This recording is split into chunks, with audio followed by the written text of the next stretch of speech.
Audio presents Making the Shift, How to Live Your True Divine Purpose with Dr. Wayne Dyer. The shift is a call to become more conscious, to move from aimless ambition to meaning and purpose. Making the shift is a necessity in order to live a peaceful, fulfilling life aligned with your true divine purpose. In this live weekend seminar recorded in Maui, Dr. Wayne Dyer will show you how. He'll explain how to move in a new direction, away from the pain of the ego, what he calls the false self, toward the bliss of your authentic self, the source of your being. When you make this shift, you become free to live your life spiritually connected and on purpose. Now, here is Dr. Wayne Dyer.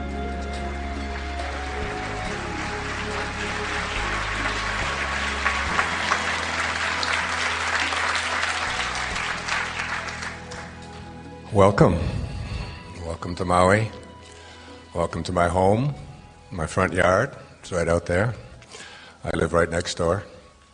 It's really great to have you here. This is the third year that I'll be doing this, so we'll put everything into it that we can. I'm going to start out and tell you a little bit about what's been happening, and some of you know. Earlier this year, I was diagnosed with chronic lymphocytic leukemia. It's not as bad as it sounds, but it's got the word chronic in it, and it's got the word leukemia in it, and I don't know what the hell lymphocytic means, so it's not something that I was happy to hear. It is something that is manageable and treatable. It is, at this point, not life-threatening, but then again, as my friend Deepak Chopra says, life is a sexually transmitted terminal disease. So... essentially, we are all terminal, aren't we, in one way or another? And I'll be speaking a little bit about that. So that involves me making some changes in my life. Slowing down, more rest time, not getting overheated, certain kinds of things that I have to watch with this leukemia business. But I've always kind of believed that when you come into this world with big dharma, and I obviously have, then what accompanies that is big challenges, big obstacles, big difficulties. Many of you know I spent the first 9 years of my life in a series of foster homes and orphanages. I don't look back on that as anything other than a great opportunity for me to learn self-reliance as a young boy, and then consequently teach people about self-reliance, which is what I've been doing for 35 years or so, with 30-some books and programs of all sorts and so on. It isn't to say that those 9 years weren't filled with some heartaches and some sadnesses and, missing your mommy and things like that, but my mom, who is almost 94 now, in a hospital tonight, having a pacemaker put in on Tuesday. At that age, that's a challenging thing as well. So that's another thing that's on my mind. My mom got us all back together. She had 3 boys at the age of 22, and my father walked out shortly after I was born, and I was the youngest. So I'm very close to my mother and have great deal of respect for her and love for her, and many of you have seen me introduce her on public television on the Inspiration PBS show that was done in San Francisco a few years back. I've been through a lot of the kinds of struggles. I mean, we had nothing when I was younger. Everything I have is what I earned. I look upon that as a great advantage, but it was just the dharma that I chose, I guess. I've been through divorce twice. I know what that feels like. I know the heartache of breakups and have lived with them and struggled with them and have used it to help me to become a better person, a more compassionate, kinder person who listens more than he talks.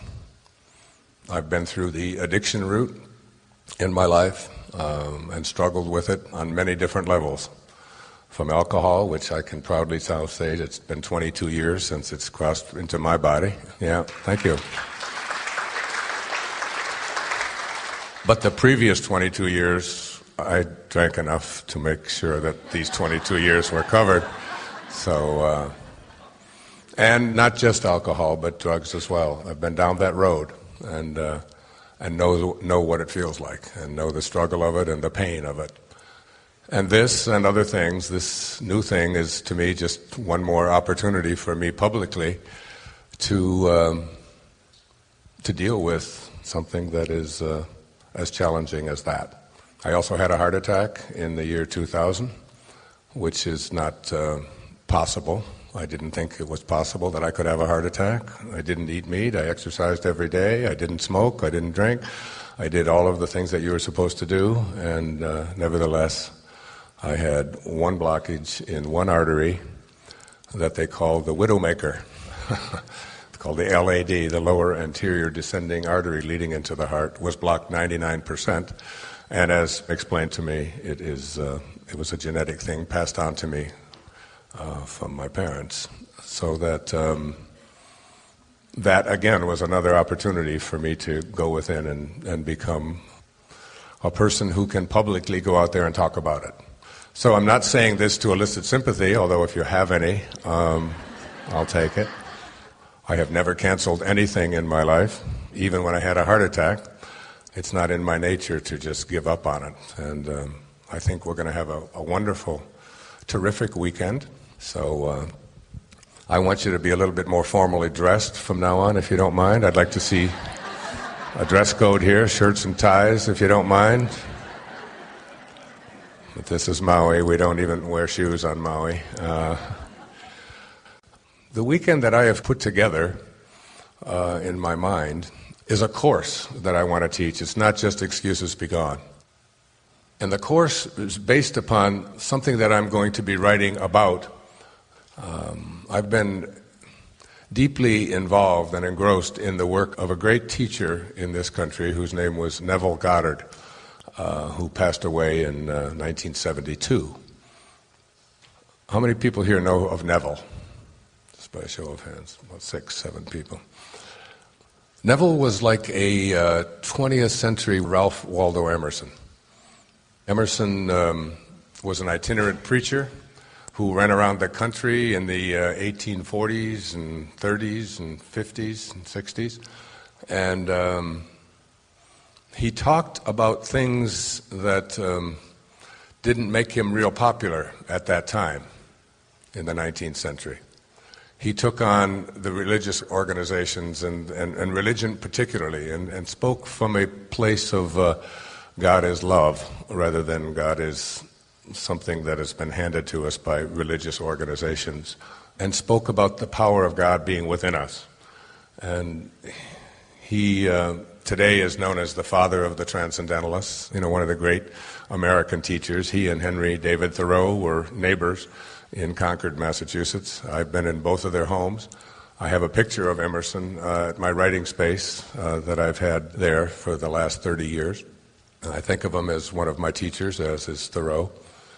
I even went to Thoreau's house in Concord and laid in his bed and tried to get the energy of Thoreau as I was sitting down to write a book called You'll See It When You Believe It back in the 1980s.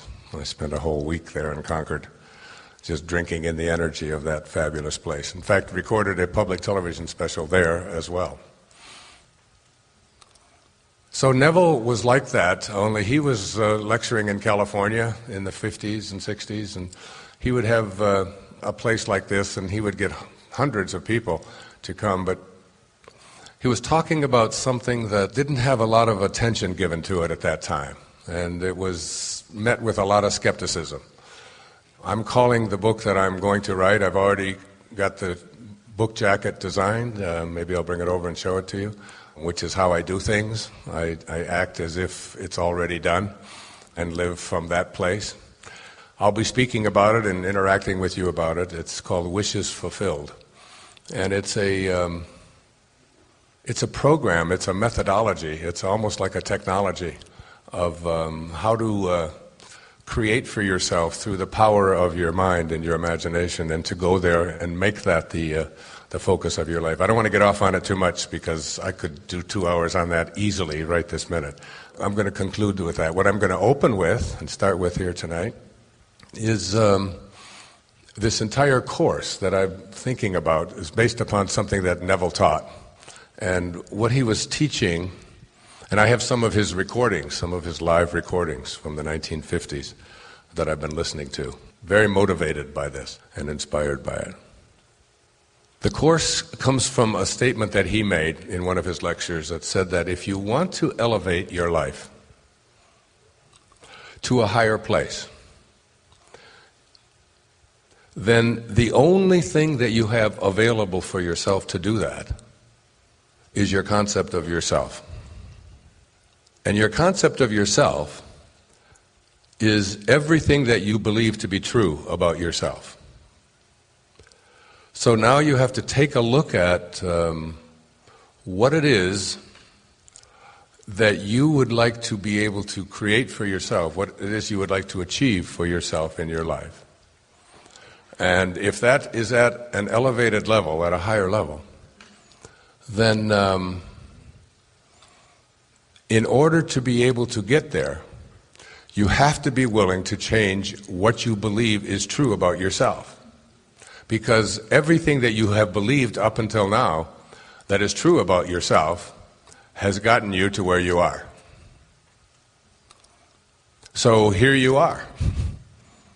Rich, poor, fat, skinny, addicted, unaddicted, in great relationships, in relationship that is failing, miserable, unhappy, happy, go lucky, everything, whatever it is that there is about you has come from your concept of yourself, and that concept of yourself is everything that you believe to be true about yourself.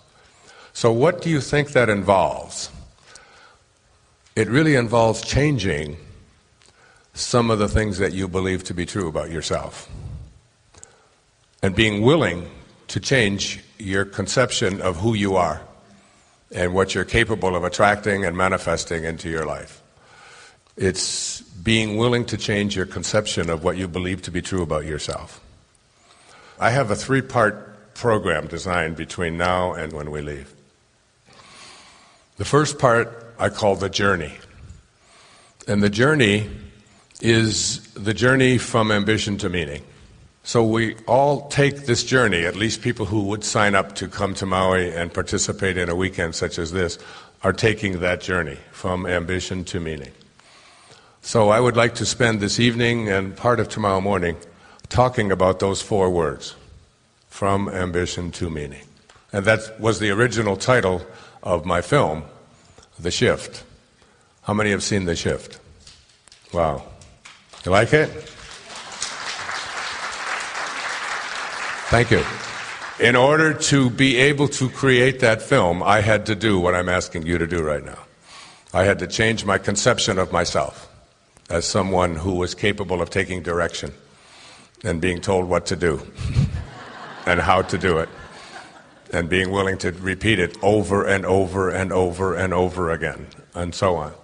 It was part of a journey for me, and I had to do that at the age of 68 to change that conception of myself. And that's been true for so many of the things that I'll be speaking about here and asking you to share in as well. So that's the journey from ambition to meaning. The second part of this course that I would like to teach is what I call the obstacles or the excuses that we use to keep us where we've elected to go in the journey. And this is Excuses Be Gone.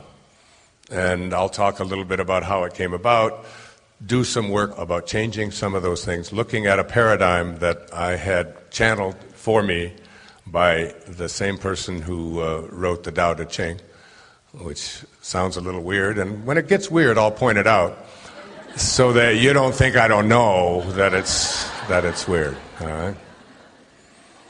The paradigm for Excuses Be Gone is something that came to me directly from my meditation with this great spiritual teacher. And many of you know I wrote an entire book based upon the great Tao Te Ching that was written 2,500 years ago And I wrote an essay on how to apply each and every one of those 81 verses. But more than that, I lived that, the year 2006. I should just preface this with that, about 4 years ago, I was in New York City and I was reading the New York Times before I was giving a lecture that night, and there was an interview there with Arthur Miller. And Arthur Miller, of course, is the great American playwright that many of you had to read. Death of a Salesman, Willy Loman, you remember, and so many other great American plays. Probably the greatest playwright of the 20th century, The Crucible. And he was being interviewed. He's most famous for being married to Marilyn Monroe, but unfortunately, it really wasn't his great claim to fame. And he was being interviewed, and he was asked a question, "Are you working on another play?" Now, he was 91 years old. And his response, it always got to me, his response was, "I don't know, but I probably am. But I probably am."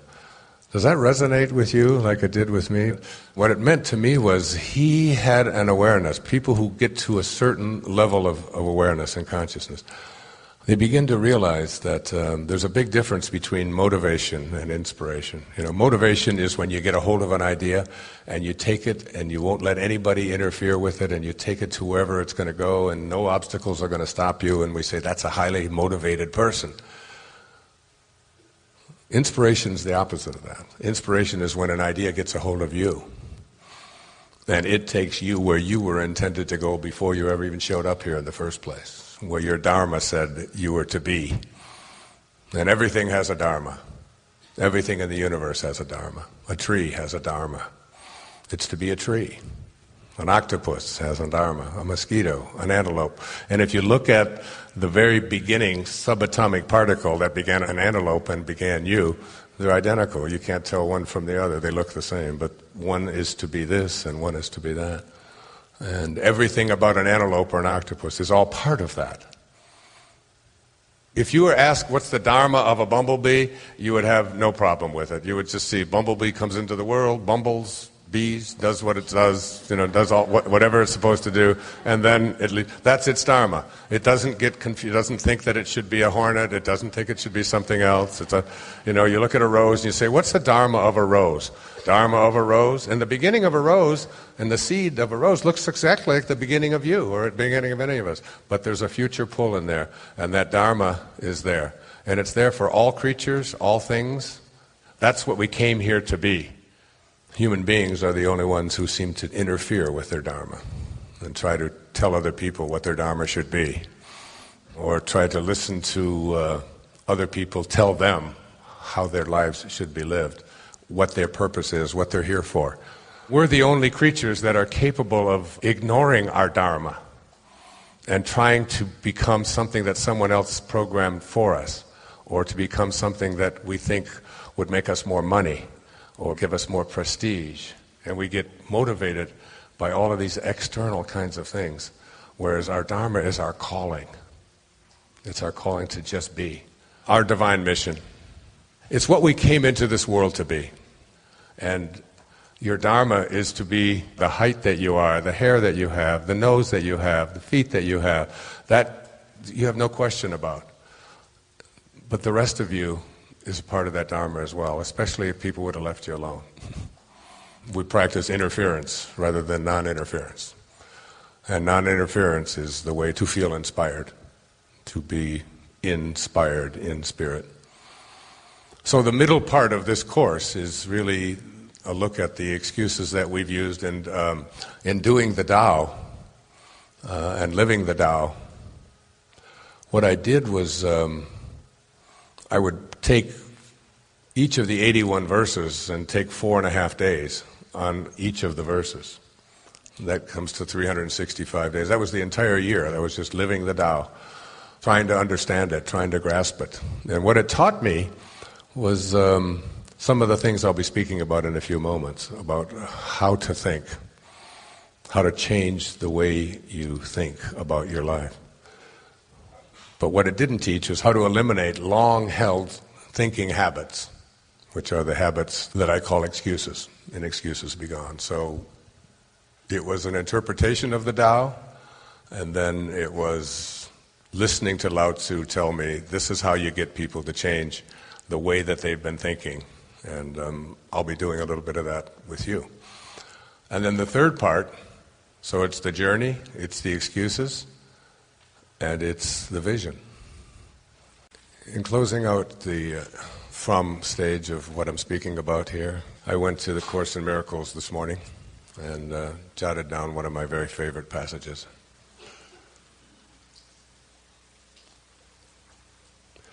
The memory of God comes to the quiet mind. It cannot come where there is conflict. For a mind at war with itself remembers not eternal gentleness. What you remember is a part of you, for you must be as God created you. Let all this madness be undone, and return in peace to the remembrance of God still shining in your quiet mind. It's the remembrance, and the only way you can come to that place is through the quiet mind. That's why meditation and just being in nature and just being at peace is the only way you can even begin to approximate the knowing of that oneness that always eludes us because our mind of division and dichotomies and two-ness is trying to interpret it. So the memory of God comes to the quiet mind. And remember, it cannot come where there is conflict. Because if you come to approach God, Spirit, the Tao, Source, whatever you want to call it, if you try to approach it with conflict, and God or the Tao were to respond to your conflict, perfect oneness would be eliminated. Perfect oneness cannot recognize two-ness or division. It can only recognize oneness. I jotted these notes out. Because your idea of wanting to be healed, your idea of wanting the conflict to end, because your idea, any idea that you have, is not of God, because there's conflict in it, God does not know how to respond to it. To respond to it would give it reality. If God were to respond to anything other than the perfect oneness that God is, there would no longer be perfect oneness. So when you pray or meditate or go into that space of looking for guidance, remember how St. Francesco said it. He didn't say, please give me some peace, I don't have peace. Everywhere I go, I don't have peace. Please, God, give me some peace. I'm in conflict about peace. He said, make me an instrument of thy peace. Let me remember to be like what I came from. Let me remember the highest place within myself. And then you always shift out of the conflict and into that state of oneness that I was speaking about. Okay, I want to move into ambition. So the four concepts I wanted to talk about in the journey are from ambition to meaning, where we came from. Oneness, nothingness, silence, the void, beyond particles, to ambition. And ambition is what happened when you popped out and your parents held you and you looked up at God and said, great work, God, we'll take over from here. My assumption is that everything and everyone has a dharma, and if we would stop interfering with that dharma, then all that we needed to be would be handled for us if we let ourselves, as Lao Tzu calls it, if we let ourselves be lived by it instead of attempting to live it and interfere in it. So here's the first quote. Ambition. Ambition is what happens when we take on the ego. It's when I use the acronym EDGE God out, EGO. We edge God out or source out. We push it aside. Remember, for the first 9 months, there was nothing for us to do. Nothing at all. We just allowed. And then we decided that we would take over. And we took on what Ramana Maharshi called a false self, this ego. And this ego is really the source of virtually all of our problems. Here's what Maharshi said. He said, all unhappiness is due to the ego. With it comes all your trouble. If you would deny the ego and scorch it by ignoring it, you would be free. And what is this thing that we call an ego? I'm going to do a short reading here. This is my writing in the new book, The Shift. We and those responsible for our parenting often disregard that our destiny and all that we need to fulfill our dharma is built into us. With good intentions, we're seduced into becoming a self that is diametrically opposite to our authentic self. Imagine a creature proceeding through its developmental journey in form on Earth, learning and believing that it is something other than what it came here to be. For instance, a baby hyena, told by parental figures that it really isn't a hyena.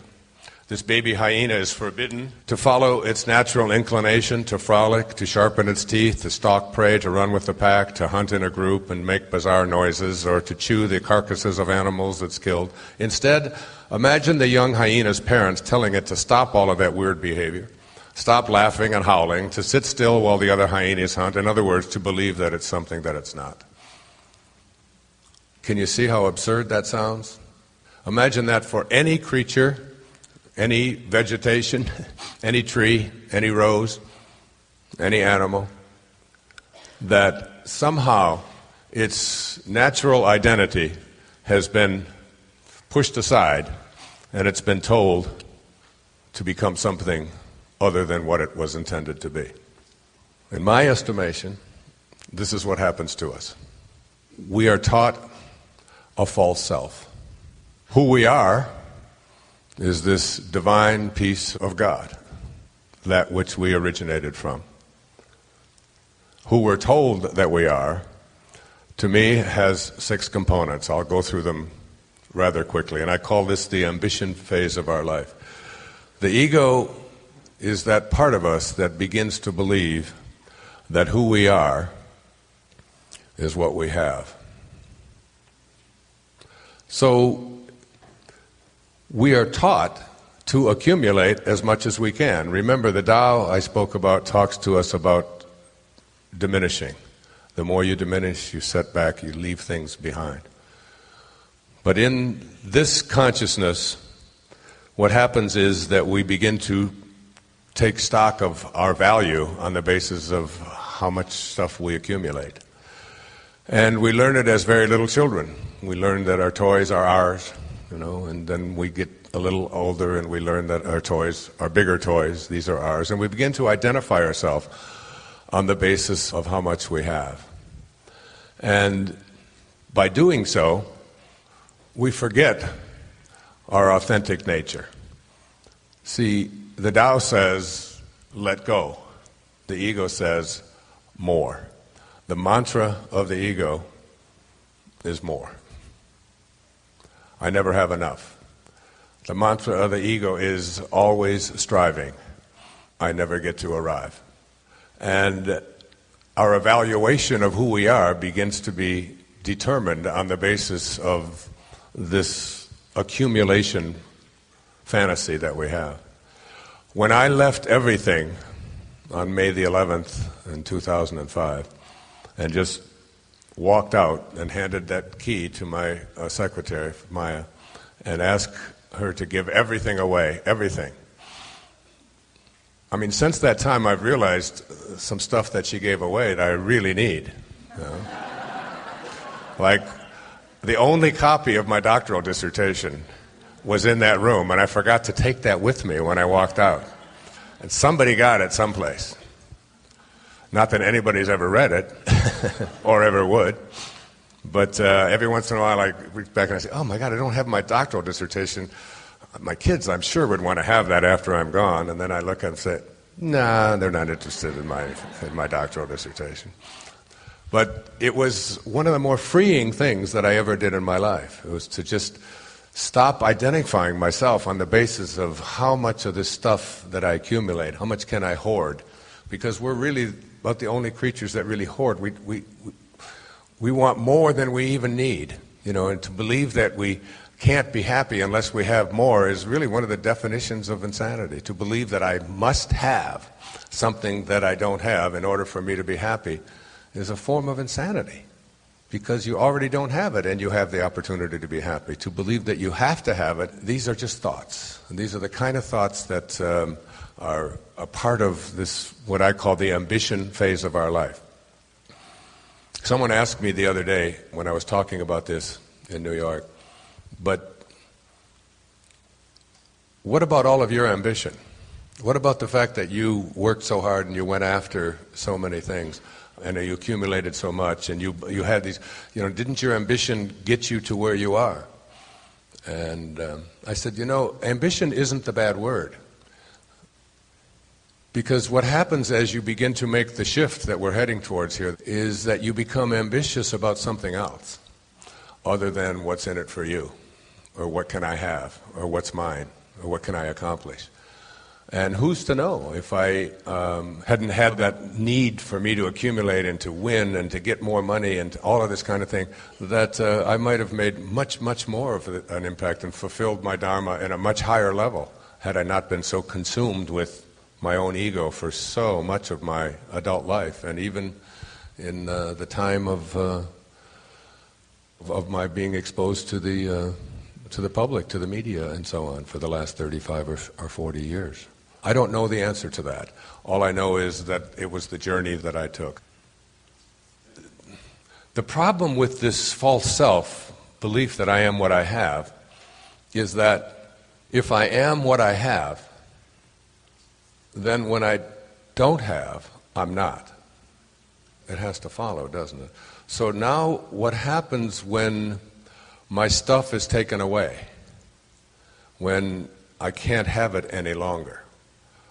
This is what happens when we hear nothing but all of the horror stories on the media about the recession and about an economy that is based exclusively upon growth, that we have to continuously be growing. Any concept in which growth and always having to become bigger is the guiding principle is one that is destined to destroy itself. There has to come a place. See, the Tao teaches a different word, and it uses it a lot. It speaks of something called contentment. And I brought along a wonderful quote by Shakespeare. Here it is. "My crown is in my heart, but not in my head, nor decked with diamonds and Indian stones, nor to be seen. My crown is called contentment. A crown it is that seldom kings enjoy." From Shakespeare. The idea of contentment, the idea of being satisfied, the idea of knowing that you can be at peace in any moment without having to have anything else, and carrying around that idea is really a shift in your concept of yourself. Remember, this whole weekend is designed to have you re-examine your concept of yourself and what it is that is possible for you to attract into your life and what it is possible for you to be. And contentment is one of those things. The ego is never satisfied. The ego's mantra is constantly, I must have more, I must have more. And what I have is measured on the basis of what other people have. And this is the false self. This is the part of us, remember, where you came from and where you're going back to, there's nothing there. There's no thing there. I used to have a suit in my closet when I lived in Florida, and it was the only suit coat I had. And I had taken a razor to all of the pockets, and I'd sliced them all off. There was this coat shredded with no pockets in it. And anybody who would look and say, "What the hell is that?" be the first thing I'd see every time I went into the closet. And I said, "Oh, that's just my reminder that the last suit you wear doesn't need any pockets. There's nothing for you to take with you.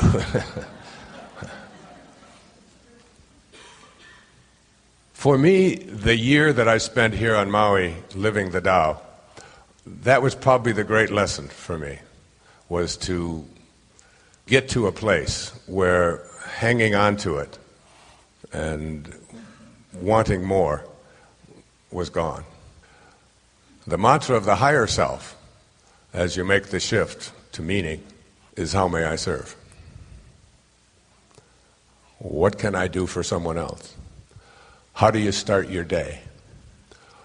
For me, the first words out of my mouth are thank you for everything. And then I always remember the words of Rumi as I go out in the morning to my yoga class, or to go do my swim, or to walk, or meditate, or whatever I do in the morning. That sell your cleverness, he said, and purchase bewilderment. If you want to know how to do this, just get into a state of bewilderment. Find yourself back to what you were like when you were just a little unspoiled child. And how much joy I would take in watching my kids play with the box that something came in on Christmas, and have more fun with that when they were little toddlers than the crazy little plastic thing from Toys R Us that was going to be broke in a few days anyway. But boy, could they make a tunnel, and they could do all the boxes, and they could have and just enjoy being in a state of bewilderment.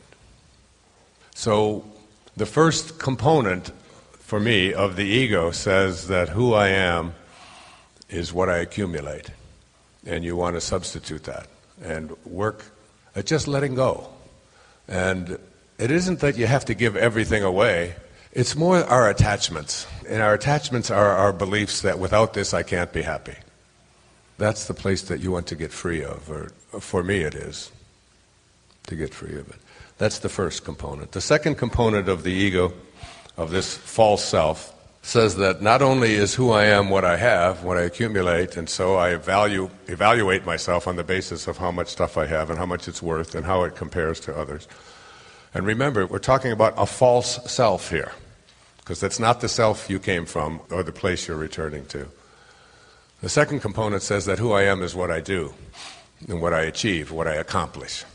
And once again, we negate the Dharma.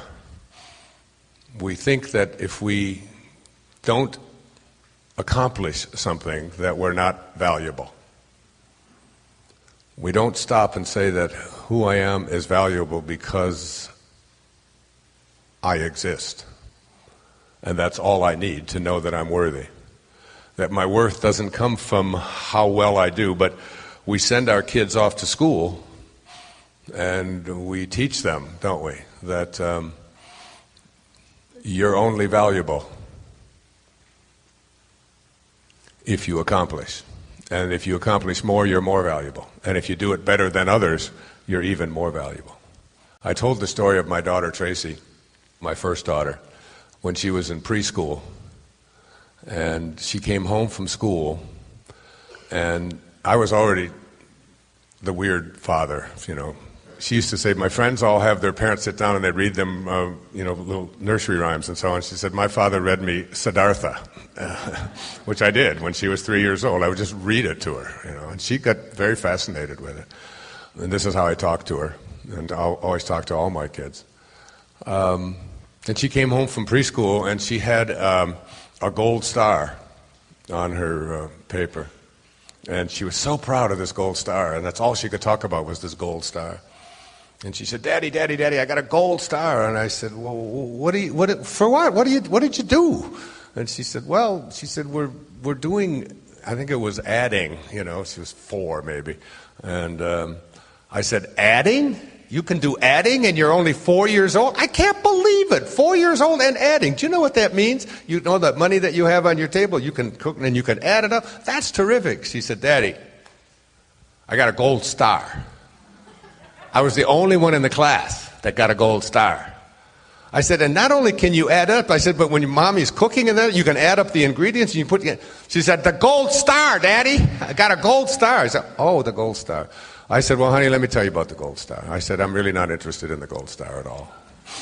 It has no appeal to me whatsoever. I said, teachers need to do this sort of thing, and some people sort of need that sort of thing. They need to be identified as better than other people, but I don't think you're any better than anybody else, and I don't think that anybody else is not as good as you because they didn't get a star and they haven't learned to add as fast as you did. It's no big deal. Just the fact that you can add is all I'm interested in. That's so terrific. And she walked away, and she was used to her crazy father saying things like this. I was a school teacher at that time myself. So about a month later, she comes home with another paper, and you can see there had been a gold star at the top, but it was taken off. And you can see her little thumbprints all around it and where the gold star had been. And she came in, and I said, what's this? And she said, we're doing subtraction now. She said, and I said, subtraction? I said, remember that money? And I took some, I put it in my pocket. I said, now you can figure out how much you don't have. I said, subtraction, that's so wonderful. And she went on, and she was so happy, this little thing. So finally I said to her, what happened to the gold star? Or the star that was on there? I see there was a mark there. Oh, she said, I gave that back to the teacher. I said, well, why did you give it back? She said, oh, I told her to give it to someone who needs that sort of thing. I'm not interested. It's a true story. But do you see how much of our training is based upon this conception that your value is based upon how well you do? I'd never ask my kids for their report card. It's just never been a big deal to me whatsoever. And I've often told the story so many times of when I was living in the orphanage in Mount Clemens, and I came home from school, and I asked Mrs. Scarf, the lady that we lived with, what's a scurvy elephant? And she said, where did you hear that? I said, well, I heard Mrs. Poole, my third grade teacher, telling the principal that Wayne Dyer was in her classroom and that he was a scurvy elephant. And so she said, no, I've never heard of that. She got on the telephone and called the principal. The principal said, oh, that's Wayne. He gets everything mixed up. She didn't say that he was a scurvy elephant in her classroom. She said that he was a disturbing element in her classroom.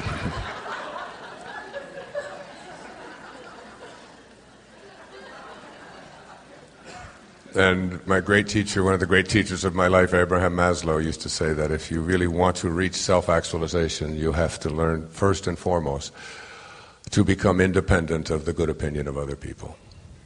To become independent of it, and not run your life on the basis of what other people have told you that you should be doing. E. E. Cummings, the great American poet with all lowercase letters, remember? To be nobody but yourself in a world which is doing its best night and day to make you just like everybody else means to fight the greatest battle there is to fight and never stop fighting. I don't use the word fighting, but I suggest to you that, and I wrote this out in here, ego training continues into adulthood, often eradicating any self-concept based on our divinity as a piece of God who came from non-doing and is headed back to non-doing. Ego training contributes to a self-concept that makes us shrivel into a feeling of insignificance at our meager portfolio in contrast to those who've achieved more. The truth is, we don't have to do a thing in order to validate ourselves as worthy and valuable. Had we done nothing but just be godlike, we'd fulfill our own dharma. Ironically, we'd most likely have created a larger and even more impressive resume had you allowed yourself to just be. You are not a human doing, you are a human being. And being means not identifying yourself on the basis of what you do or what you accomplish. The great irony of what I'm speaking about here is that when you get to this place that I'm speaking about, this place of non-doing, which most of our egos can hardly even comprehend because we've been so saturated with the belief system that if you don't do and accomplish and accumulate, then you're not valuable. So it's hard for us to imagine, how do you do without struggling, without striving, without working so hard. But just ask any great artist how they do it.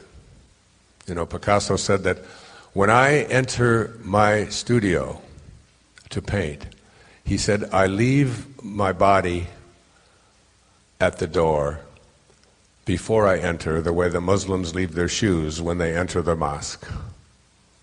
And I just allow my spirit to be there.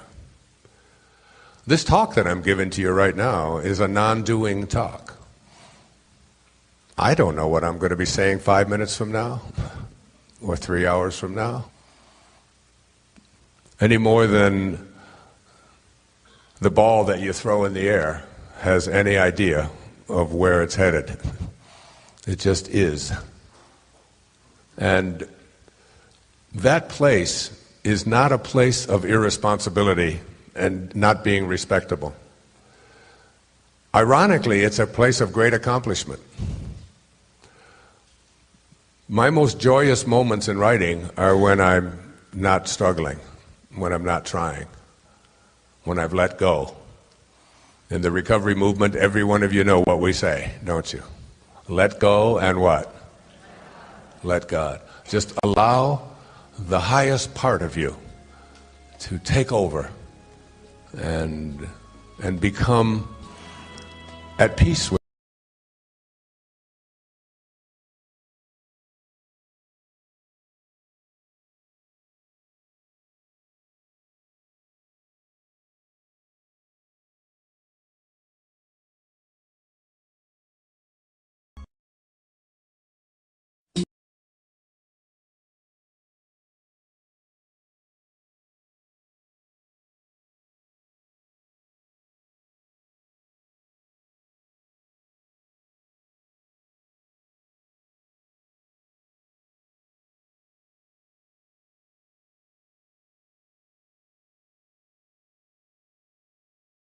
You've heard me tell the story on the PBS special of Ivan Illich.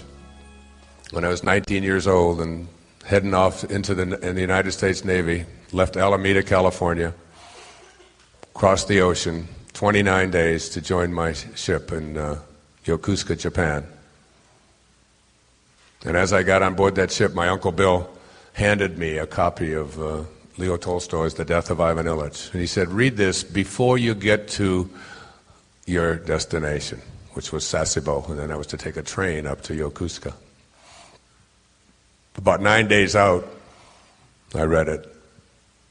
And Ivan Illich was a judge in Moscow who went back and forth to work every day, hated his work, hated his life, hated his wife more than anyone, because he blamed her. He felt that she was the one who was responsible for his lot in life. She was the one that got him to go to law school. She was the one that was able to get him an appointment as a judge. And he detested all of that. He wanted to write music. He was Mr. Holland in Mr. Holland's opus. He had something that he felt a calling inside of him, but he just wouldn't allow it to come forth.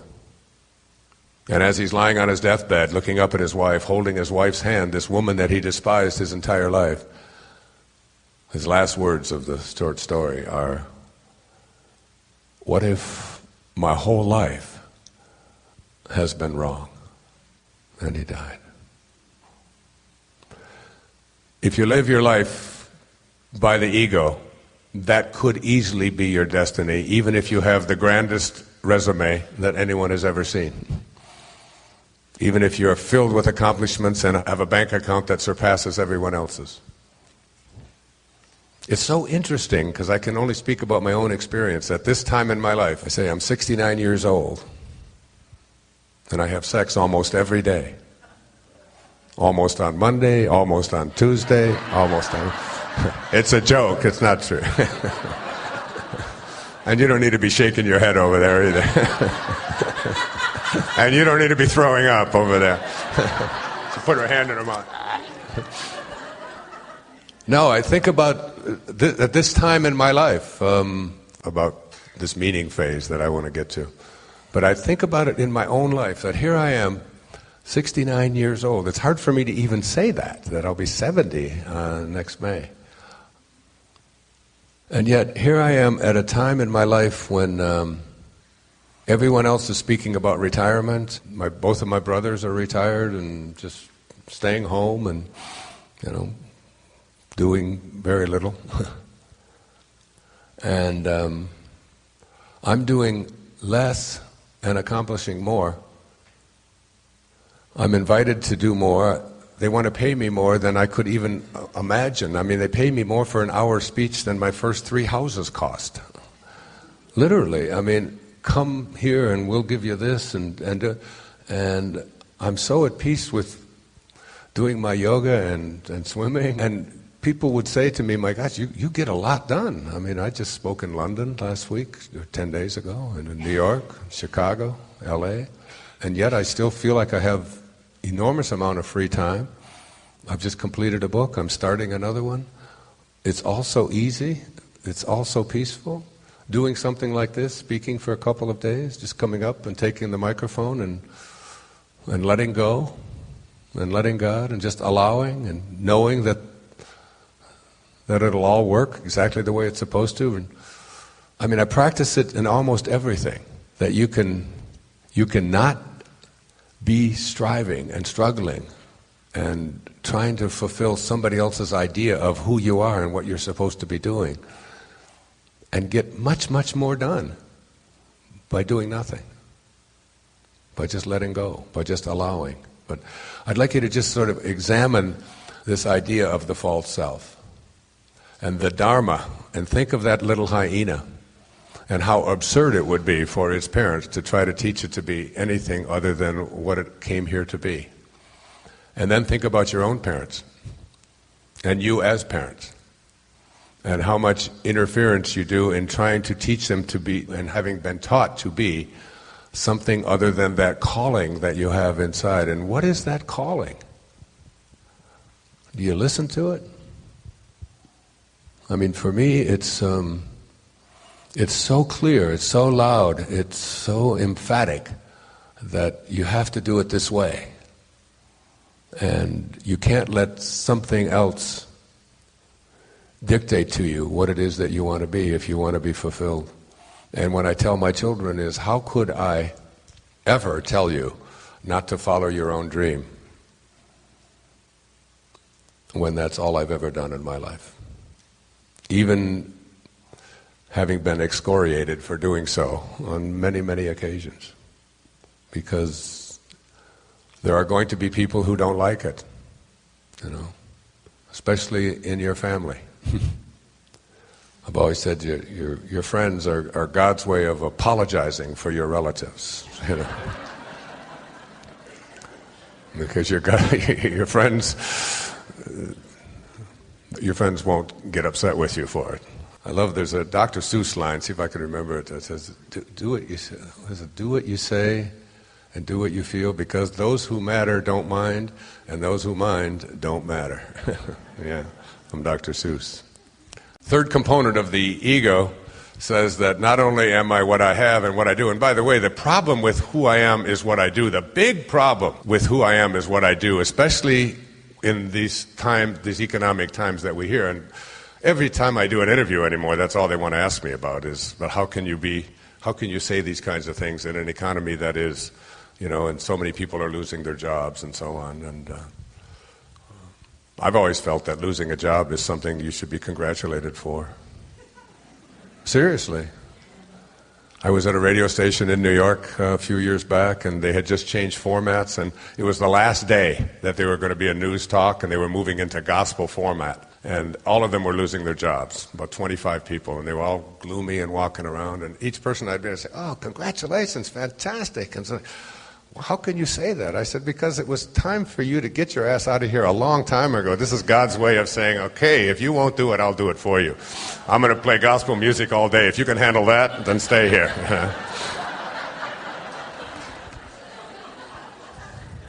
And I know that there's nothing funny about losing one's job, but I just took a piece out of the New York Times the other day, and it was by Thomas Friedman.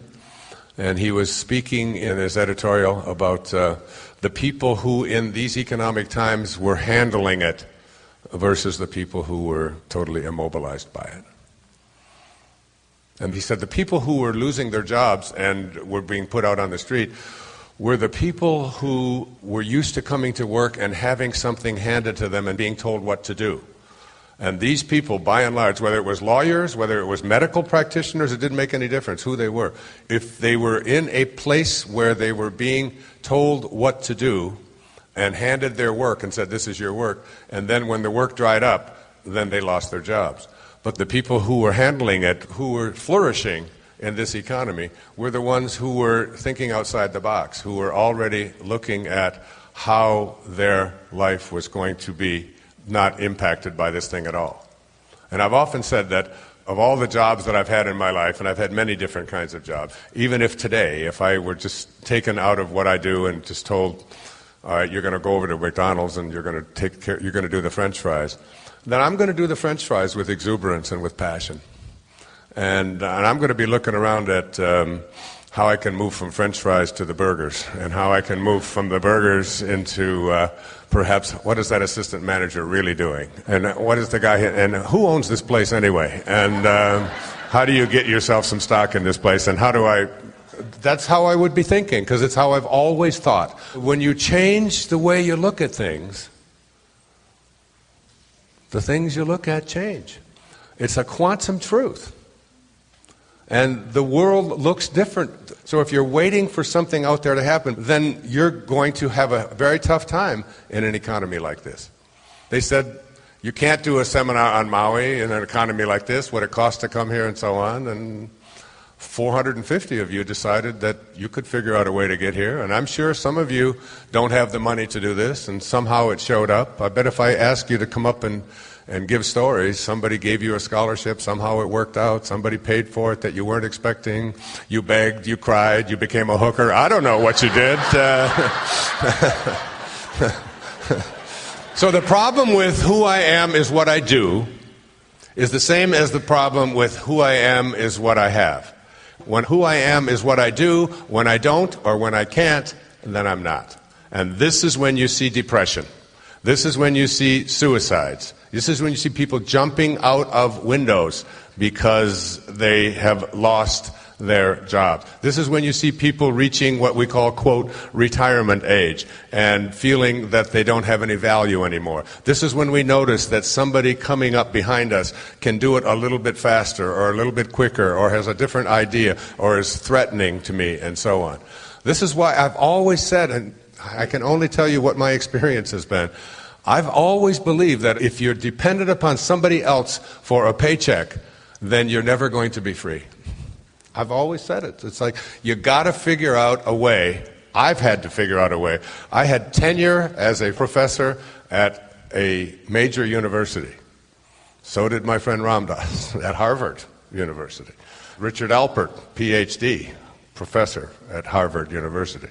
Left it, went off to India, and had to fulfill his own dharma, had to do it his way, and became, believe me, I wouldn't be up here today if it wasn't for him.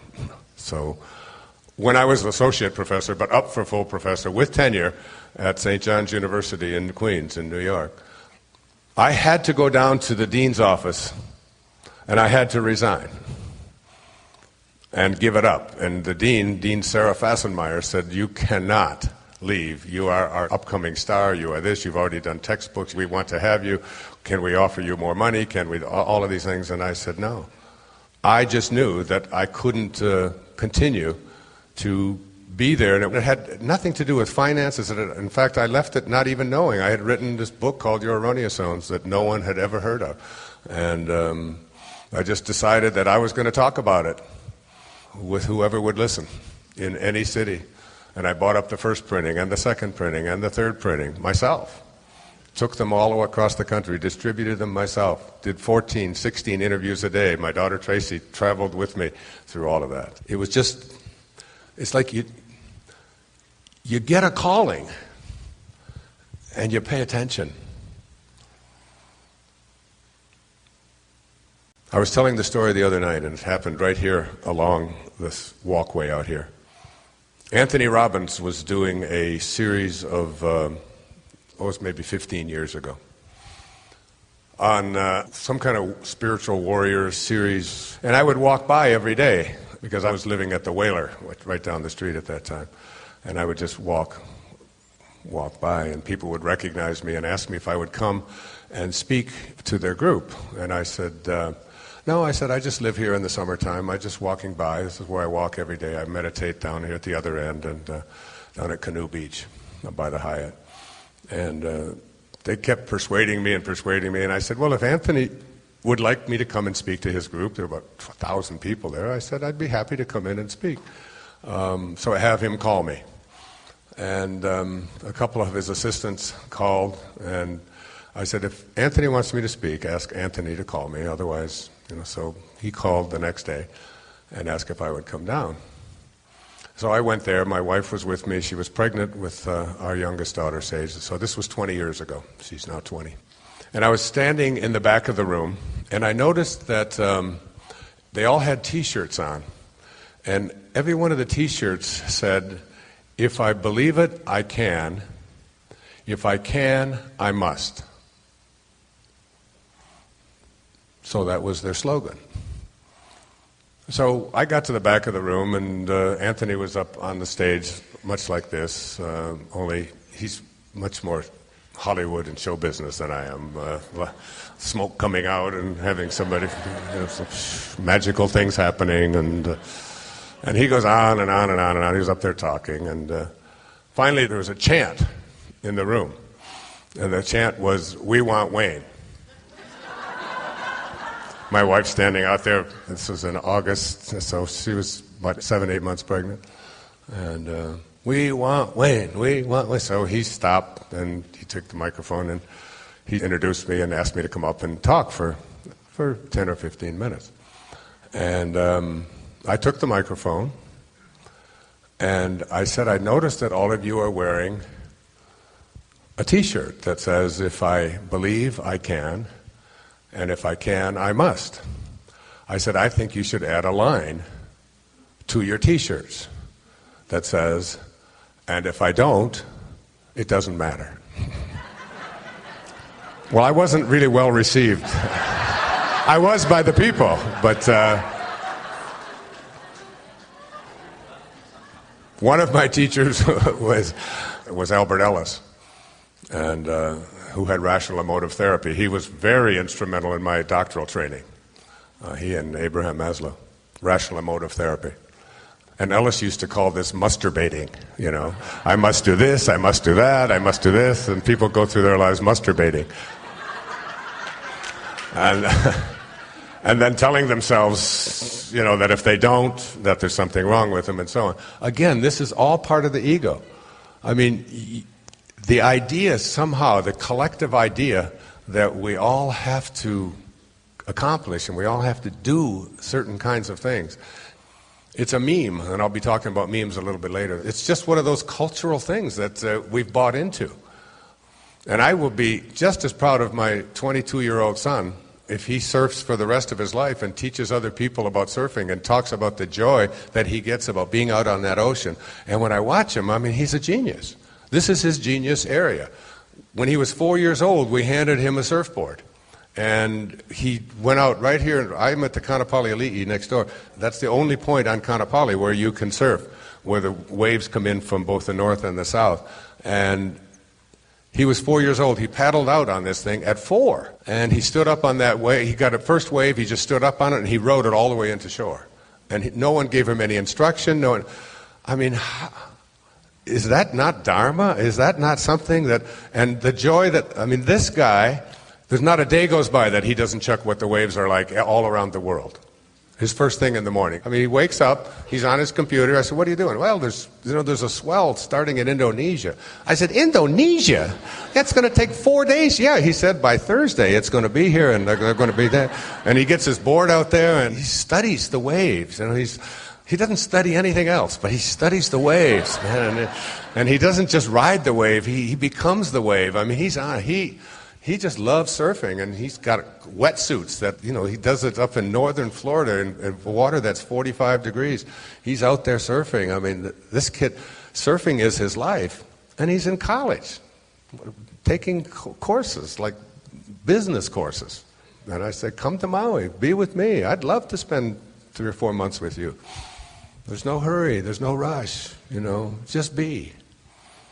So the problem with I am what I have and I am what I do is that as soon as a bad economy comes along, you're out the window as far as your consciousness, as far as your health, as far as your happiness. Third component of the ego says that who I am is my reputation. It's what other people think of me. Who I am is what other people think of me. And this, again, is something that we have been trained in and we train others to do. To go through life being consumed with how others are perceiving you. What you think of me is none of my business.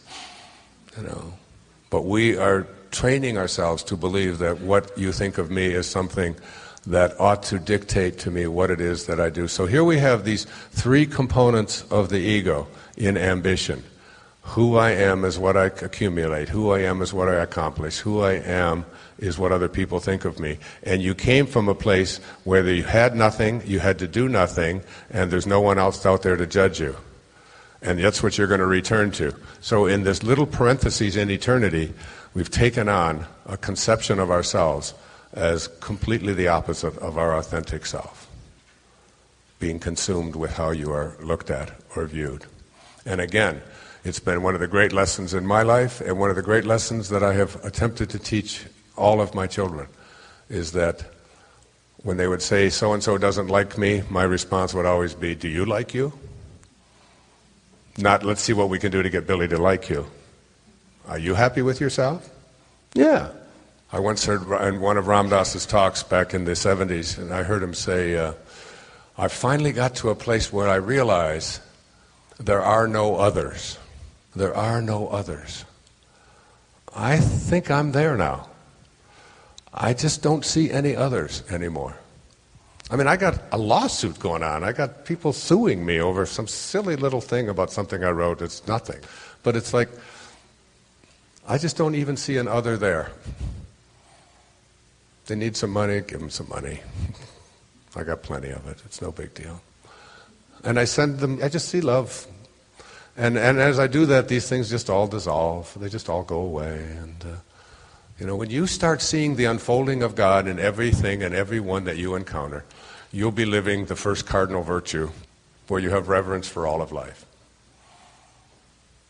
There are no others. You're not separate from anyone. I love the Native Americans. No tree has branches so foolish as to fight among themselves. We're all branches on a tree called humanity. What are we doing fighting each other? And I see a shift taking place, by the way. I see a big shift taking place. I think one of the great things that happened politically in the last couple of years is when our president was nominated for the Nobel Prize. I was so thrilled with that. And everybody was saying he hasn't done anything yet. He hasn't done, this is all the criticism. We measure people on the basis of what they do, but everything starts with an idea. With our imagination, with an idea. And what he has done is given voice to an idea. Imagine a world with no nuclear weapons in it. Let's just imagine that, because if we don't imagine it, we can't create it. So we have to start with a thought. Imagine going to Al Jazeera, which is the voice of the Muslims, the radical voice of the Muslims all around the world, and giving his first speech as president and saying to the Muslim world, I want you all to know that America is not your enemy. We want to live in peace with you. Nothing like that had been said in a decade. And all of the talk is about how we can talk to our enemies, quote, enemies. In the Tao it says you shouldn't ever use the word enemy. There should be no concept of enemy within yourself. But we're willing to talk to those who don't agree with us, instead of we're willing to bully them or to fight them. And it's not a political Democrat-Republican thing at all for me. It's an idea It's an idea. I mean, I'm going to be leaving this place soon. I've got children and grandchildren. What are we doing with enough nuclear weapons stockpiled in silos and in submarines to destroy all of life as we know it for the next 1,000 years? What are we doing leaving our kids such a legacy? How can that be? How could we possibly have done that? And that's what we've done. And if you want to know what that would look like, just read Cormac McCarthy's The Road. I mean, I recommend everybody read The Road. It was an Oprah Winfrey Book Club selection, The Road. It's a father and son walking along, having a conversation about 15 years after a nuclear holocaust. And what their conversation is like and what the world has transformed into when there are no fish left in the sea and no birds in the sky and no plants and only a handful of people eating canned food that's still left over, and how they conduct themselves. Just like to have a vision like that, just the vision, that's enough for the Nobel Prize for me, because if enough of us start thinking with those kinds of ideas, the doing will come along. The doing will come along. But the doing will be based upon what kind of ideas that we have, not who we're going to fight and who our enemies are. Martin Luther King Jr. said that the only way to convert an enemy to a friend is through love. It has to be done through love. It cannot be done through violence.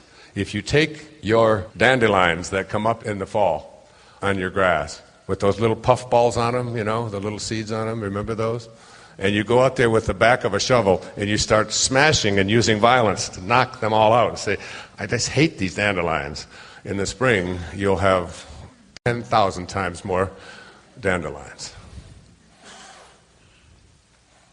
Whereas if you go along and just gently remove the ones that, and the same thing is true with how we try to deal with the people that we call our enemies. If we try to bomb them into submission, we create a whole new generation of people who are going to hate us even more and more and more. And ultimately it has to stop. And Barack Obama, when he was in college, wrote a paper about a nuclear-free world. It was a college paper of his. He had that vision as a young man.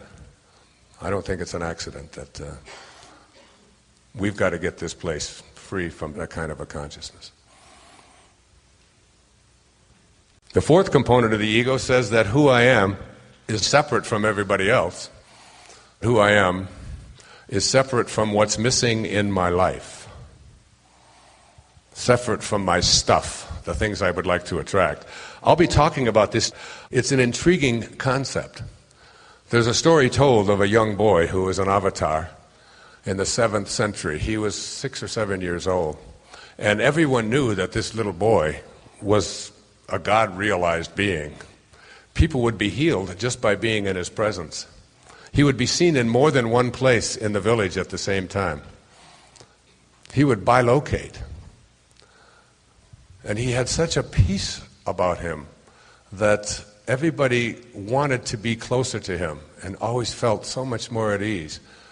And people would come in front of him with illness and be healed. The elders in the tribe knew that this was God realized. This is an avatar amongst us. And they gathered with him one day and said to him, "We'll give you an orange if you can tell us where God is." And he said, "I will give you 2 oranges if you can tell me where God isn't." Now, think about that. Because when we say God, we're talking about spirit, we're talking about the Tao, we're talking about the force that allows all things to be. If there's no place that it's not, then it must be in you. And if there's no place that it's not, then it also must be in everything that you perceive to be missing from your life. It must be in that too. So if it's in you, and if it's in what you believe to be missing in your life, then it's simply a matter of realignment, isn't it? All you have to do is align with it, whatever it is. And what is it? It is that from which you originated. It is the highest place of you. It is you. You are already connected in spirit, in the Tao, in divine mind, with everything that you perceive to be missing from your life. This is such an important concept for you, and it has been for me, because I know this to be true. And I lived it virtually all of my life, but since 2005, since I did my year with the Tao and Change Your Thoughts, I know that I'm connected to every single thing that I would like to see attracted into my life. And all I have to do is figure out how to align myself to it, which means, as I said yesterday, to learn to think like God thinks, which is what Einstein's observation was when they asked him about quantum physics. He said, it's just details. I want to learn to think like God thinks. And thinking like God thinks means thinking away from your ego. And the sixth component of the ego, the fifth one was believing that we are separate from everything that is missing in our life. The sixth one is believing that we are separate from God. And that's the most egregious of all. So, this belief that we're separate from God, I mean, this is such a hard one for so many people. There's a wonderful little book called 3 Magic Words. 3 Magic Words. So you read the whole book, right? And you're still waiting for the 3 magic words. We're like, what are these words? I am God.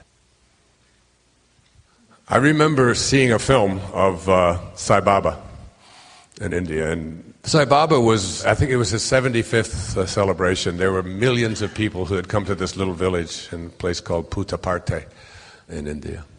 And only a few thousand people lived there, but millions of devotees. This beautiful soul of a man who had the gift of fish and loaves, who could manifest vibhuti from his fingertips. And such an intriguing being, such a peaceful countenance about him.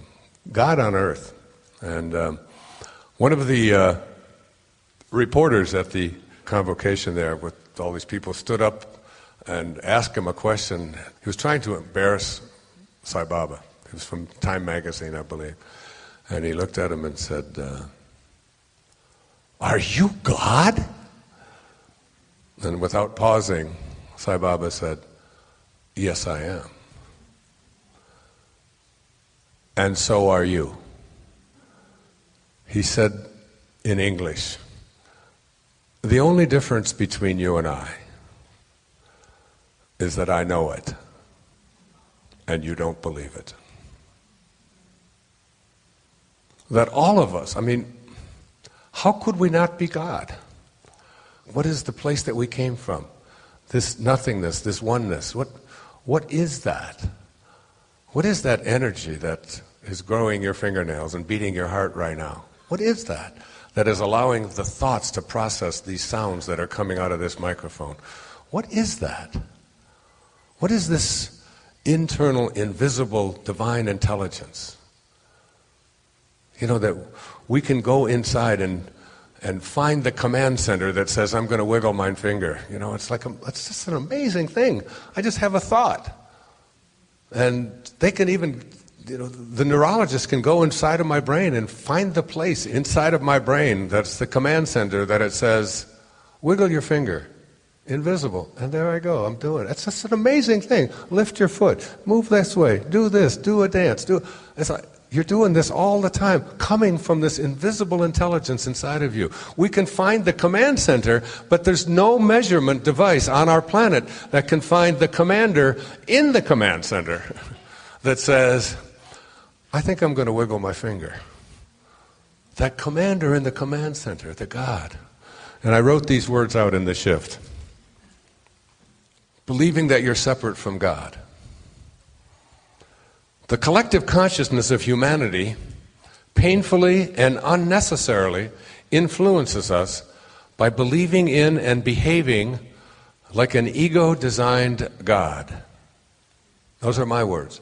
An ego-designed God. We've created a God out of our egos that matches our false selves. A few of the attributes of this ego-designed God are that it plays favorites, that it craves opulence, that it promotes killing and warfare in the name of God, that it accepts indulgences for special favors, that it punishes bad behavior, that it needs to be avenged. These and many other attitudes illustrated a God created by the illusions of the collective ego. Throughout history, this ego-designed or man-made God is characterized as separate from us. Who among us hasn't heard of God portrayed as a white, dead male with a long, flowing beard who floats around the heavens with supernatural powers, watching over us like a cosmic bellboy who will answer our prayers sometimes, depending upon his whims and whether we've obeyed his rules?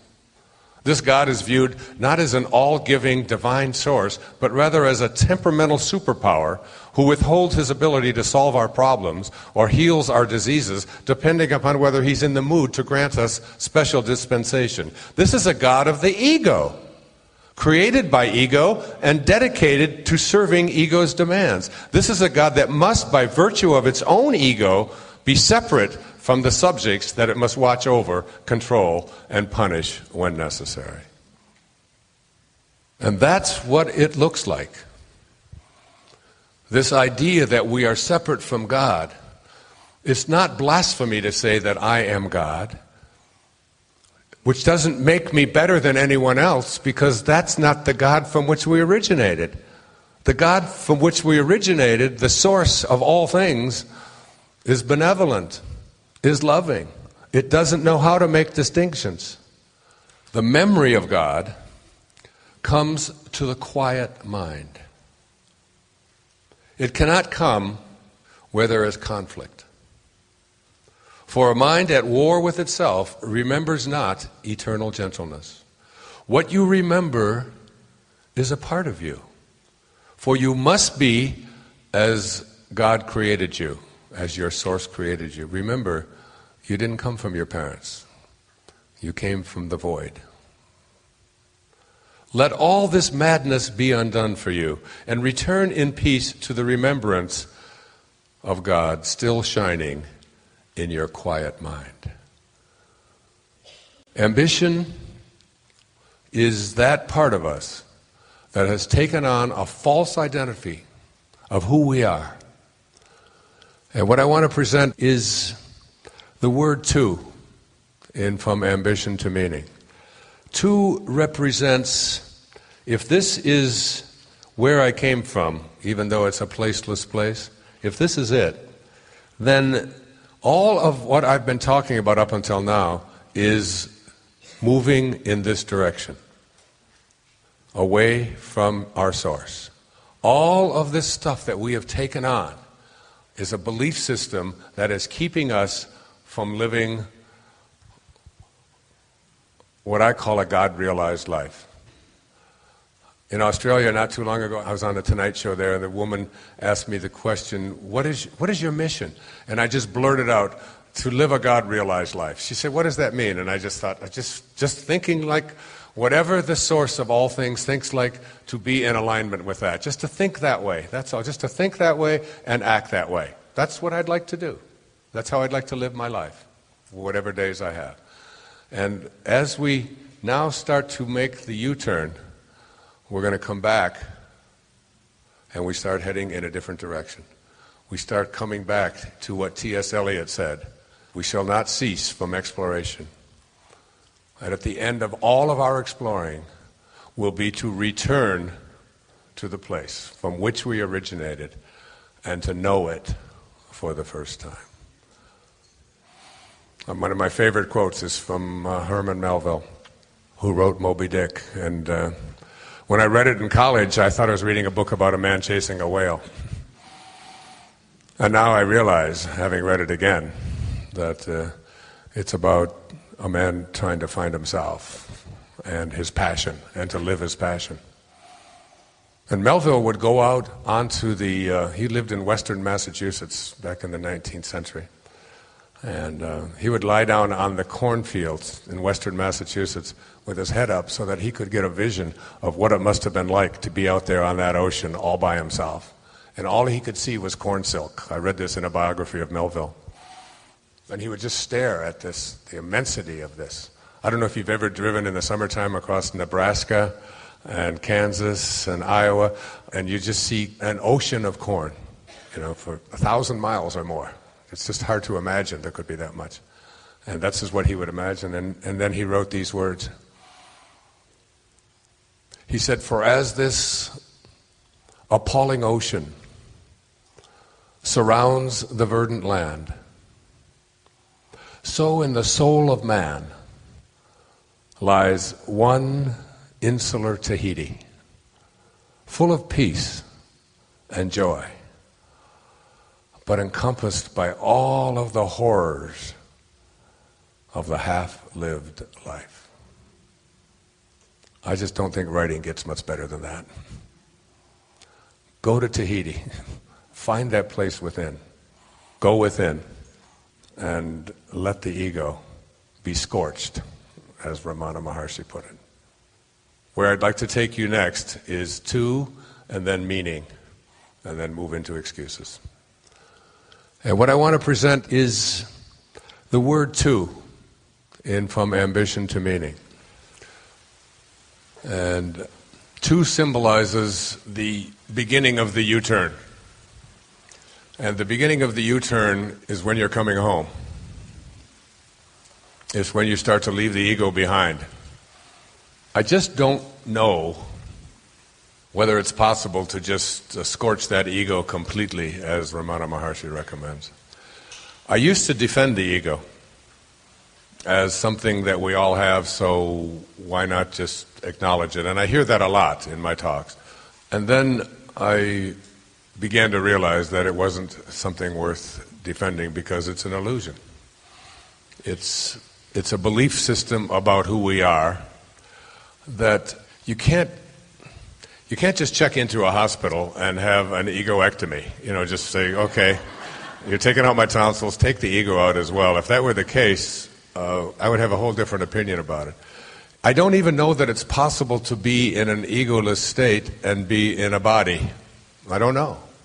I find it hard to imagine. David Hawkins in Power versus Force and in The Eye of the Eye and so on, all of his great work, a man I admire enormously, as many of you know, speaks about the highest level of consciousness on the Hawkins scale, between 200 and 1,000. Between 0 and 1,000, and 1,000 represents Christ consciousness, or Siddhi consciousness. And Christ consciousness is that level of consciousness.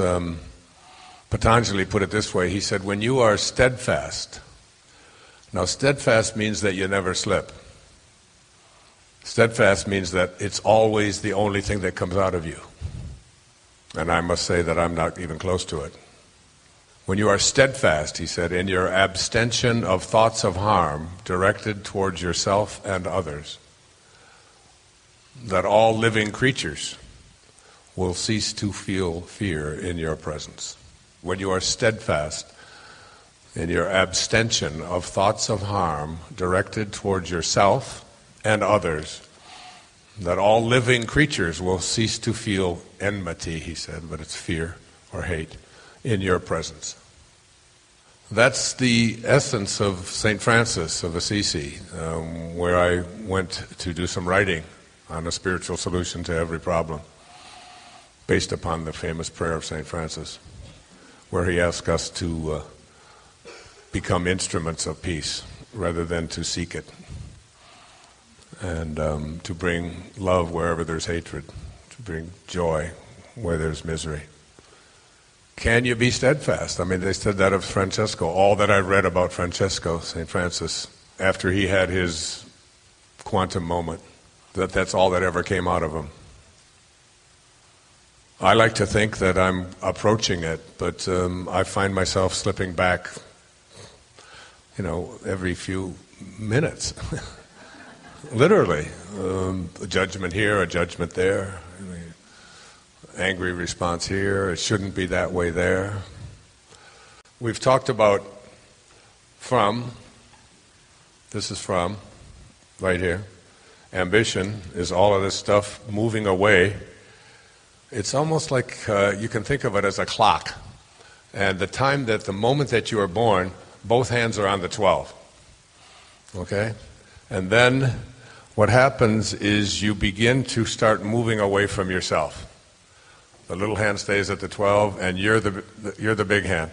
The big hand is moving, and it moves to the 1, to the 2, to the 3, to the 4, to the 5, to the 6. And this is the 6. This is when you're as far away from your authentic self as is possible for you to be.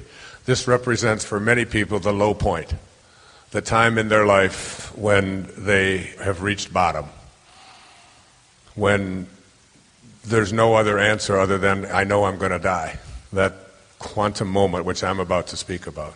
So that's the 6, when you think about the clock, the face of the clock. Now, the clock keeps going. So now you start heading towards the 7. And as you head towards the 7, you're coming back home. This is what 2 is. You can either stay here and just stay stuck and live with all of the consequences of an ego-driven life. All of the fear, all of the ownership. The ego wants to own. It really wants to own things. I mean, it wants to own people. It wants to own stuff. It wants to own all the money. It wants to own all the things. It wants to own family. I heard David Simon. I spent a week with Deepak Chopra at the Chopra Center just after I got this diagnosis, and just went through a week of panchakarma, all kinds of wonderful treatments.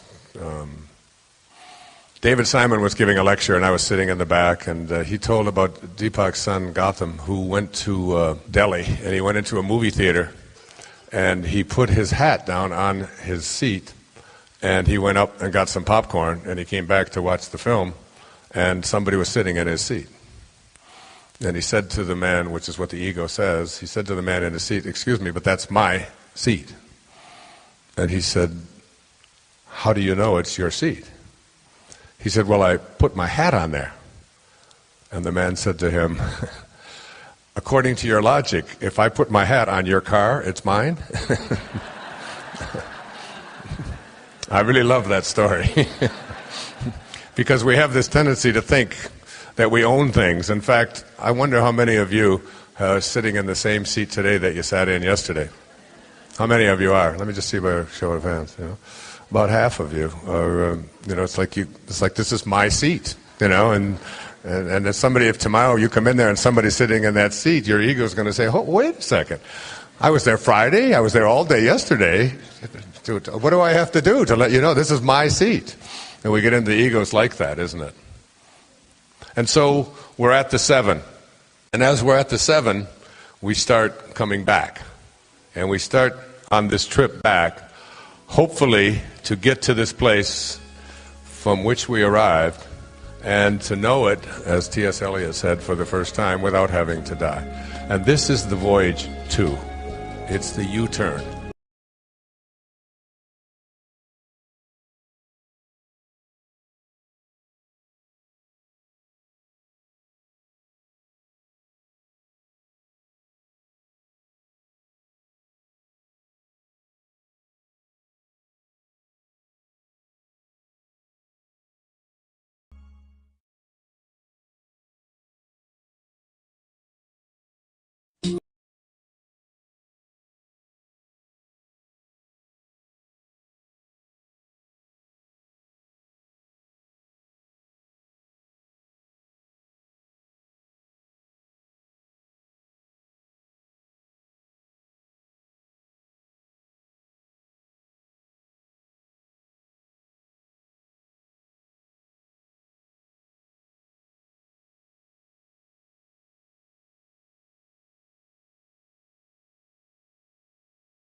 Thoroughly unprepared, we take the step into the afternoon of life.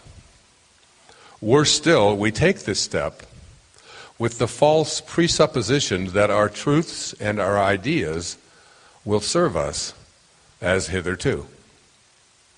But we cannot live the afternoon of life according to the program of life's morning. For what was great in the morning will be little at evening. And what in the morning was true will in the evening have become a lie. Now that really says a lot. That's a real big bundle to look at in your life. That the truths that you adopted and made your own while you were moving away from your source and taking on a false identity, the false self. I am what I have, I am what I do, I am my reputation, I am separate from everybody, I'm separate from what's missing, I'm separate from God. There's the ego. Me, me, me. And all my stuff is what identifies me. So, you needed a big system in order to hang on to that, to substantiate that.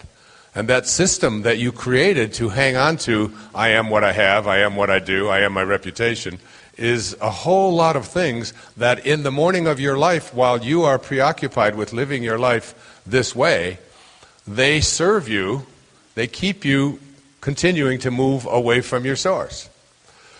The key thing here is to see that it's not about where you are.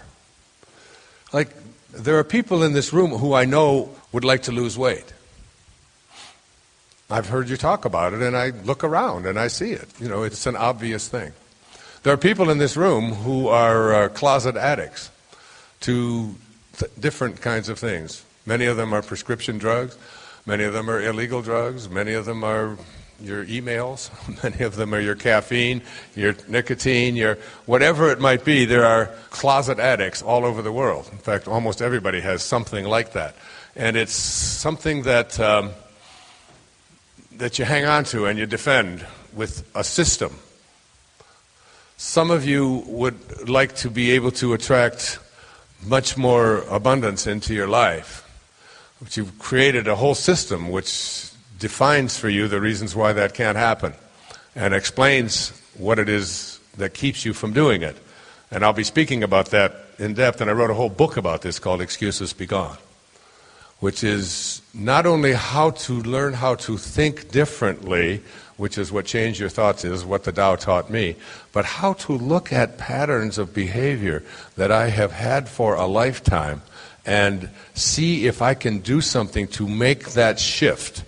It's not so much where you are with any of this, where you are with your level of abundance or prosperity in your life, where you are with being able to lose weight. Look, I taped a show called Excuses Be Gone. And I went home, that was in January this year, and they sent me a copy of the show. And it looked like when I watched the show that I had a bowling ball under my shirt. It did. And it still does, because we didn't shoot it over. Then there was no bowling ball. And there's no bowling ball now. Bowling ball's gone.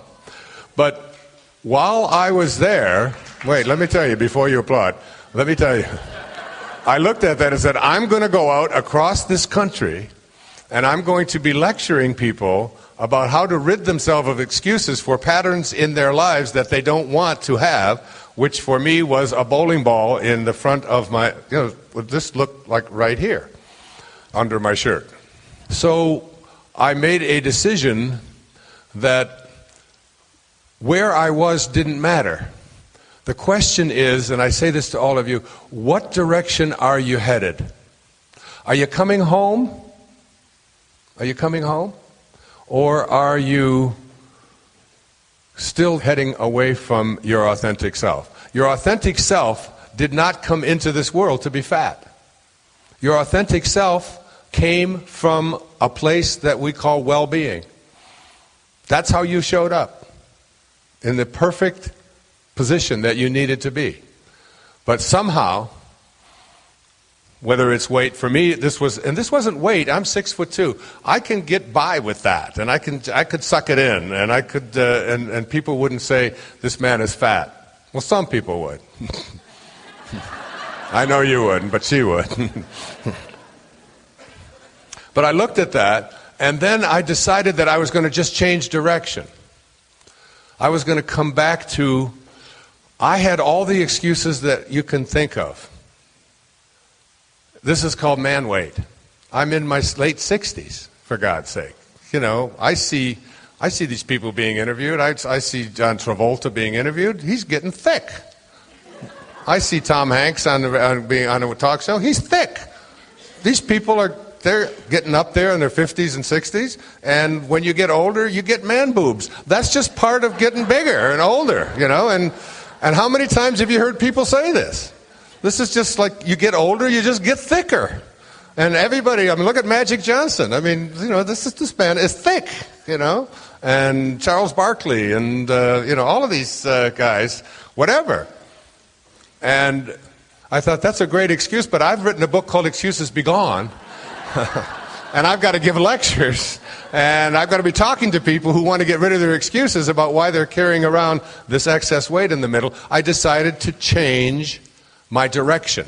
And I didn't quite know what I was going to do, but the next day, after looking at just the preliminary tape of that show, I was called to do an interview with a man named Jorge Cruz, who has written a book called The Belly Fat Cure.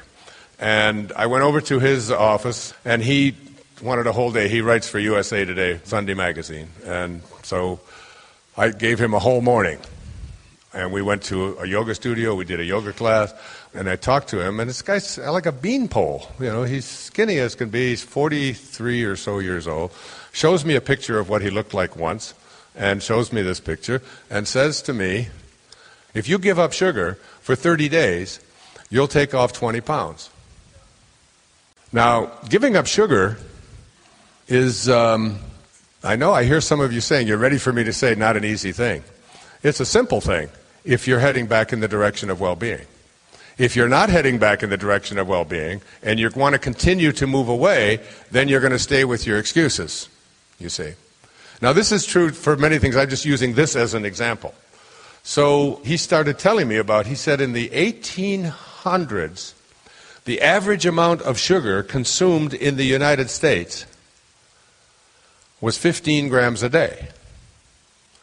Today, it's 285 grams a day. That's what's average in America.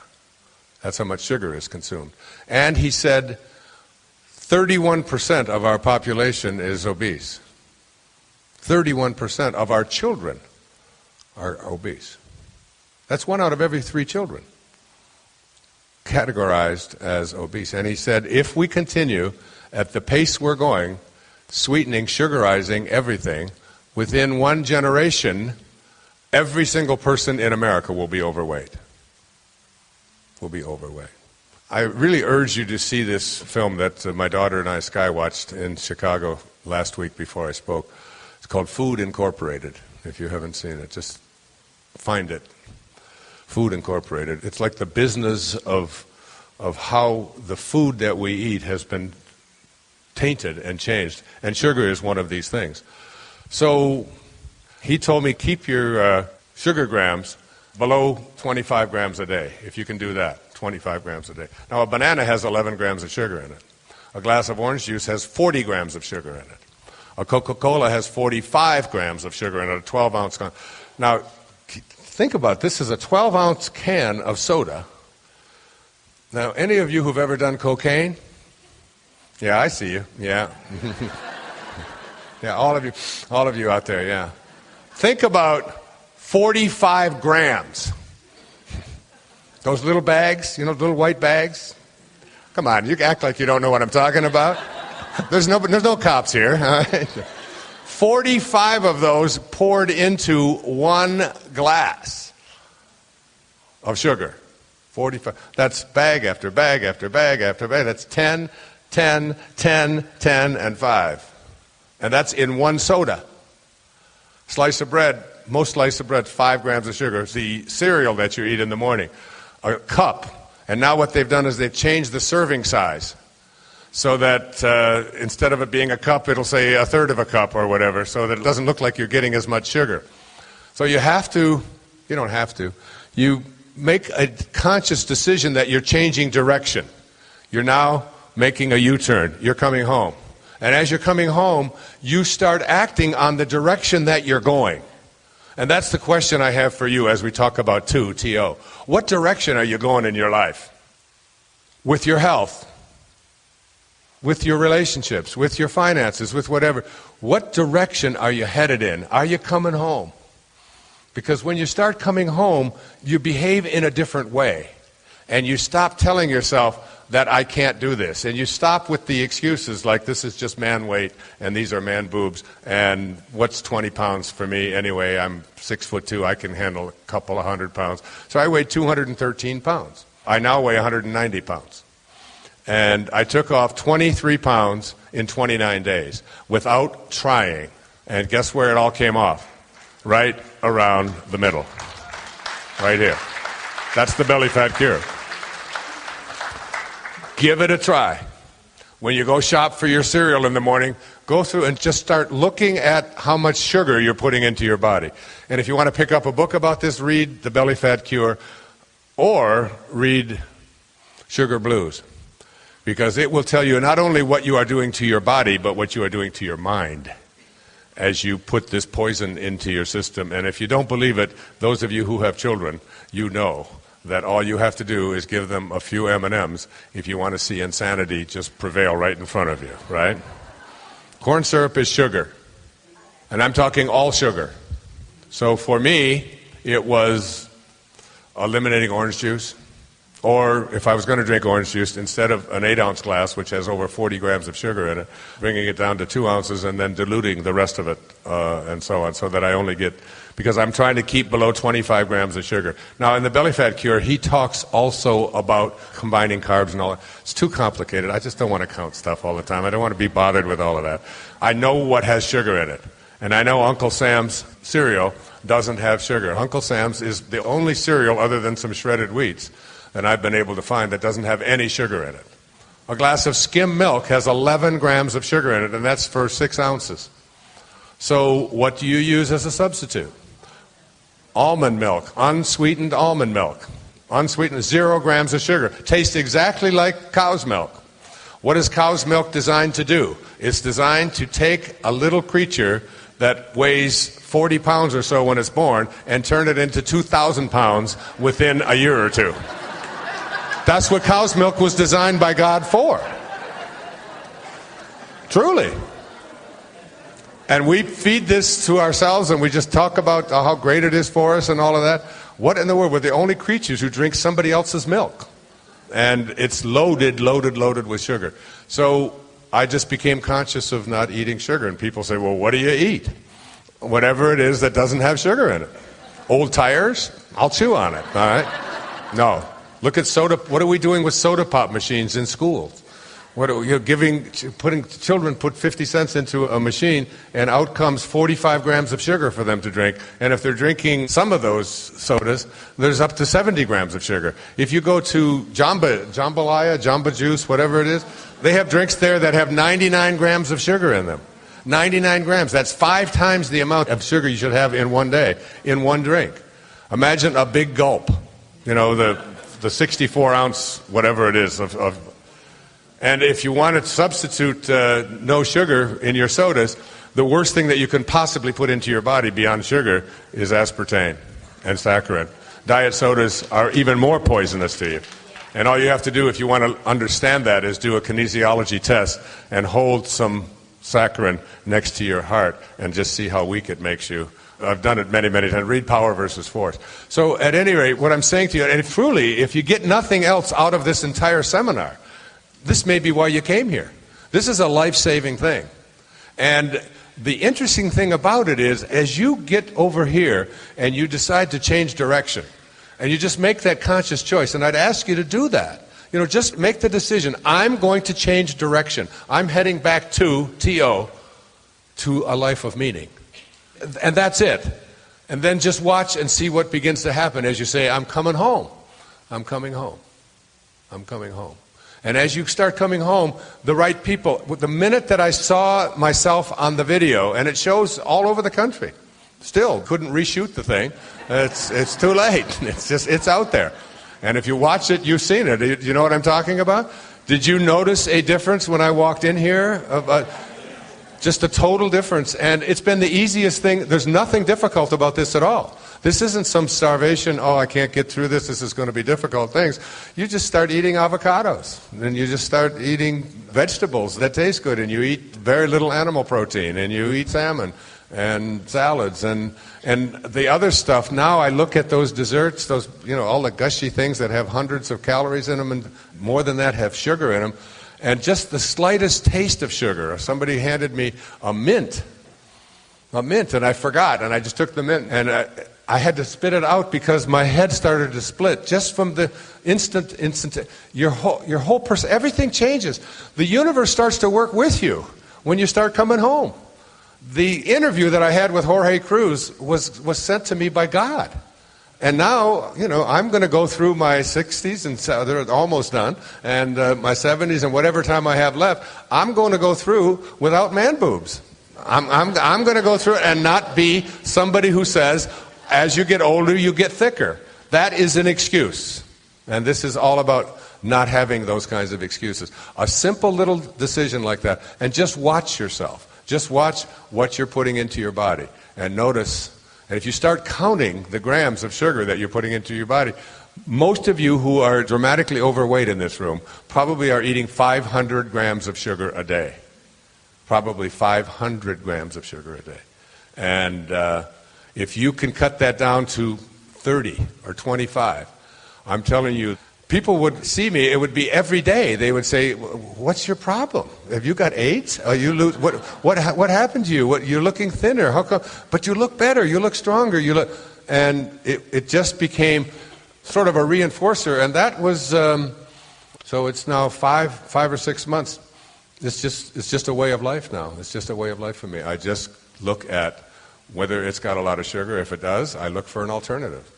There was somebody else had a comment. Yes, go ahead. I'm a registered nurse, and I have my own practice. I specialize in nutrition and stress management. And I will tell you, if people do it for any other reason besides weight, if you have any disease process that you're suffering from, as leukemia, what you're doing. For sure. It loves sugar. Cancer loves sugar. Absolutely. And it thrives off of it. And we're talking asthma, we're talking all kinds of different disease processes. I'll take patients off of nothing but sugar, and they think I've worked a miracle because it's decreased the amount of inflammation in their body. So if you do it for another reason, do it because you're facing other things. And mentally, the depression, so much depression in our country. Can you imagine? It's difficult to be depressed if you're not eating sugar. It's difficult to be depressed because you start feeling so good about yourself and about your life and about your body. Exactly. And addicts will replace their addiction with other things. And when they replace it with sugar, it actually harms their body just as much and keeps it in a turmoil. People who go on cocaine binges, when they finish with the binge, they will usually eat a couple dozen jelly donuts. Just go after as many pastries and danishes and things as they can possibly get into their system. So it's just replacing one form of poison with something even more poison. And there's a huge industry out there, a huge food. If you look at Food Incorporated, it's a huge industry. All right. So I just outlined a few things that I wanted to, what I call first is the signposts. The signposts of a new direction when you're starting to head home.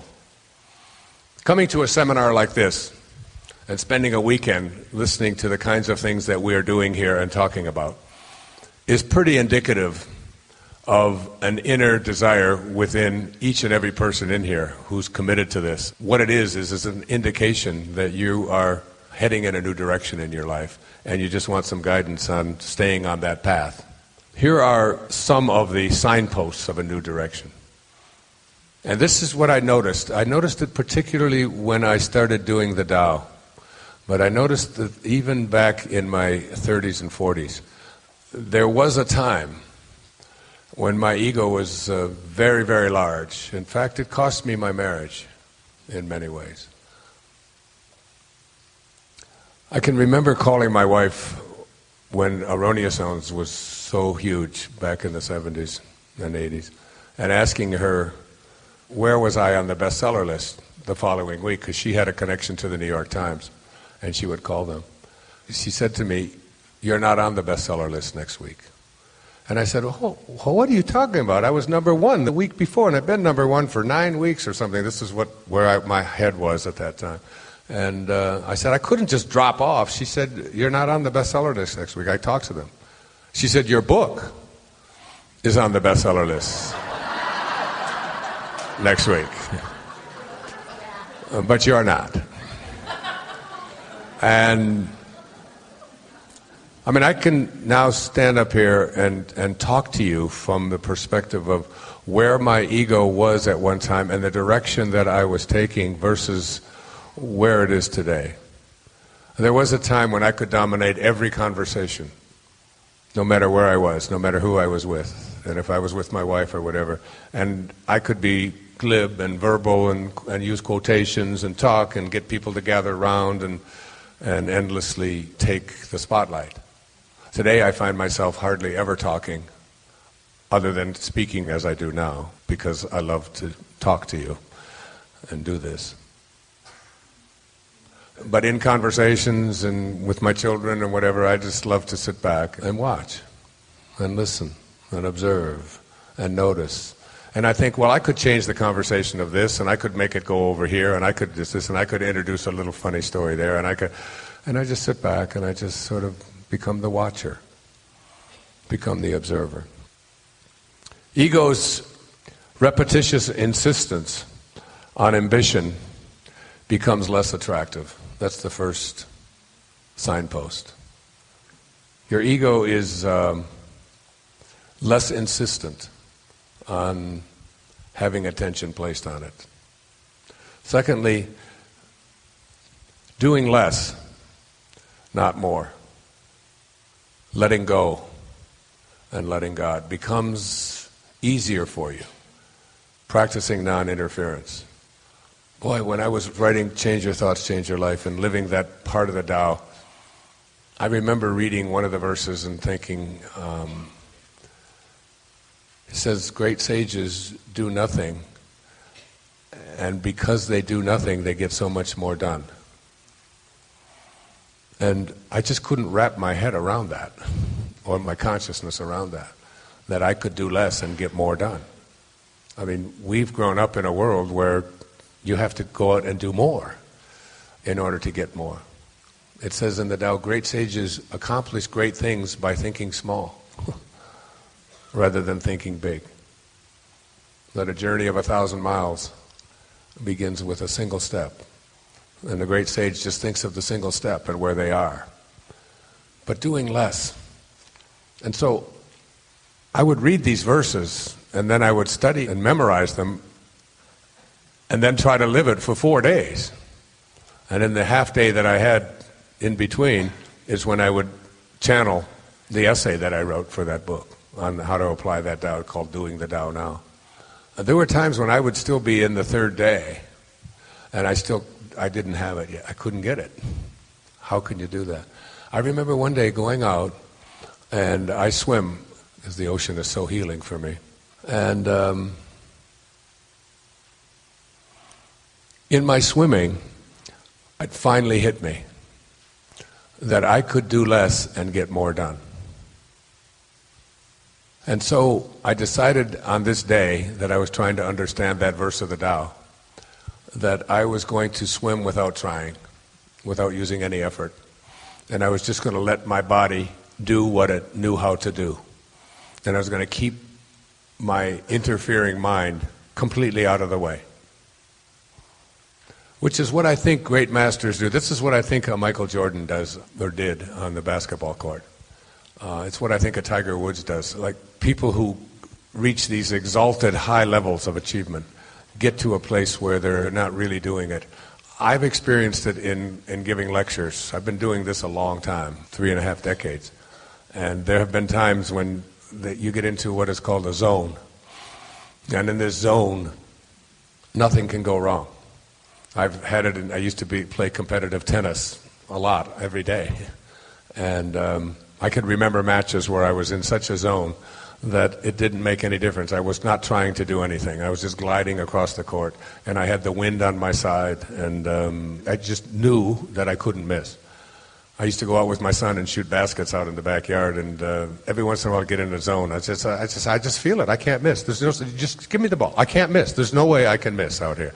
And 10, 12, 13, 14 in a row, and you get into that zone where you're not doing anything. You're just letting yourself be. I now find I can do that in yoga, which is a practice that I have almost every day. But I know in my yoga practice when I can get more done by doing nothing. Does this resonate with you? Does this make sense to you? Can you nod and let me know, because this is a very hard thing to describe. I can tell you in the things that I do well, writing. I've always had it in my writing. I've always just known how to write it. When I would take a class, in fact, I used to take classes at the university where I knew that the exams were going to be essay rather than multiple choice. Because I always feel multiple choice tests punish the people who know the most. Because there's two that could or couldn't be right. And usually, if you know a lot, you can make a good case for either one of those answers. And you're kind of guessing and wondering, I wonder if he's thinking of it that way, the test maker, or this way. But when you're writing an essay, you can just lay it on. You get to a place where you're not trying so hard, but you're not failing at anything. You're just producing results, and you're not willing to judge the results, and it gets easier, trying less. I wonder if you've ever had the experience of going out and running or exercising to a point where your body is really sweating, but you're really in a hurry, and you've got to take a shower. You're anxious, you're upset, you know you only have 5 minutes, you want to get a shower because you want to be clean, but you're rushing right through the shower, you finish the shower, you towel off, and what happens? You're just as wet as you were before you went into the shower, you stink just as bad. Whereas if you were to take that same 5 minutes and take the same shower, only instead of being rushed and anxious and get all upset about it, you would do less. You would just let the water run over your body. And you would take a few deep breaths, and you would just be at peace with it. And you step out of the shower, and you dry off, and you're ready to go. That's what I'm talking about. Hard to define, hard to get specific about it. But as we do, you begin to understand what I mean by two. You begin to shun the spotlight. You begin to practice what the Tao taught me to practice, which is radical humility. Not taking credit. Giving other people credit, not needing to have other people tell you how wonderful you are, just simply practicing what the ocean teaches us. Stay low and let everything come to you. Unity begins to replace separation. Conflict then is eliminated. Remember, the mind at war with itself can never know God. Because knowing God means knowing oneness. And oneness means nothing to be in conflict with. You cannot be in conflict when you have oneness. There's only one. And we begin to see ourselves as connected to everything. Now, also on this voyage of two, and I just have to speak a few moments about this, it is what I call the fall. Virtually every spiritual advance that I've ever made in my life has been preceded by a fall of some kind or another. And I think you can expect a fall. And when you're in one, when you're in a low point, when you're struggling, the Tao says that built into all misfortune is good fortune. And built into all good fortune is misfortune. So that when you're in a place of misfortune, low, your relationship isn't working, the finances aren't coming, the news about your body, the medical diagnosis, things aren't the way you want them to be, all of the falls. Elizabeth Kubler-Ross had a wonderful quote. She said, if you shield the mountain from the windstorms,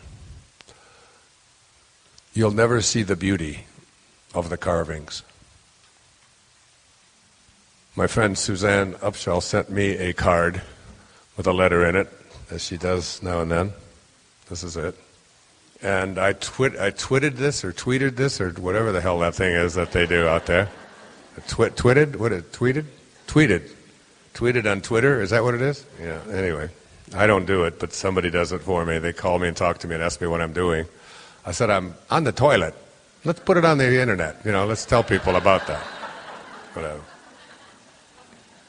The most beautiful stones have been tossed by the wind and crushed by the water and polished to brilliance by life's strongest storms. Isn't that good? The most beautiful stones have been tossed by the wind and crushed by the water and polished to brilliance by life's strongest storms. So the idea really isn't to try to eliminate the storms of your life. The idea is to learn how to sing in the rain, how to dance in the storms, and be willing to go into the storm, which is what I'm doing with this physical thing that I got going on in my body. It's, to me, another one of those great challenges and great opportunities for me to see if I can perhaps experience something that I'll be able to then go out and teach other people with, and that seems to be what I've done with every fall that I've taken in my life. When my wife met another man and left me after 20-some years of marriage, I was beyond devastated, and that fall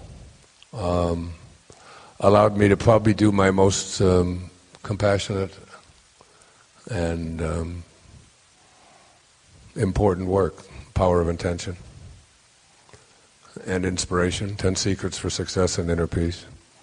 All of those came out of a depression. Not an immobilizing depression, but a sense that I was losing something so important, so valuable to me. Wasn't losing my children, never happened. And today, my wife and I are absolutely best of friends. We're still married. But she lives with someone else, as do I. And I think of that storm and how much it taught me and how great my writing became and how impactful my life journey became as a result of that. I couldn't even be up here talking about this. Even more profound than that was my relationship to my first wife, Judy. And we have a daughter who is 42 years of age. And it had been 34 years since Judy and I and Tracy had been in the same room in a friendly environment. 34 years. And I was speaking in Tampa at an I Can Do It conference, and I saw Judy for the first time in 20 years at least.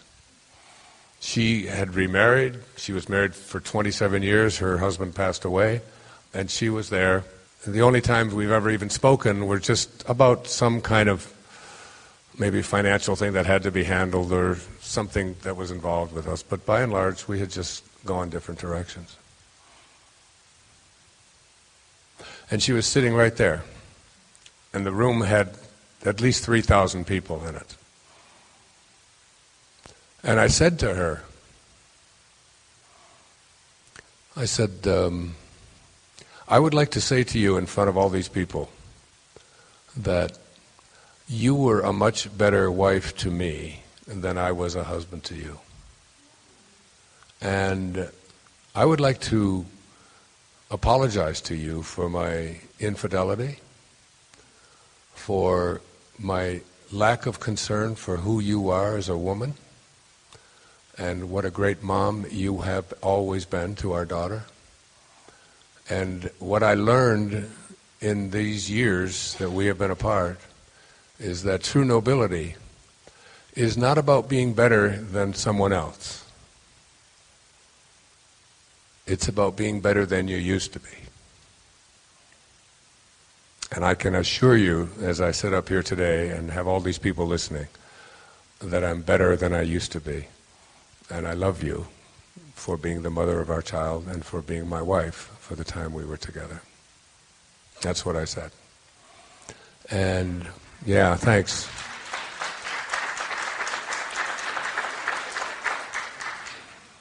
And so these storms in our lives help us. It's like I was really saying, can you forgive me? Because forgiveness, as Mark Twain said, forgiveness is the fragrance that the violet sheds on the heel that has crushed it. On the heel that has crushed it. And as we move back in the direction of coming home,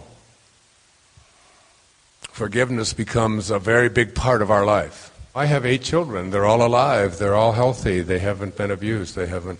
But I've had a daughter who's been in prison and is addicted to, has been addicted to prescription drugs.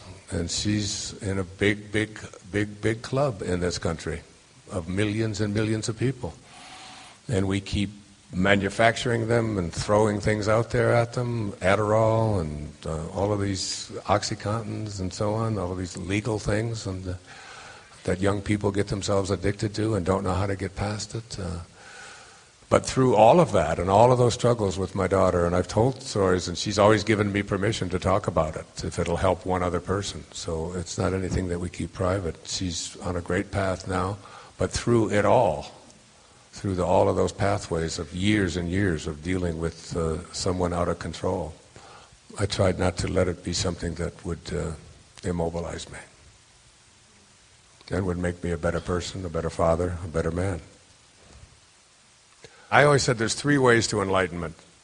The first way to enlightenment, I call enlightenment through suffering.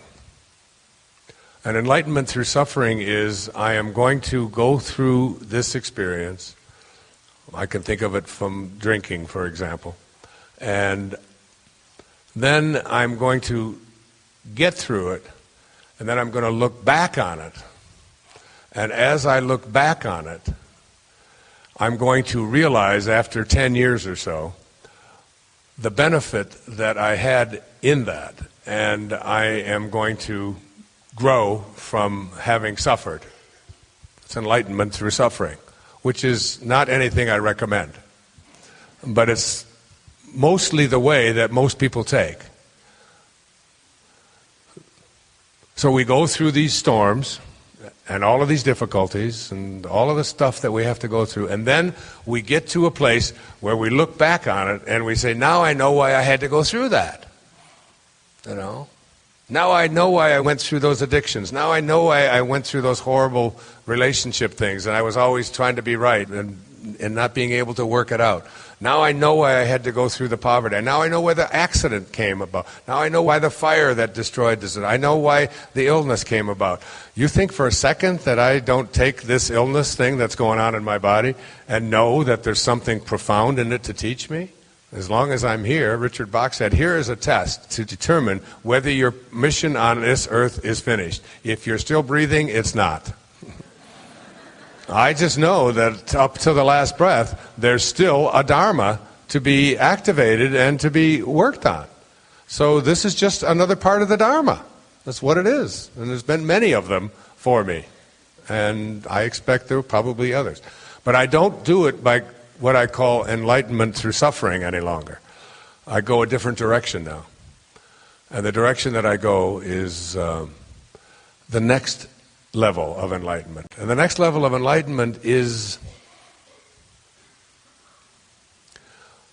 while you are going through the storm, instead of saying, someday I will realize why I had to go through this, and I'll look back on it, and I will benefit from it. Instead of that, what I do is say, what's the lesson in this for me right now? What is it that I've attracted? Why have I attracted this into my life again? And I am going to get the lesson without having to go through a long period of suffering in order to understand it and explain it.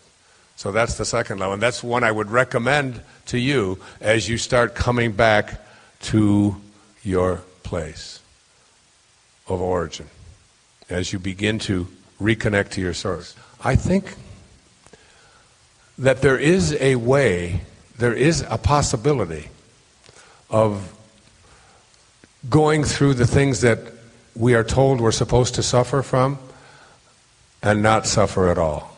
I think there's a way. I don't say that I'm there, but I remember reading Islands in the Stream by Ernest Hemingway. And I remember in that story, he was talking about his son who was in the Spanish Civil War in the 1930s. And he had just found out that his son had been killed and just received the notice he was in the Caribbean. And that night, he went out and he was dancing with someone at a dance when he had just lost his only son. And someone said to him, "How could you possibly be dancing and celebrating tonight with the news that you've just received?" And he said in the novel, "Sooner or later, I'm going to have to get over this, or it will take me too. I have picked sooner." Now, I'm not saying one way is right and another way is wrong. I am saying that suffering as a way to enlightenment is way overplayed. And when you really get good at getting into the moment and being here now, as Ram Dass says, living from this moment and being just completely engulfed in it, whatever it is that your pain is, whatever you're thinking about, whatever, there's a saying that says, "I'm an old man and I've had many troubles, most of which have never happened." And most of the troubles and the suffering and the things that they are really thoughts, that all this suffering that you went through, that it was all thoughts. It was just all thought. That we become what we think about, whether we want it or not. I mean, that's really the beauty of the work of Esther and Jerry Hicks and Abraham, is the power of our thoughts to be able to align ourselves in such a way, which is going to be a big focus of tomorrow's presentation. This whole idea of reconfiguring our way of processing things in such a way that we don't have to suffer. Because I'm going to go to a third point. I haven't even gotten to the third one yet. Everybody has a story. Everybody has something that takes place that they wish hadn't taken place. We still have within us the capacity, as Abraham often says, my not eating because there are children starving in Africa is not going to feed one child. My feeling guilty, like you can't get depressed enough to undepress another person. You can't get sad enough to make somebody else happy. But you can present yourself as a person who is aligned with Source in such a way that you are a God-realized soul, that when you are around a depressed person or a starving person, you give them hope. And that's what we need, is people who have a sense of hope and can elevate themselves because of the examples. The third way to enlightenment, remember, the first is enlightenment through suffering. So you go through your long period of time, you look back, and now you're in the moment, and you look at it and say, even though I'm suffering, I am going to get the lesson in this and going to act on it now rather than going through another 10 years, because you only get 3 or 4 of those 10-year periods, and it's like flatline time, you're leaving, all right? But the third one is one that has always intrigued me, and that is what I call enlightenment by getting out in front of it and stopping it before it gets to you, anticipating it. As you get to a level of awareness that is so aligned with God, where you're thinking from a spiritual way at all times, seeing the unfolding of God, practicing reverence for life, the things I'll be speaking about when I speak about this meaning phase. As you get and begin to start to elevate your consciousness and do what I remember I quoted Vivekananda. You know, it's like, watch the blossoms in the springtime. The blossoms vanish of themselves as the fruit grows. So too does the lower self vanish as the divine grows within you. So as the divine grows within you, it takes this container that you are, and more divinity goes in, and it pushes out the lower self. And the more of this divinity, this consciousness, this reverence for life, this approach to living, which is based on giving rather than what's in it for me, as you do that, Patanjali put it this way. He said, when you are inspired by some great purpose, some extraordinary project, all of your thoughts break their bonds. Your mind transcends limitations. Your consciousness expands in every direction, and you find yourself in a new and a great and a wonderful world. And then he said, dormant forces, faculties, and talents come alive. Dormant forces, that is, forces that were dead to you, they come alive.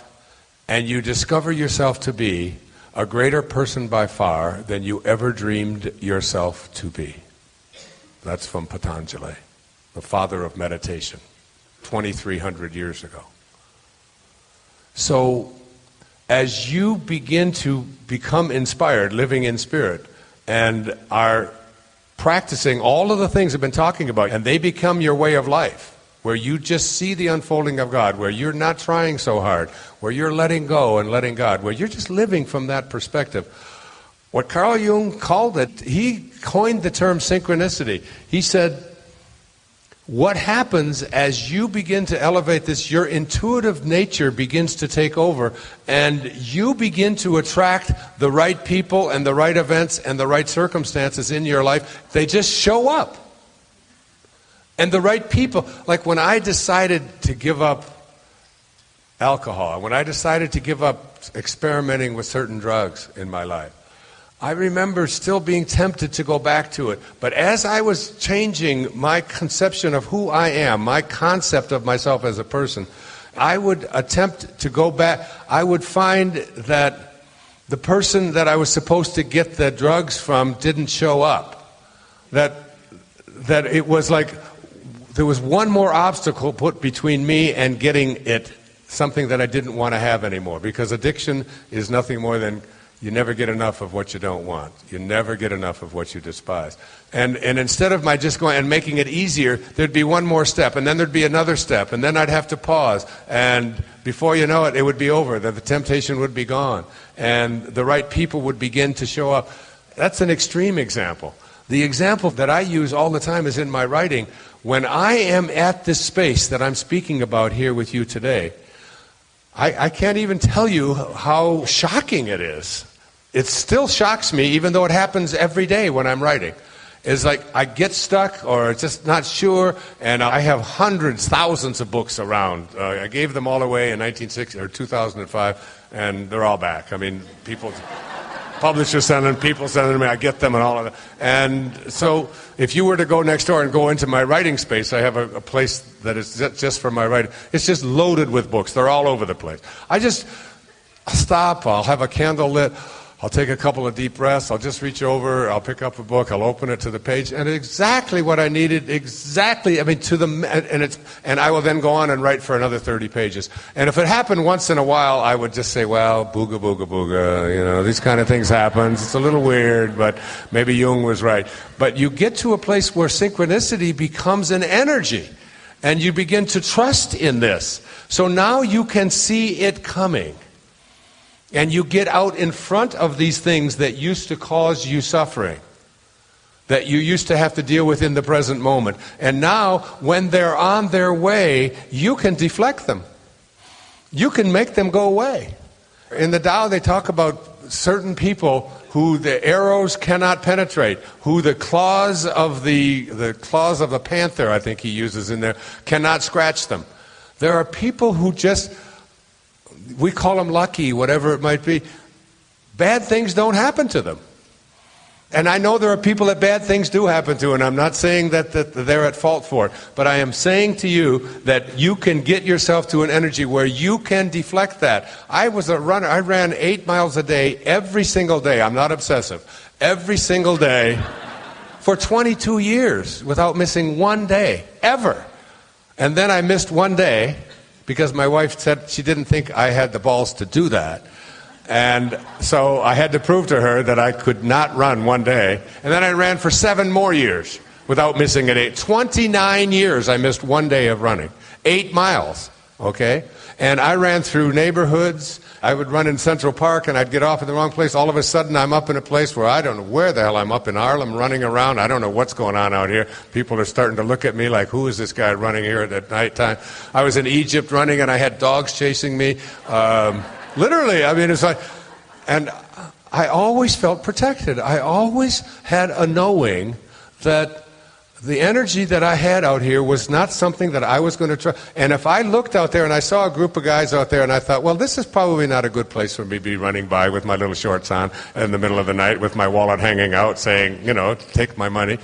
I would read the signal, and instead of debating and wondering and all, I would just, your intuition begins to kick in when you get to a God-realized place, when you start practicing the things I'll be speaking about in the morning, which is when you start living a life of meaning and practicing reverence for life. The right people, the right circumstances begin to show up, and you start to trust in it. I'm not arrogant about it, but when I write, I know that God writes all the books, delivers all the speeches, and builds all the bridges. I know that. I know that I am not doing it any more than I'm giving this talk right now. And this is just, it is just coming out of my mouth because I don't even know where it's coming from. Where are these words coming from, and how come I have them? That Patanjali quote that I just gave you, and the other one that I just gave you, I haven't said that in 2 or 3 years. Why is it there? How come I use it at that moment? What? You just start to trust in it. And then you get to a place where you're in conversation with someone, and you can eliminate virtually all conflict in all of your relationships. You just practice those 4 words. You're right about that. You know, that's a good point. Thank you for sharing. I never thought of that way before. Boy, you're really smart. Thank you for doing that. You're right about that. That's great. Instead of the ego taking over. And then you can start anticipating, all right, this is what she's saying. Now, she's saying it again. This is the 4th time she said that. She gives me this shit every day. I know she's wrong. I know that she's wrong. And then you start thinking and you stop yourself. And you just put your finger over your mouth and you stop yourself symbolically and you say, if I say this, she's going to say that. And then when she says that, I'm going to say that back. And then I'm going to say that, and then she's really going to get pissed. And we're not going to talk for 3 days. Now we're going to go through a freeze-out. There's going to be no sex. Whatever. And you can do all of this in 4 seconds. You just play. You're out in, do you see what I mean? You're out in front of it. And you play the whole scene out, if I were to do this, and then you step back. So by what I'm saying to you is, these are the 3 levels to reach yourself when you're coming back. And when you get to this top place, synchronicity begins to kick in, your intuitive nature begins to take over, because you're now aligning with God. And that's, you know, they say if prayer is you talking to God, then your intuition is God talking to you. That's Spirit speaking to you, saying, keep your mouth shut. Avoid this conflict. You don't have to go there. It's going to, play it all out. You've already done it before. Get to a place in your relationships where you just number it. It's like 17. All right, that means I'm late. I shouldn't have been. I should have called, but I didn't call. You're going to tell me you never have consideration for me, and I'm always doing everything. 17 or whatever. And you don't have to play it out anymore, and you can literally shift. And this is what I was speaking about, even in conversations these days that I have with my family, at restaurants and all of that. I'm constantly being able to use my mind in a way to say, just step back. Keep your ego out of it. Just allow. Just watch. Just enjoy. Let them take over. If they want to know something from you, they will. Interject over here if you want to, but, just practice some humility, some radical humility. And the final thing about this journey back, I talked about it in the film, is called the quantum moments. And these are moments in our lives that really shift us, and they almost always come after a fall. So you have the fall. When I was in high school, in Denby High School, I was on the track team, and I was the high jumper on the track team. Now, I'm white. So that tells you about how high I jump, okay? We know white men don't jump. But I was the only guy that could clear 5 foot or whatever it was, so I would be the high jumper on the track team. And I would run up to the bar, and I would run up as fast as I could, and I'd get down as low as I could, and in the process of getting down low, I would generate the energy to propel myself over the bar to a higher place. That's the metaphor I want you to think of. That as you have one of these falls, what you are doing is you are generating energy to propel yourself over the bar. If you remember in the film, I spoke about the night that I had one of the most shameful nights of my life, when I required my wife and our 5 little children. We had 5 children in 8 years, and they had closed the bar at the restaurant because someone the night before had served someone underage, and they wouldn't give me a beer with my meal. And I made everybody in the family be inconvenienced and get up and go to another restaurant because I was upset because I couldn't have my beer. Now that's a jerk. That's shameful behavior. It's hard for me to even admit it, but I'm better than I used to be. Now I'd only make them go 2 blocks instead of 3. No, I wouldn't do that. I wouldn't do that.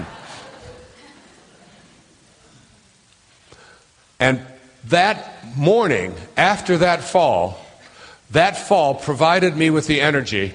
I began to think about myself. And what was I doing?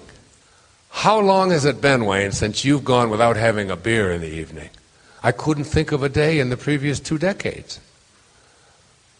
And what are you doing making your wife, who's had 5 children with you in 8 years, move? And you know what it means to move little children like that?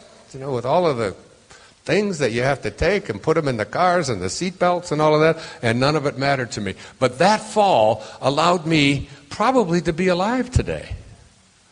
Because if I would have kept drinking the way I was, I wouldn't be alive today. It was going to kill me because alcohol's like sugar. I mean, and it's loaded with sugar, by the way. So these falls, when you have one, start looking for the energy and start seeing what it can bring to you as you move.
That's the secret. So the Bushman storytellers talk about 2 kinds of hunger. They say that there is physical hunger, then what they call the great hunger. That is the hunger for meaning. There's only one thing that is truly insufferable, and that is a life without meaning. There's nothing wrong with the search for happiness, but there is something great, meaning, which transfigures all. When you have meaning, you are content. When you have meaning, you belong. That's what the Bushmen say in the tribes in South Africa. When we decided to do the film, The Shift, the original title was called Ambition to Meaning. I changed it because people were thinking the film was a documentary or a series of talking heads of these kinds of movies with different people giving different points of view. And the movie isn't that at all. It's a drama. And the reason I did the film in the first place was because I was told that 10% of the people in America buy 100% of the books. 90% of the people, when they become adults, don't ever buy a book again. 9 out of 10. So if you're buying books, you're in a small minority. But those 90% do go to the movies. And for me, at this time in my life, I am not motivated by anything other than meaning. I've made more money than I know what to do with. And virtually everything I make, I give away. And I don't need any help in telling me how to do that, in case you're thinking that. Because I have 8 children who take care of that responsibility very well for me. And it's not about how much money I make. And the irony is that as I've shifted my motivation in my life from ambition to meaning, I've made more money than I ever dreamt I could have made, even 3 or 4 years ago. It just comes in. As a matter of fact, it's a rare day that I go to the mail and don't have somebody give me money. The gentleman who sat there yesterday, who is the man who provided Ram Dass with his home. Many of you may know that I put out a request for people to help my teacher because he had given everything away, and when he had his stroke, he had nothing. 0, literally. And I put out on the internet and in my book, Inspiration, a letter and asking people to make contributions so that he could have a place to live. That man, the Indian man, Dr. Raj, he heard my appeal and had me meet Ram Dass, gave Ram Dass a check one day for $50,000, and then bought him a home that he could live in for the rest of his life out in Haiku. Isn't that beautiful?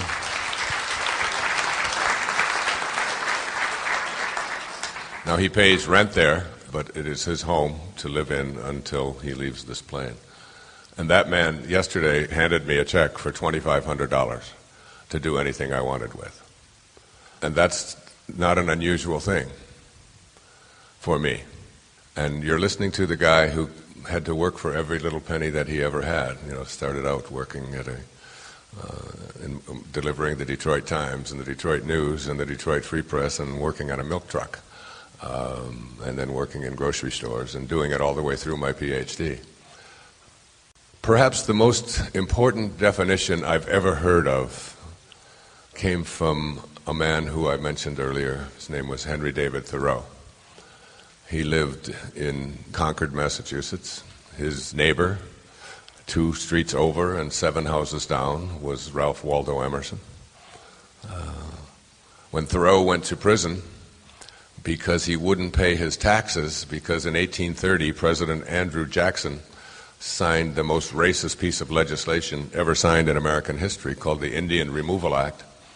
And in there it gave the authority to the Howleys, us white people, who had come over and taken over this country from these people who had lived here for thousands of years.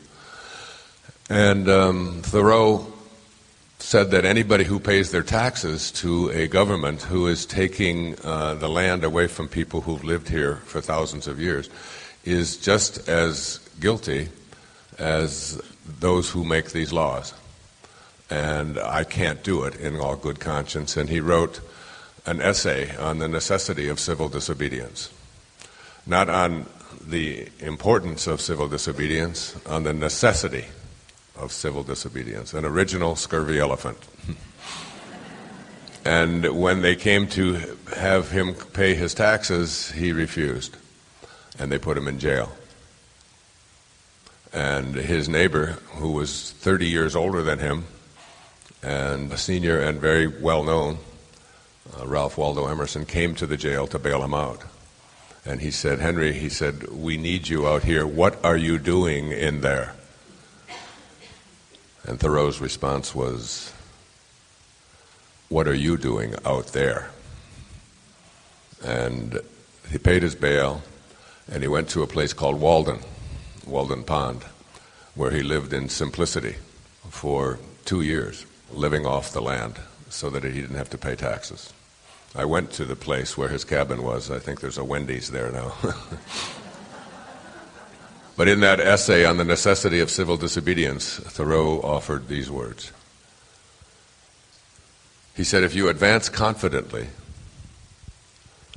in the direction of your own dreams and endeavor to live the life which you have imagined, you will meet with a success unexpected in common hours. I committed that to memory when I was forced to read Thoreau in high school for an English class with Mrs. Lux. You had her too. And we had to read Walden. But I was having a little difficulty in those days. I was very much of a scurvy elephant. And in my biology class, I had been told that I had to do a leaf collection. And I just refused to do it for some silly reason at the time. It just didn't make any sense. I knew what the leaves were. I had already passed it. I had already shown him that I could do it, but they wanted me to go out and get a scrapbook and collect leaves and put them in some kind of a presentation. That was my assignment. I was 16 at the time, and it just didn't make any sense to me. And I went to Dr. Pova, who was the biology teacher, and told him that I knew what all the leaves were, but collecting them and putting them in a scrapbook just didn't make sense. I had a girlfriend. Her name was Mary Jo Mercurio, and Mary Jo offered to do it for me. And she was one of those curve breakers. I mean, she wouldn't just do a leaf collection. She would have it tabulated, and she would have it color-coded, and she would have it indexed, and she would have it laminated and published and, ready to be, sold at the bookstores. And she thought that was great, but I said no.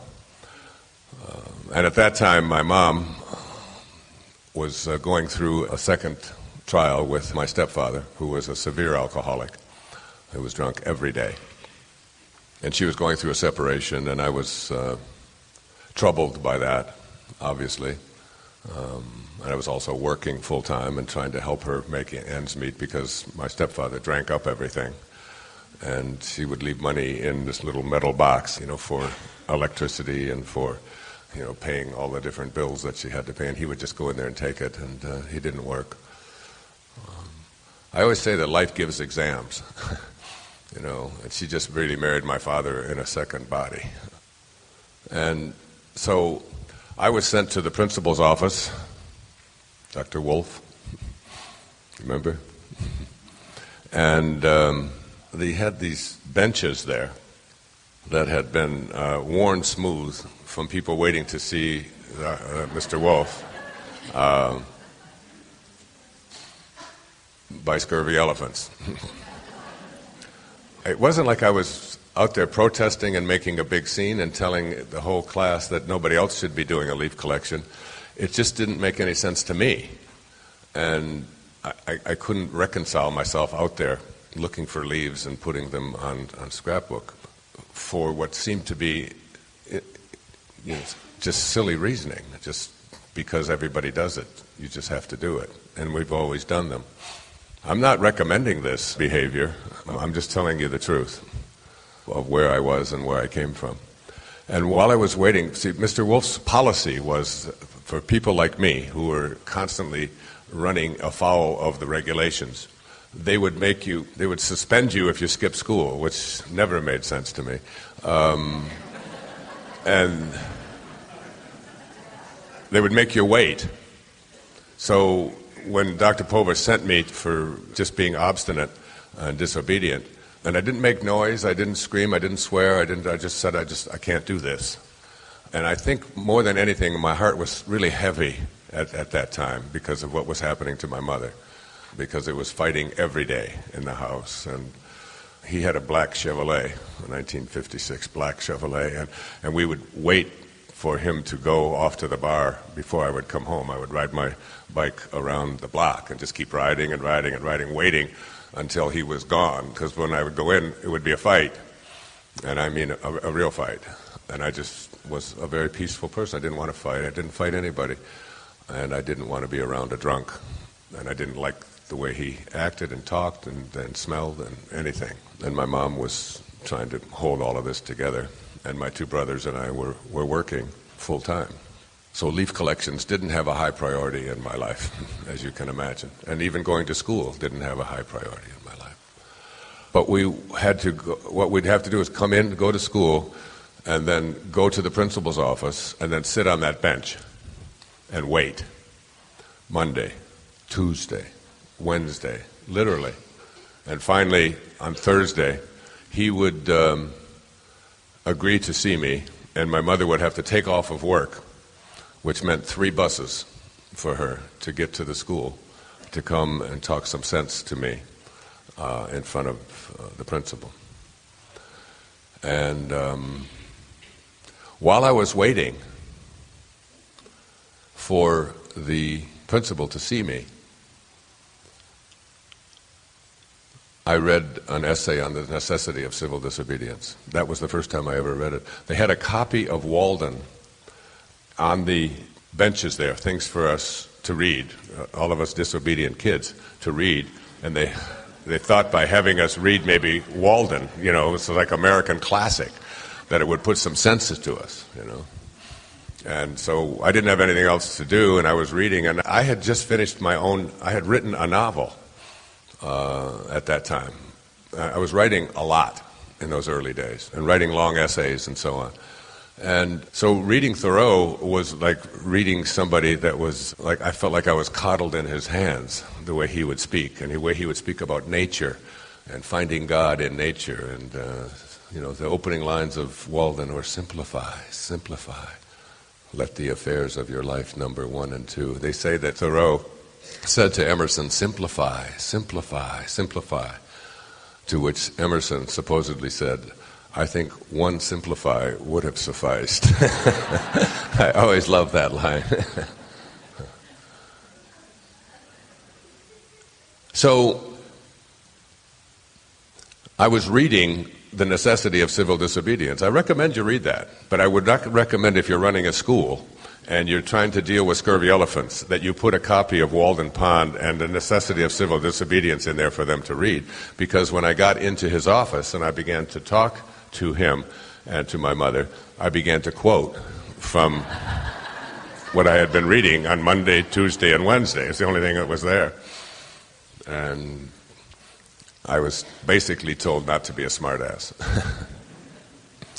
But it's a very important thing as I talk to you about meaning here today, that you see that, let me give you that quote again, and just let the words just sort of, let them ripple inside of you.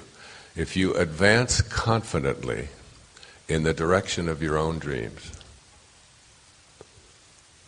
advancing confidently in the direction of your own dreams, which is what this whole workshop is about, and you endeavor to live the life which you have imagined.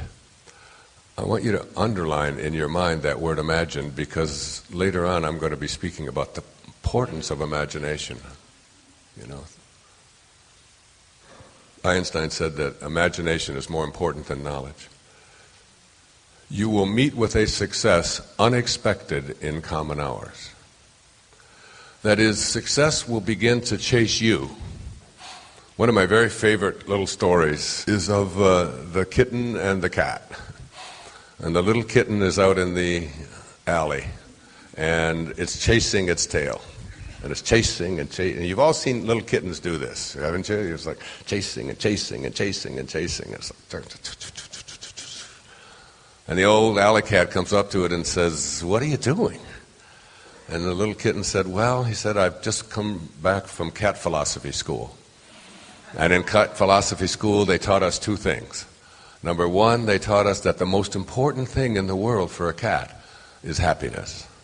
And number 2, they said that happiness is located in our tail."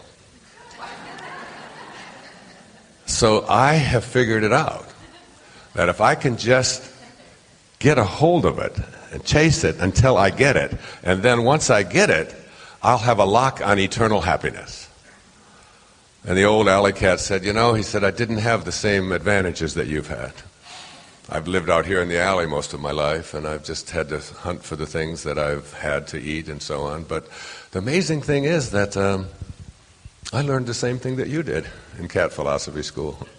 I learned, of course, that happiness is the most important thing in the world for a cat. And indeed, he said, I've recognized that happiness is located in my tail. He said, the only difference between me and you is that what I've learned out here is that when I advance confidently in the direction of my own dreams and endeavor to live the life which I have imagined, it follows after me wherever I go. Now that's a hard one to believe when you've been told that the chase is important and doing something is really crucial. And what I've been speaking about here for a long time is about not doing. That doing gets in the way. And that allowing is a great substitute for doing. And trusting.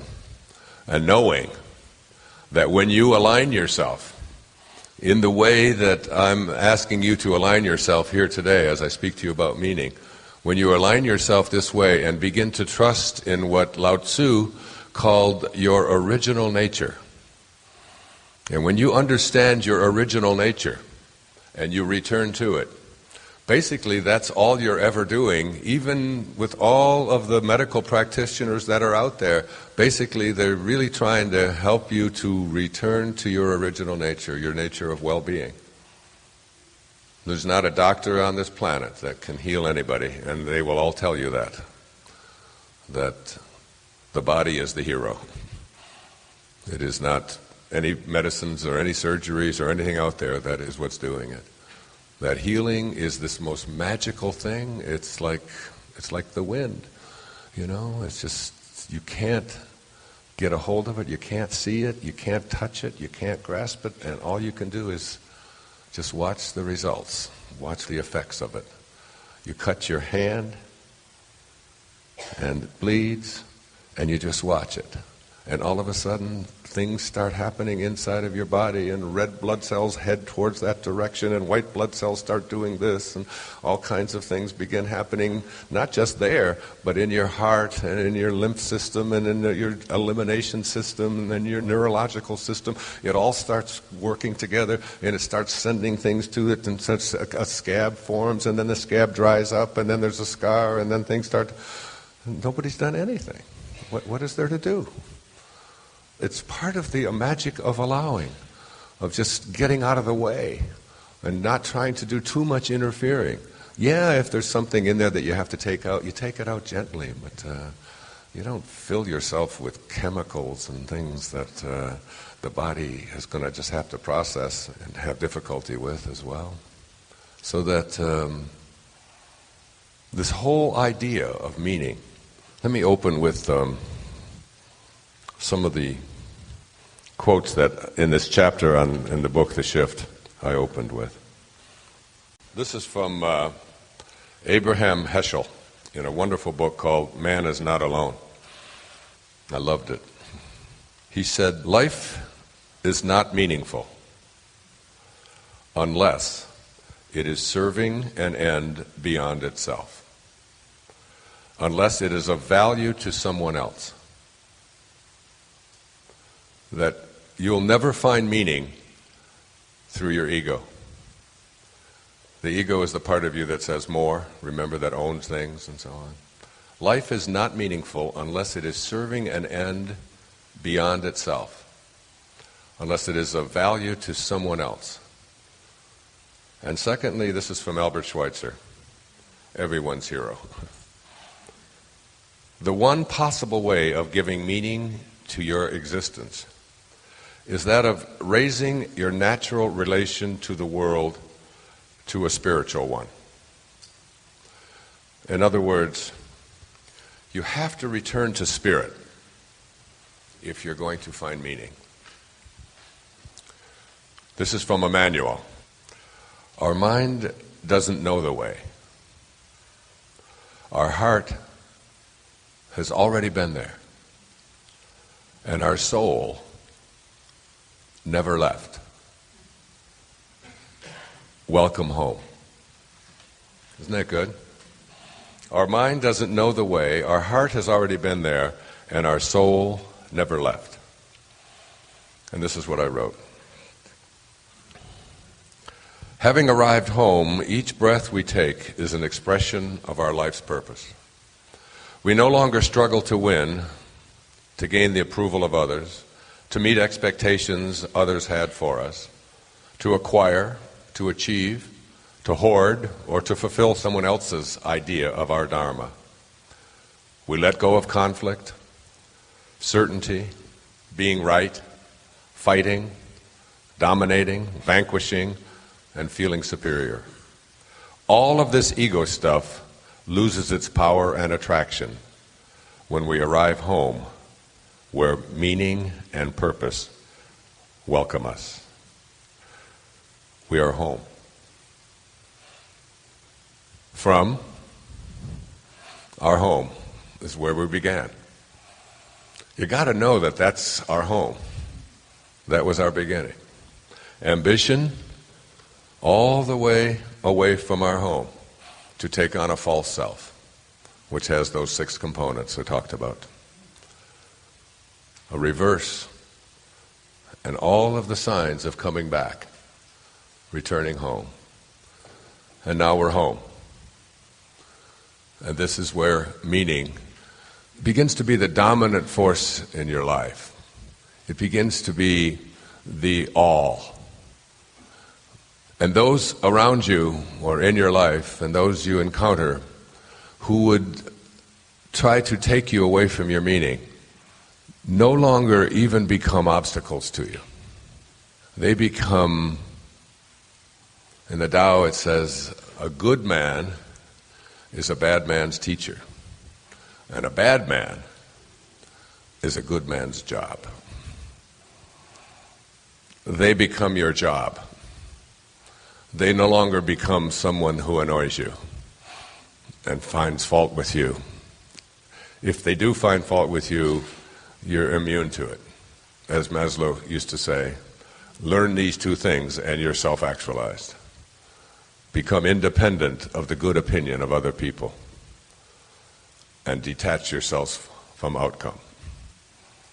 In other words, do what you do because it is your calling.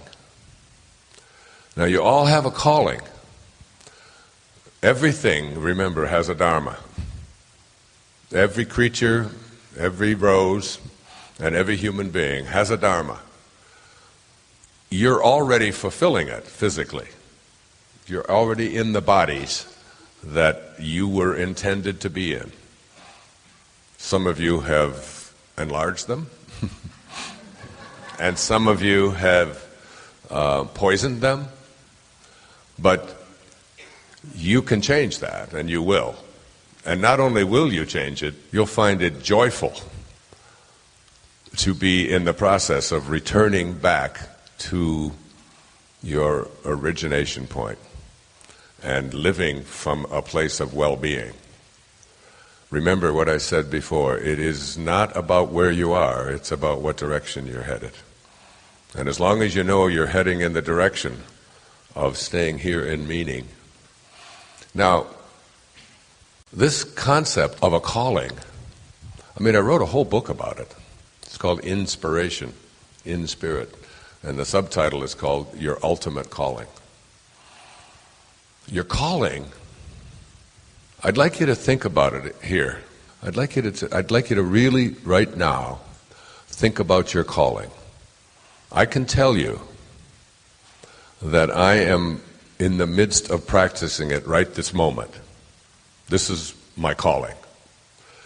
And your calling is authentic, because some of you will say, I don't know what my calling is. So I'm going to introduce a word here to help you to identify your calling. And that word is passion. And it doesn't make any difference to me whether that passion has anything to do with making a living, or it's a part of the DOT, the Dictionary of Occupational Titles. What is it that you find passion about? And the only condition I place on it is that it is in alignment with God or with your source. All right? So that your passion, if your passion is about killing other people, for example, if your passion is about stealing, if your passion is about, I often said that there's two ways to have the tallest building in town. One of the ways to have the tallest building in town, always, is to go around and knock down anybody else's building when they start getting taller than yours. So as soon as they get up, if you're at the 44 floors and they get to 43, 44, you just go over and you put some explosives in there and you just blow it up. And you say, I have the tallest building in town. And this is, by the way, our collective ego. This is what we do in our society and in our world, and which is about, if you really want to know my passion and my calling, it's about shifting the entire consciousness of this planet before I leave it. And that's why the film titled The Shift is so significant to me, because I know that if I can get 10 million people to watch that film, The Shift, if I can get 10 million people in America and Canada to watch that film, that we reach something called pi, 3.1416, remember? And if you can get 3.1416% of a population to align, the rest of it's called a critical mass in physics. You reach what is called phase transition. And if you align enough people or electrons or subatomic particles up and align them in a certain way in an energy field, and you reach what they call the 100th monkey, when you reach that point, all the rest of the electrons or the people in that energy field begin to align as well. And we have aligned ourselves collectively with a consciousness that allows for people to knock down other people's buildings. The other way to have the tallest building in town is to always work on your own building and not be concerned with anybody else's building or what anyone else out there is doing, or being consumed with trying to compete with or win or defend. To listen to your calling. So your calling is the thing within you that has your attention, that has your passionate attention. And it doesn't make any difference whether it makes sense to anybody else. It's the thing that you feel inside of you that you're here for. It's Mr. Holland in Mr. Holland's Opus, which is one of the great movies for me ever. That movie, and another movie, interestingly enough, that touched me very deeply when I was early 30s, was Rocky. The first Rocky, not the 27th Rocky, you know, when he was fighting old grandmothers in Depends, or whatever he was doing out there. I walked out of Rocky, I saw it in Honolulu, and I felt that there was nothing that I couldn't do. I don't know if you've had those kind of experiences with films and so on, but and a movie that touched me very deeply was a movie called Deja Vu. Not the more recent one, the older one with Vanessa Redgrave. It's called Deja Vu. Just a powerful movie. Watch it from beginning to end. It'll just knock you out with the possibilities. It's a movie that doesn't seem to have a script. Vanessa Redgrave and her mother is in the film as well, Deja Vu. I recommend you watch it. And here's the secret. Here's the thing that I learned. That it's the presence of the passion. That when you have the presence of the passion within you for what it is that you feel is your calling, everything else will take care of itself. That is an indication that you have God within you and guiding you. The word enthusiasm and theos, iasm, translates to the God within in Greek. The God within. When you are enthusiastic about something, anything, when you have that kind of internal knowing that this is what I'm doing. And sometimes you have to, that Shakespeare's, he wasn't just a great writer, he was an incredible philosopher. Probably the most famous lines from Shakespeare are from Hamlet. To be or not to be, that is the question. And that's a very profound question. But what follows that is much more profound. He said, after to be or not to be, that is the question. Whether 'tis nobler in the minds of men to suffer the slings and arrows of outrageous fortune, or to take arms against a sea of troubles, and thus by opposing end them. You have to ask the question, and that's what this program is about, and that's what the movie is about, and that's what the book is about, and that's what all of it is about. To be or not to be. Am I going to be who I came into this world to be, and there's something inside of me that has always been calling me to it? Or am I going to allow the slings and arrows of an outrageous fortune that has been imposed upon me by others to dictate my dharma? That's really the question. And it's a question that you can answer and respond to and live with and practice without being a jerk, without being nasty. In fact, one of my favorite lines from the Tao, I say it to my kids all the time.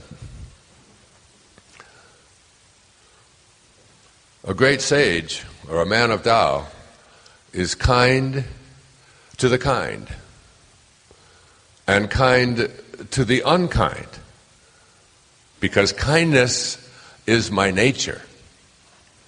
In other words, you can't give away what you don't have, and you can only give away what you do have. And if kindness is your nature, then that's all you can give away. And you can give that away no matter what anybody offers you. You can give kindness away. You can give love away. It's about discovering your nature. And I want to help do a little bit of that with you here in the remaining time I have to talk about meaning. I want to share with you a little bit from this wonderful book. It's called the Hua Hu Ching, Huahuching. Now, I don't know too much about it. I've tried to find out about it, and I've had it Googled and looked through. The subtitle of it is called The Unknown Teachings of Lao Tzu. That's a little sketchy for me, because if it's unknown, how did it get in here? You know? But this isn't the only place. It's written by a man named Brian Walker. It's a small little book. It's got 81 verses, which is exactly the same number of verses as the Tao Te Ching, which is an interesting number, by the way, when you're talking about meaning, and a lot of people believing in numerology and so on. I mean, 81 is a very magical number. I mean, 8 is what? The symbol of infinity. 1, infinite source. Infinite source. Once. One infinite source. 81. If you read the Bhagavad Gita, which is created almost at the same time, within a few years of the time that the Tao Te Ching was created, there are 18 verses in the Bhagavad Gita. The two of the probably the most enduring spiritual texts that have ever come our way. One has 18 verses, one infinite source, the Bhagavad Gita, the Song of the Lord, the Hindu holy book, and the Tao Te Ching, the most translated book ever to be published anywhere other than the Bible, has 81 verses.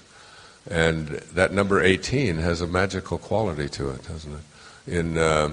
In Hebrew, what does 18 mean? Hai, which means what? Life. 18 is life. Anybody in here born on the 18th? Let me see, raise your hands. You all go directly to heaven. You don't have... You are infinite beings. You don't even have to... The only problem is it's the calendar that's all messed up. I was born on the 10th, which is really the 18th in the ancient calendars of the... That's the way I interpreted it anyway. At any rate, the Tao Te Ching, T-A-O, Tao, means the great way. T-E means the virtue of. Ching means book. So it's the book of living the virtue of the Great Way.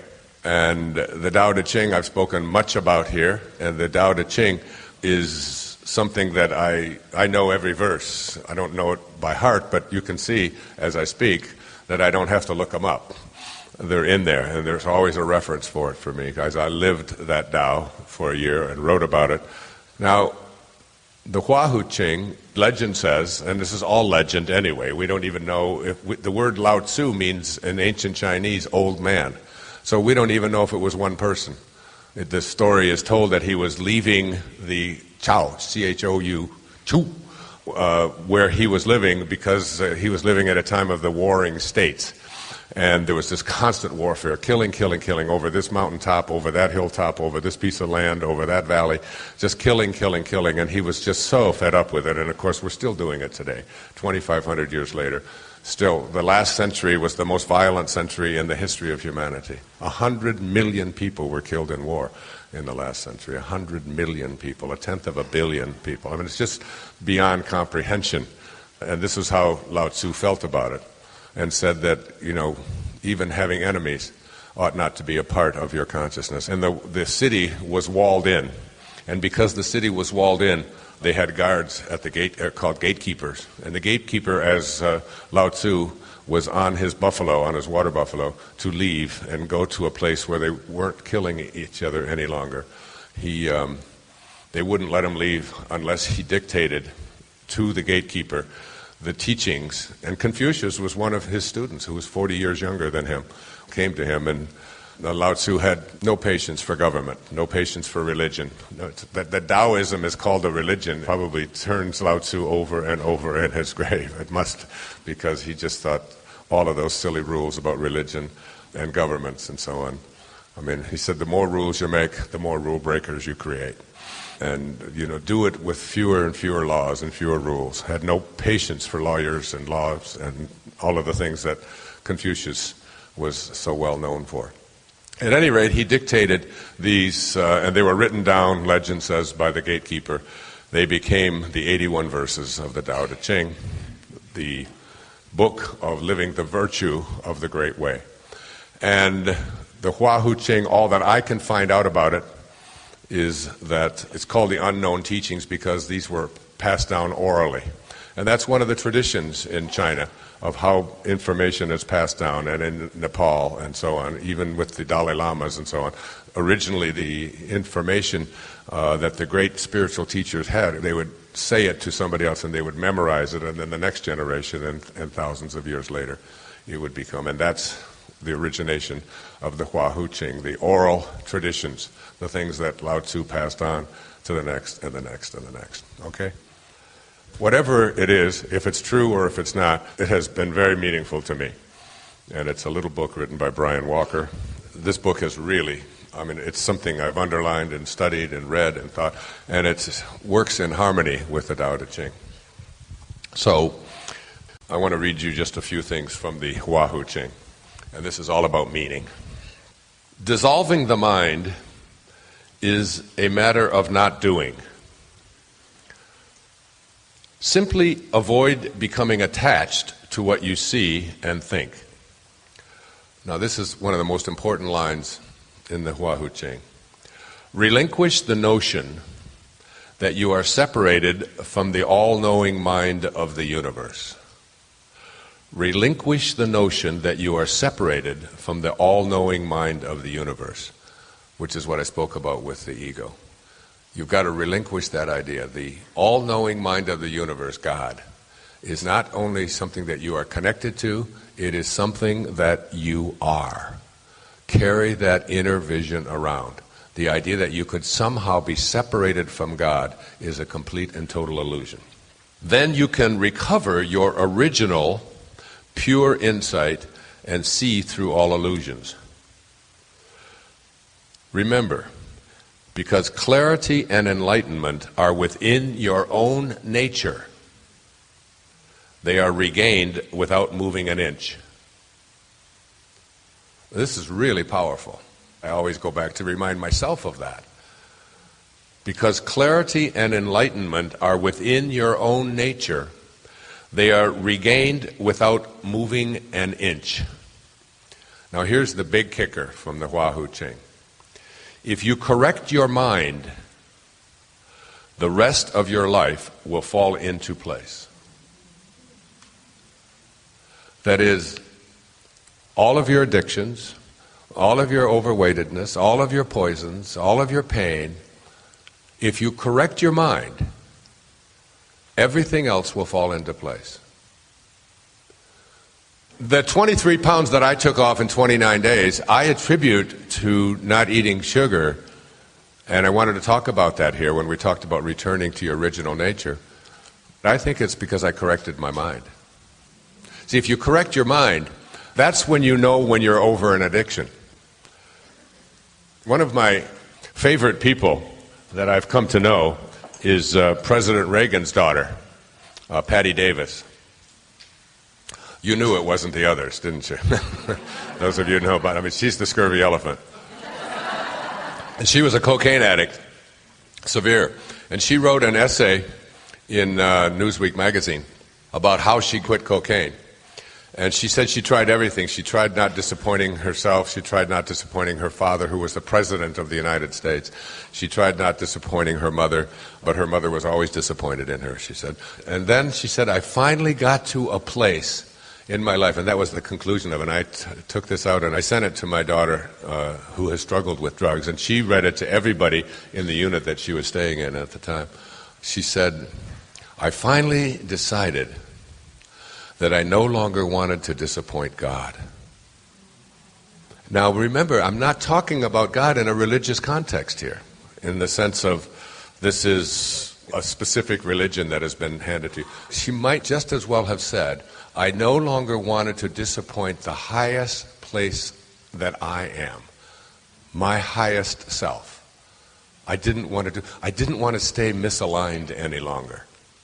And by realigning herself with her God nature and realizing that you can never be separate from God, from your source, from your divinity, and relinquishing that idea of your separation from it, by doing that, you correct your mind.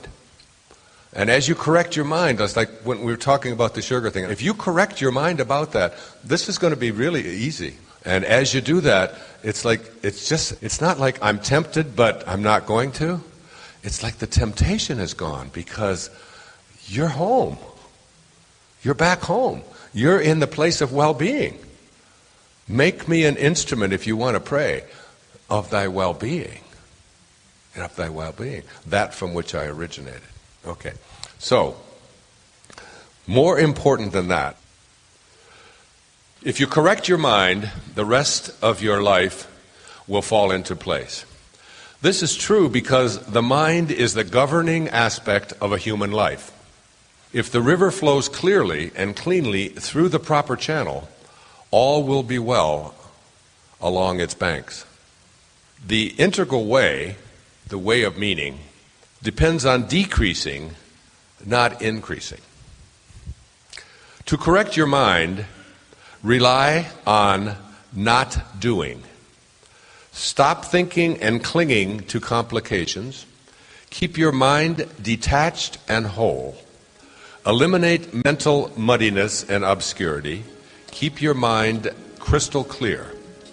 Avoid daydreaming and allow your pure, original insight to emerge. Quiet your emotions and abide in serenity.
the angelic qualities of your being through virtue and service.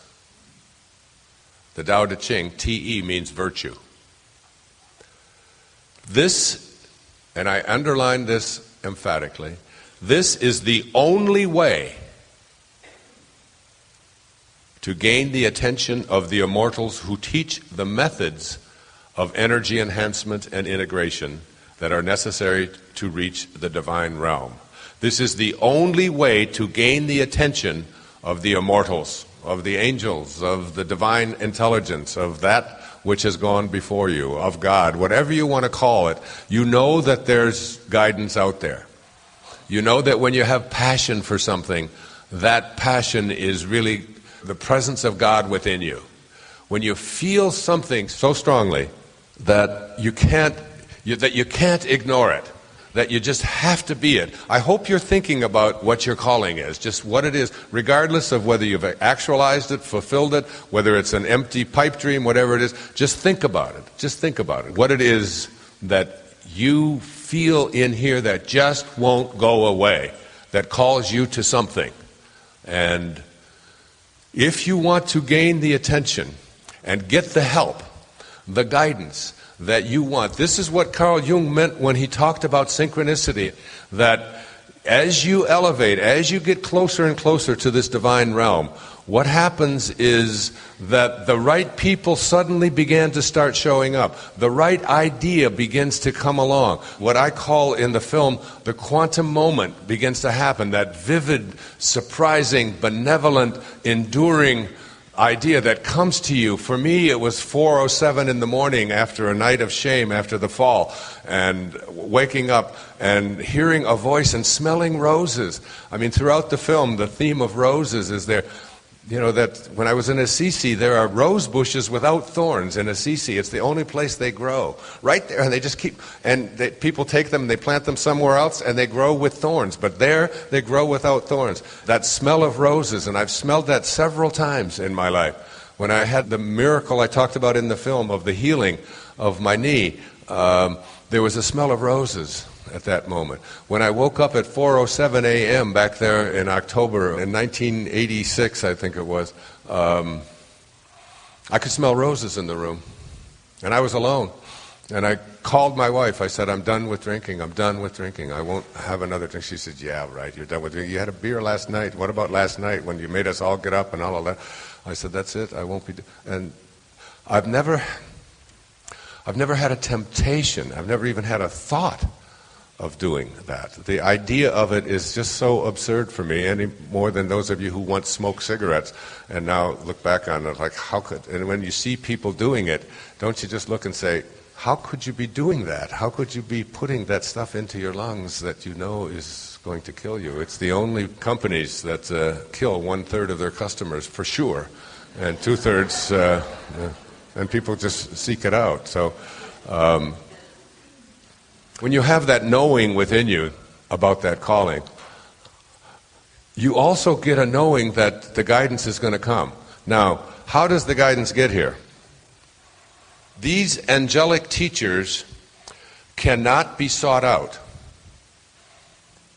In other words, you can sit here and meditate all day long and sit here and pray and hope and ask for the guidance of these teachers to come to you, and according to Lao Tzu, you'll never find them.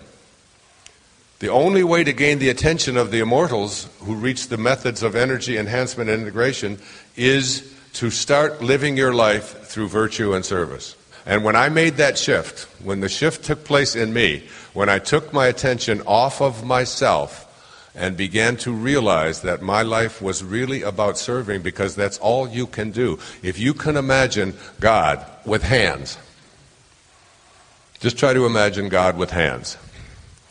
And ask yourself, what does God do with his hands?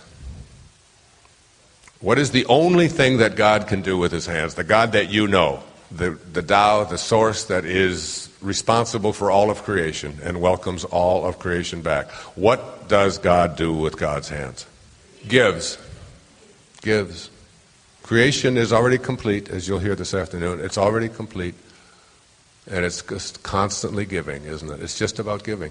Does God ever say, I want something back from you? Yeah, you know, I give you life, you got to give me this. Religion says that, you know, and there's usually a price tag with it, you know. And here's an indulgence just to be sure that you get into heaven, and so on. But God just says, here is life, here are the birds, here are the trees, here's the sky, here's the water, here's the ocean, here's the universe, here it is. What do I want back? Nothing. You know, Hafiz, the great Persian poet, said, even after all this time, the sun never says to the earth, you owe me. Just think what a love like that can do. It lights up the whole world. It almost sounds too simple, but when I made that shift, it started chasing after me. It always has chased after me, but my ego would get in the way and think that this was about me. But when I really was able to suspend that ego,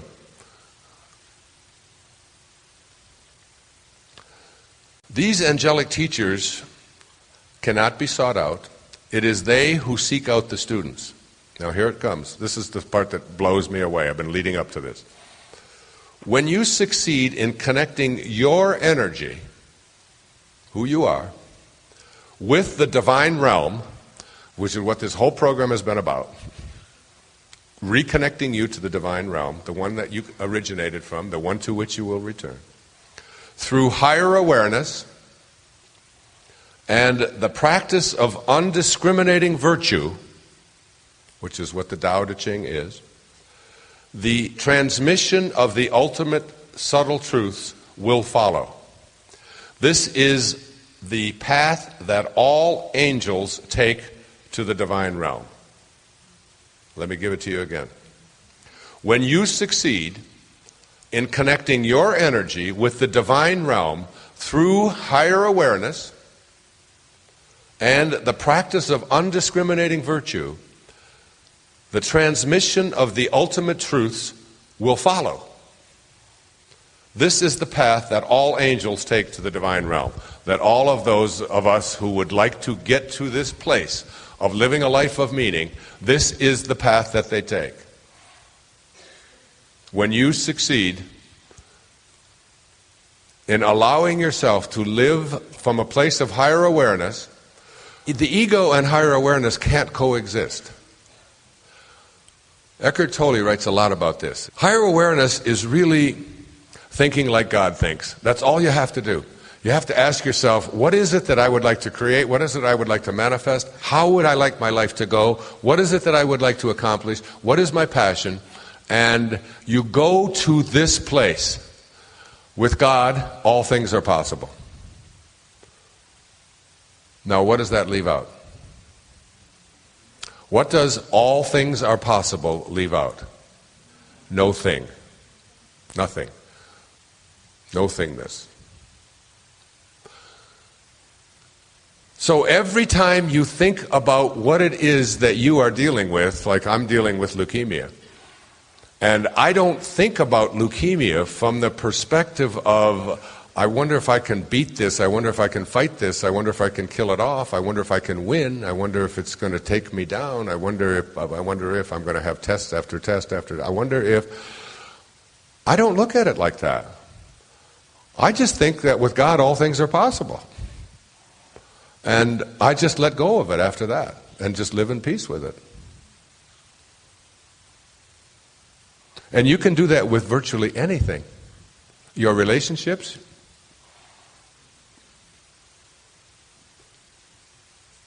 your finances, your health. Verse 60 is the most profound in the Hua Hu Ching for me. The mystical techniques for achieving immortality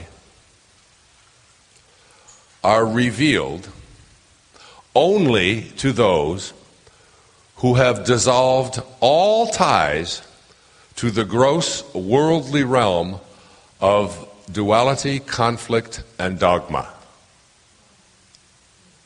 As long as your shallow worldly ambitions exist, the door will not open. You hear that? Or should I say it again? Again. The mystical techniques, which I'm going to talk about next, for achieving immortality, that is, a life with meaning, are revealed only to those who have dissolved all ties to the gross worldly realm of duality, conflict, and dogma. As long as your shallow worldly ambitions exist, the door will not open. You cannot open this door with your ego. Try to imagine a room that you are trapped in. And the only entrance into this room is your birth. So you're born, and the door slaps shut, and here you are in a room. And the only exit out of that room, there is a door. How do you get out of this room of daily awareness, the world of gross dogma, that world of conflict, that world of duality? Jesus put it this way. He said, I am in this world, like all of us. I am in this world, but I am not of this world. That's what all of that I just read to you really translates to. I'm not of this world. And I see myself less and less of this world and less attached to the conflict, the dogma, the hatred, the anger, the fears, the worries, all of the stuff that the ego brings to us. It's just not, it's not the world that I live in. I'm in it. And so I fill out the forms. Then I pay the taxes. And I do the things that keep me in this world, free from having to be put in prison like Thoreau. He only spent a day in prison, by the way, and went to Walden. So here you are in this room of daily awareness. This is the world, according to Lao Tzu. You have to detach yourself from this world and no longer identify yourself as someone who's intimidated by the egos that are everywhere that you run into, the collective ego and the individual ego. And when you can correct your mind, there is a way out of this room. This room is the room of daily awareness, and here it is. And what you've been doing, what so many of us do, what I did for many years, is you push and you're looking for an exit out of the room. Castaneda used to use, I love Carlos Castaneda. So many great stories. If you heard my earlier works, you've heard me talk about his wonderful teachings. And Castaneda talked about his teacher, Don Juan Matus.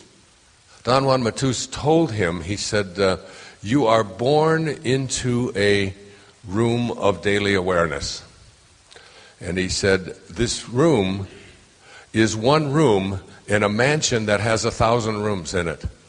And you stay in that one room for your whole life. That room of daily awareness. The stuff that we've been talking about of the ego. Going after this, trying to win that, trying to get the approval of others. I am what I have, I am what I do, I am my reputation, I'm separate.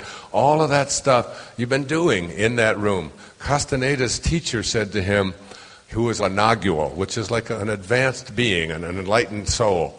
And as a Nagual, he would say to him, if you listen to me, if you stay with me, I will teach you how to get out of the room of daily awareness so that you can explore the other 999 rooms in this mansion.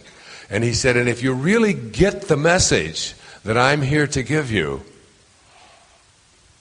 he said, I can teach you how to get out of the house altogether without having to die.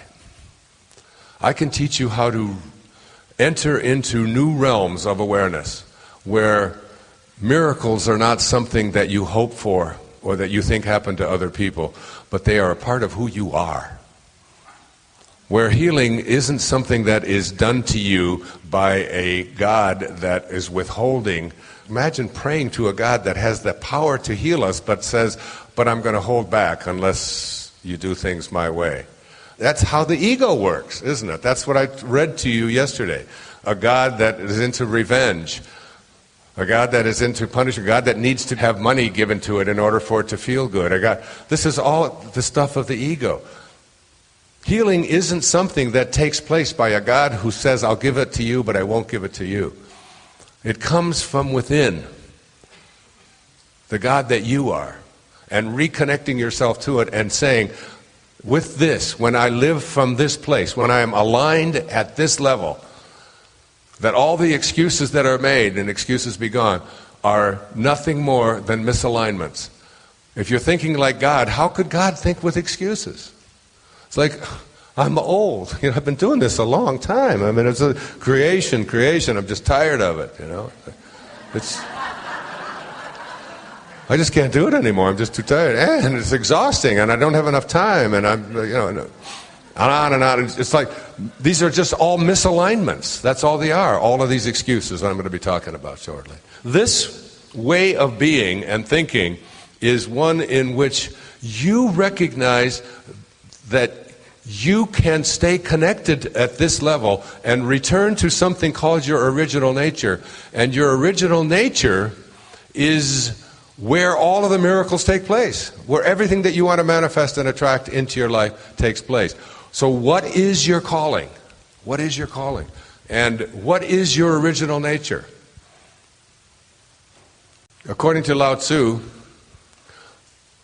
there are 4, what he called cardinal virtues.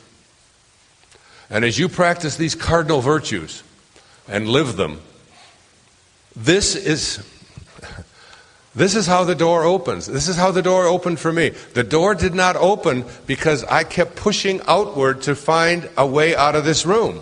There's got to be a door here. There's got to be an exit. There's got to be something other than all of this chasing, striving, never arriving, always trying, always struggling, never having enough, always worrying, all this hatred, all of this fear, all of this anger, all of this judgment, all of this prejudice, all of this stuff. There's got to be a way out of this room that I'm in. And I kept pushing, and you push, and you push, and you're looking for the exit, and you keep pushing against the walls, and you never find one until you wake up and realize what was just read to you. That the doorway out of the room of daily awareness opens inward. It's so stupid. I've been pushing and trying and struggling and hard. Jesus, all you have to do is step back, go within, align yourself with God, begin to think and act as God thinks, as Spirit thinks. Just do that. Just try it. Just try it. As you do it, sugar doesn't become an enticement. And that's just a minor little thing. Financing doesn't become a struggle. Relationships become simple because you now access the guidance that wasn't there for you before. If you understand that God, Source, Tao, is the place within you that is one, that's why you meditate to get there. So you find the oneness where there's no division, there's no dichotomy, there's no split. And when you get to that within yourself, that's when the teachers start showing up. That's what is meant by the ancient Sanskrit proverb. When the student is ready, the teachers will appear. It's not that the teachers aren't there. It's not that this universe isn't filled with guidance available to you for anything that you want. You're already connected to it. If you haven't got that by now, this is not going to help you. You might as well just go have a frappe or something. It's just like... So as you realize that you're already connected to it, then this synchronicity begins to take place. And that's what I was trying to explain to you when I was talking to you about if you're praying from a place of two-ness, of conflict, of dichotomy, to that which is oneness, to solve your problems for you or to help you, recognize that oneness, if it recognized you coming at it with conflict, it couldn't exist. Because it only knows oneness. It lives without conflict. So you're just wasting your energy and wasting your time. How can you expect a God that doesn't know how to deal with conflict and doesn't have conflict within it and has no split within it to recognize the split that you are bringing to it? If it ever did that, it wouldn't exist. So it can't. So you go within yourself to try to find the oneness. And when you do, magically, your wishes become fulfilled. There it is. And you'll see that in 8 components this afternoon, specifically, how that works. For now, it's like, get your original nature in tune with your behavior today. Just tune yourself to your original nature. And you do it, first of all, by just working on yourself. And then realizing my way out of this room of daily awareness is by stepping back, opening the door, going within, finding oneness within myself, and living from that place of oneness. And then asking, not asking in the sense of the ego, I have to have this in order to be happy, but just whatever it is that is for my highest good, just because your ego is still going to always be there, I think, Hawkins says that there's only been one being that's ever walked on this planet that reached what he calls the 1,000 level, the level of pure divinity, which was Jesus, he says. And Buddha and Muhammad and people are right in the neighborhood, if you will, of divinity. But of pure divinity. Because what he says in one of his books is that if Christ consciousness, if that being that is represented in Christ consciousness, represented in the teachings of St. Paul in the New Testament, if that being were to be here on this planet today and walk among us, it would be enough to compensate for all of those who are calibrated below 200 on his scale. All of the zillions, billions of people who calibrate so low that just one being living at that level can compensate for that. And he says those of us who do radiate or vibrate at levels between 300, 400, 500, up to 700 and 800, that the compensatory nature, that if you were to raise your vibration up to this level and live from what I'm speaking about here, your original nature, if you were able to do that, that you can compensate for several 100,000 or even several million people. And if there weren't enough of us doing this, then that would totally, completely take over and the world would end. We would just kill ourselves all off. So don't think for a moment that you're elevating yourself even a few points in this place. You will compensate for so many people who are living at these lower levels. Not only will you do that, but you will help them to reach up. So many people ask the question when they want to live on a life of meaning, how can I do it when I'm around so many people who are operating at lower levels? You've missed the point if you're asking yourself that question. If you're living with somebody, a spouse, for example, family members, people that you work with, neighbors and so on, who are living at lower levels of energy than you, you cannot be dragged down by their low energy. That's not possible. That's not how the universe works. The reason that you feel dragged down is because you join them in their energy.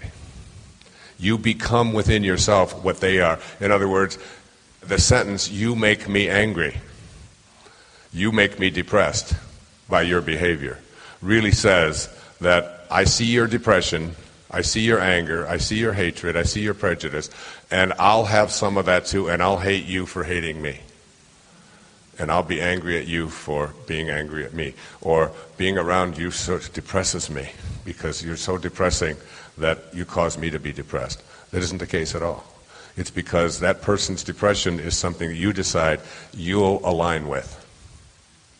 Now, if you take the reverse, if you take Jesus, who would walk amongst the prostitutes and would walk amongst the thieves, He didn't say, I'm not going to go over there and talk to those thieves. They took my sandals the last time. I'm not having that happen to me again, It's not, and I don't want to be around those hookers because, they're going to be tempting and so on. He didn't do that. When he would walk among the thieves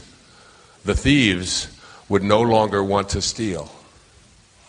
Don't you remember on Golgotha? At the crucifixion? He was between two thieves. Both of them were redeemed by being in his presence. Even the least among you can do all that I have done, and even greater. That's where you have to be. You have to be in a place, and remember that no amount of your depression is going to undepress somebody else. See, mothers know this. I watched this with the mother of my children, Marcy, a woman I love very, very much.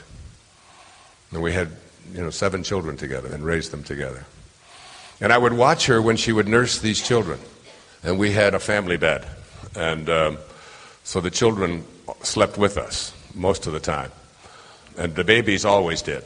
There was no separate room, no cribs, no putting them someplace else, no belief that they should cry until we will train them.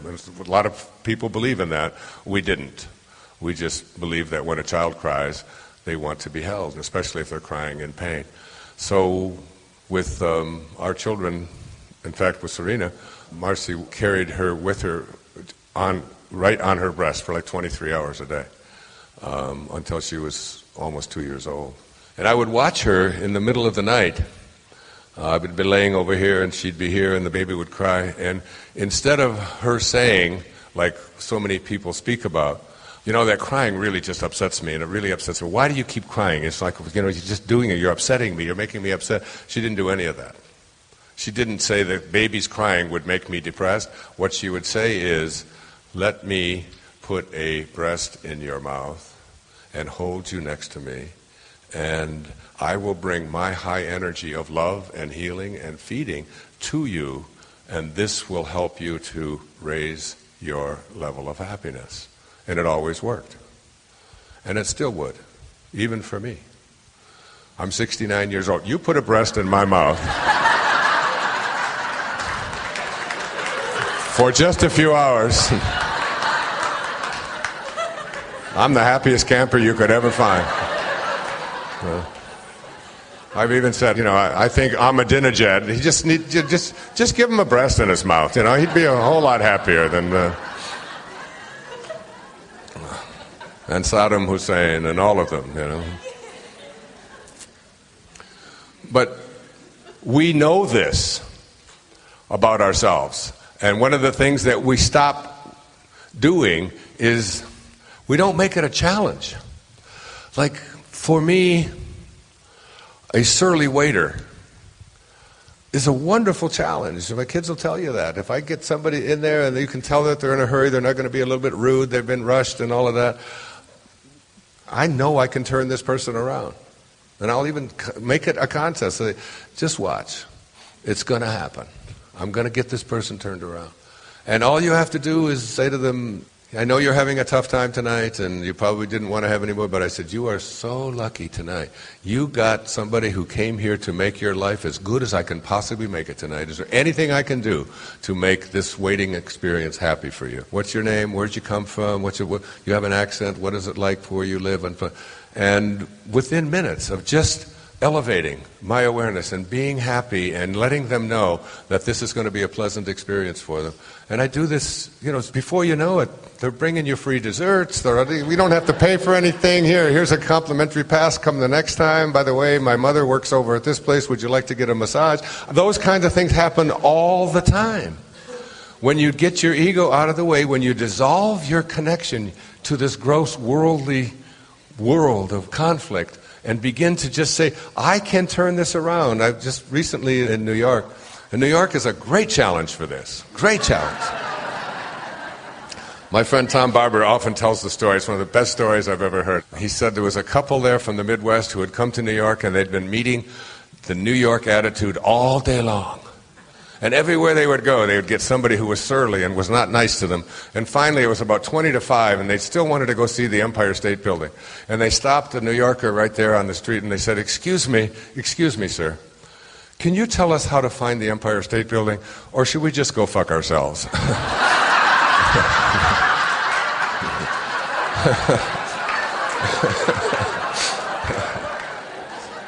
But I went into my hotel room there in New York at the London Hotel just when I was speaking there a few weeks ago, and the lady who cleans the toilets.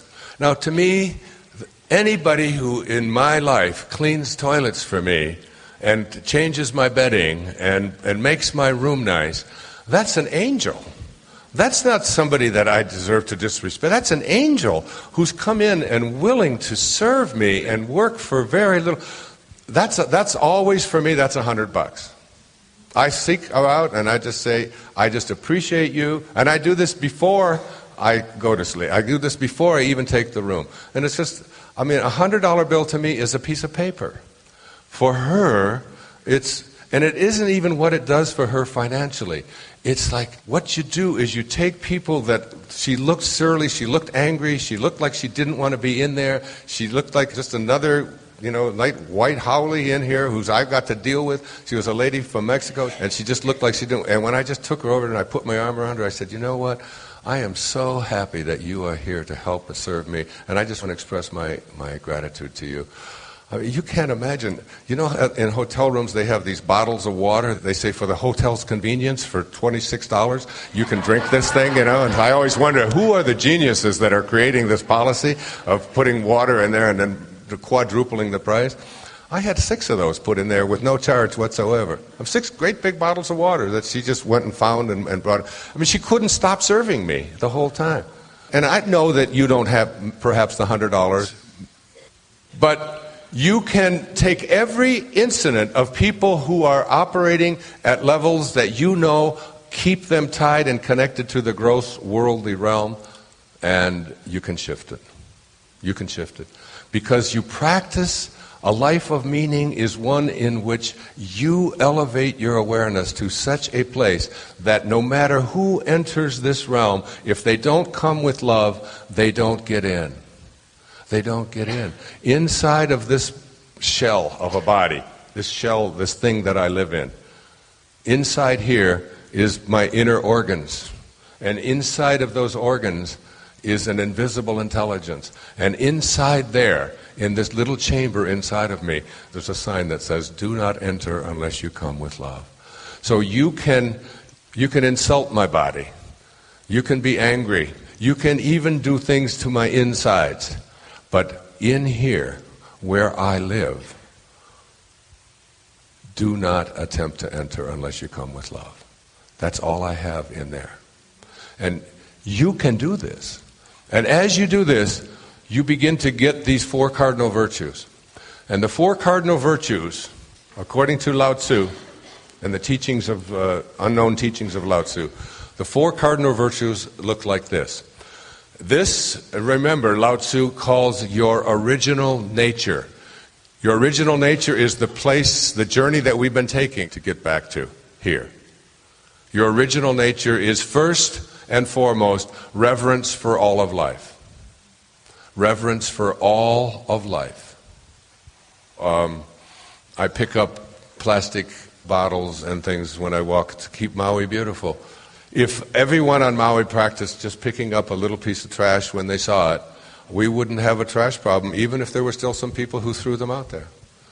And those people would begin to get the message as well. Not with punishing them, not with fining them. That's still being connected to this world of, I'm going to punish them, I'm going to get even with them, I'm going to make it right. Instead, you shift away from, I don't ever say, they shouldn't do this, isn't this awful? I just pick this up and think, what a blessing this is for me to be able to do something to make my beautiful home here just a little bit nicer. Reverence for the planet, reverence for the animals, reverence for all of life. And reverence for all of life encompasses something called forgiveness. Forgiveness is probably the great unknown for most of us. It's the ability to give love in response to the negativity and the harm. Reverence for all of life. The second of these cardinal virtues is what he called a natural sincerity. And a natural sincerity is nothing more than honesty. Not honesty about I don't steal, but honesty about who I am as a human being, and I present myself in this way. A natural honesty. The third cardinal virtue, as you return to your original nature, is called gentleness, which manifests itself as kindness. A man of Tao is kind to the kind and kind to the unkind, because kindness is his nature. When kindness is your nature, it's all you have to give away. It's not about being victimized. It's not about being made a fool of. If you're beginning to get what I'm talking about here, as you practice these, what happens is you start activating the attention of the immortals, the angels, the guidance, whatever you want to call it, and they cannot come to you unless you are close to them in vibration. You cannot seek them out from a place of I need them, I want them, I must have them. You can only get their guidance when you are acting like they are, when you are acting like God. Then they will recognize you, and that's when you will see the synchronicity, the events beginning to transpire, the right people showing up unexpectedly. The events taking place. And especially when you're aligned. You see, when you're aligned, it's like you start to trust in this thing that I'm speaking about, the thing that will literally transform your life. The teachers will show up. I want to go back before I give you the fourth. If you wish to become a divine, immortal angel, living your life at meaning, then restore the angelic qualities of your being through virtue. These are the cardinal virtues, and service. This is the only way to gain the attention of the immortals, who teach the methods of energy enhancement and integration that are necessary to reach the divine realm. I can tell you, when I started practicing the Tao, when I started living it, I began to do and live these things that I'm speaking about. I've been doing them part-time for a lot of years. Now it's all I am. These angelic teachers cannot be sought out. It is they who will seek you out.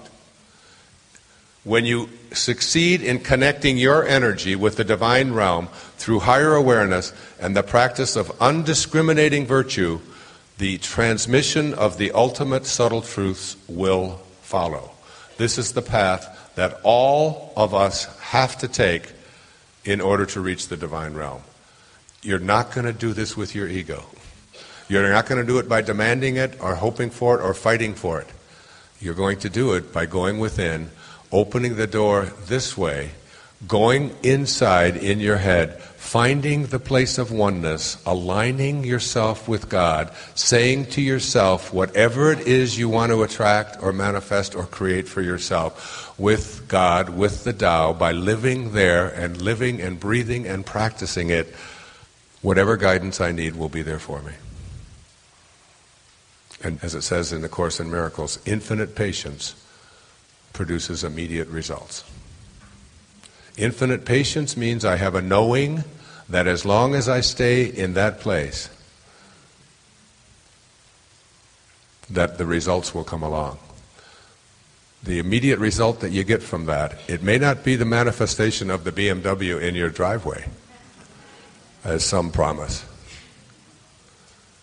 but it will be that wonderful sense of inner peace. And if I had two wands up here, and with wand A I said, I'm going to give you this wand, and with this wand you can get anything that you want. Just name it, and it's like Aladdin's lamp, it will show up. And I say, but in lieu of that, I'll take that wand back, and instead I'll give you wand B. And with wand B, you will always have inner peace. No matter what comes your way, no matter how difficult it is, no matter what the struggle is, you will still deal with it from a place of inner contentment and peace. Which wand would you take? Truly, which wand would you take? For sure. For sure. Because the things will just all dissolve anyway. And the fourth cardinal virtue is called service. Offering yourself, reaching out. You know, my ego still always says, but I want it, and I want it fast, and I want it now, and this is what I want, and it's still there, believe me, it's still there. And what I do with that now is I have shifted it to, no matter how badly I want it, and if it doesn't seem to be showing up, whether it's in a relationship, whether it's something with my children, whether it's with my health, whether it's with anything out there that doesn't seem to be going the way I would like it, I stop myself and I remind myself to reach out to as many people as I can right now. That my ego's desire to have what I want now is my reminder, which used to be to just get upset because it isn't showing up, and to get angry and to get hurt and cry or depressed or whatever, get myself worked up about it. Now I use that as a signal and say to myself, reach out to as many people as you possibly can. Make a donation, pick up the telephone, call that person in the hospital who wanted you to talk to them, reach out over here, sign this thing over there, send these books to that hospital over here, do this for, just do that. Just keep reminding. And as I get my ego out of the way, I reconnect myself, and the divine immortal angels start seeking me out again because I've let go. As we say in the recovery movement, let go and let God. And the only thing God can do with God's hands is give. Serve. Want what you want for yourself more for somebody else. The person that you have the most difficulty with, the aunt that is always a bitch when she shows up. Want the peace and happiness you want for yourself for that aunt more than you want it for yourself. Whatever it is that you are asking, ask for it for someone else first. And every mother in this room knows exactly what I'm talking about with your infants. Well, we're all infants. Reach out and serve. Those are the cardinal virtues. Reverence for all of life, natural sincerity, gentleness, which manifests as kindness, and support, which manifests as service to others. The journey is complete, from ambition to meaning. And what I want to do next is talk to you about what are the things that we've created within ourselves to keep us off of the path that we know that we are destined to stay on, or that we want to stay on, and to come up with some ways to rid ourselves of these misalignments, which are really just excuses. I feel that the Tao was instrumental in teaching me what to think. And I've shared much of that with you throughout this program. What it didn't cover, and what Lao Tzu taught me, was how to help people to change lifetime thinking habits. When you change your mind, when you correct your mind, everything else will fall into place. Your body will take care of itself. Your relationships will take care of themselves. Your business will take care of itself. You just got to change your mind. And remember, I started out here saying that it's really about changing your concept of yourself. And I hope what you are beginning to do is to commit yourself to thinking, especially for the next few months, even for the next year, thinking in terms of awareness, that I am awareness, I am loving awareness. And awareness means that whatever it is you're confronted with, whatever it is that comes up, whatever it is that you would like to create for yourself or attract into your life, you come at it from the position of awareness, which means from the highest place within myself, all things are possible. If I can just stay in that highest place. With God, all things are possible. Not thinking of God as something that you're separate from. You have to remove that illusion from your consciousness and know that you indeed are God, walking around, living, breathing, divine mind, energy. It's what you are. And the rest of you, this physical apparatus that has become the dominant force in your life, is really just a very, very temporary thing. So I decided to embark on the task of letting Lao Tzu convey to me how to go about changing habits that have been with you for a very long time, a way of thinking. I started out by reading 2 books. One is a book called The Biology of Belief by Bruce Lipton. As I was getting ready to write Excuses Be Gone, what this book taught me was that there are 2 really big excuses. One of the excuses that we have is that I can't change something about myself because it's in my DNA. It's just something that I own, that I have it. And I watch it living here on this beach. I see a young girl walking down the beach with a thong bathing suit on, a little piece of dental floss in the back and a little patch in the front. And I'll watch a man who can barely walk watch her go by. And it's like, it's almost an effort. It hurts him so much. But he has to turn around and check it out. And I always say it's just in the DNA. I mean, it's a life sentence. You know, you're going to do that, all right? And the question is, can you be trained to not do that? Because when I used to walk with my wife and I would do that, she would remind me that you shouldn't be looking at somebody else's ass when mine is right next to yours, you know. So I stopped doing that. But my DNA would still always kick in. I'd have to stop myself from doing it, you know, stop it. So the DNA, and I just use that as a crass example. But what the real message of the biology of belief, Bruce Lipton was a professor at University of Wisconsin and also at Stanford. He taught medical students for over 20 years. And he realized in doing some of his experiments that what he was teaching wasn't true any longer, that the model that was being given to the medical community about the cause of illness and the way to overcome it in the body through treatment modalities that we use by using drugs and by using surgeries and chemotherapies and so on was off. That within us, and he did some experiments with various things in petri dishes and began to discover that what we thought was programmed in DNA information in the experiments that he was doing in his lab, he was an experimental biologist, he's a cell biologist, began to realize that the DNA was capable of being changed. And it could be changed through things that we call expectations. We were sitting at lunch today and talking about some experiments. My friend Carrie was saying that she's a nurse practitioner in nursing school right now, and she was saying they'll take people's blood and extract blood from people who are deeply depressed and very angry and very sad, and they'll take their blood and they'll inject it into rats and things like that.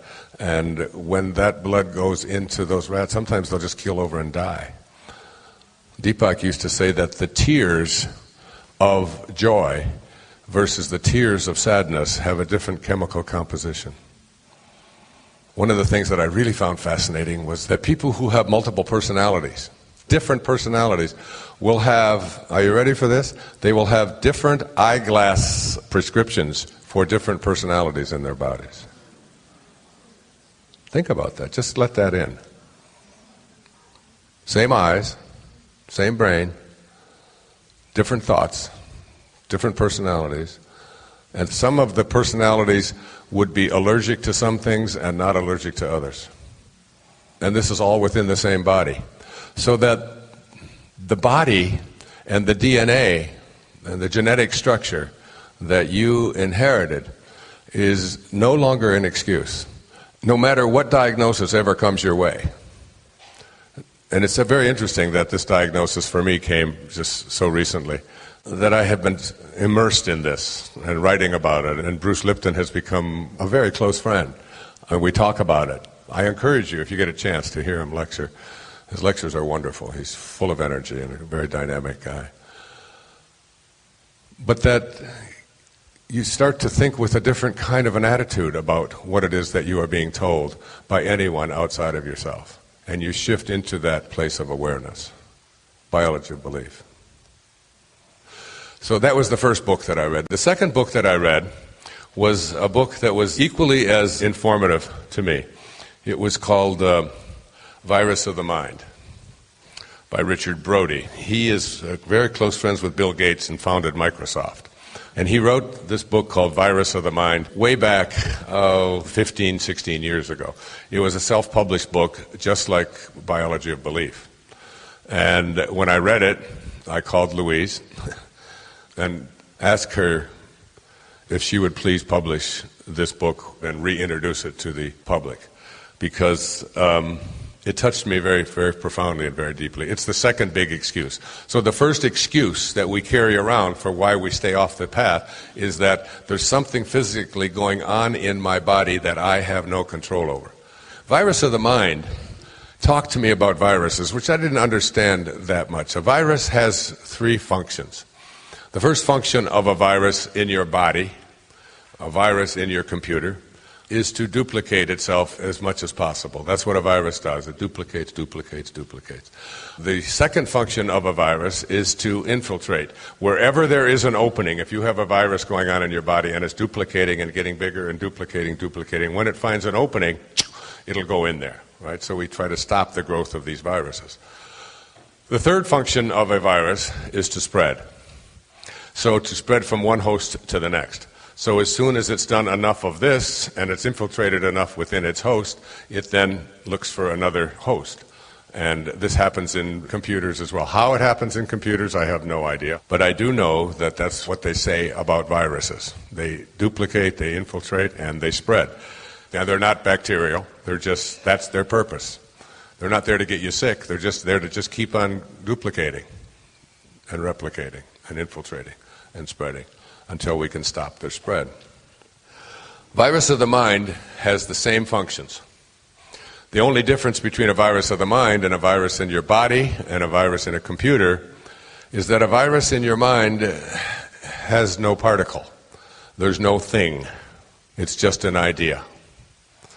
And it's an idea that is planted into our heads when we are very, very young, and when our parents, our well-meaning parents, and our society, our religious organizations, our schools, our businesses, and so on, get a hold of us, and rather than doing what I spoke about earlier, just letting us be, and knowing that our Dharma is already in and we're just being done, it begins the interfering process. It begins the conditioning process.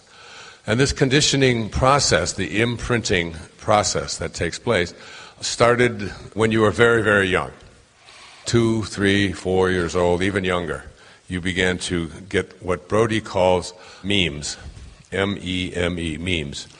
And memes, they're really ideas that have been planted in us, and they have been duplicated enough times that you absolutely start to believe in their veracity, in their truth. And as we get ourselves programmed with these memes, they actually take on a life of their own, and they become our truths that we hang on to. And we begin to tell ourselves that these ideas that we have been told about what is possible for us, about what the world is like, about, virtually every idea coming out of a religious text is a meme.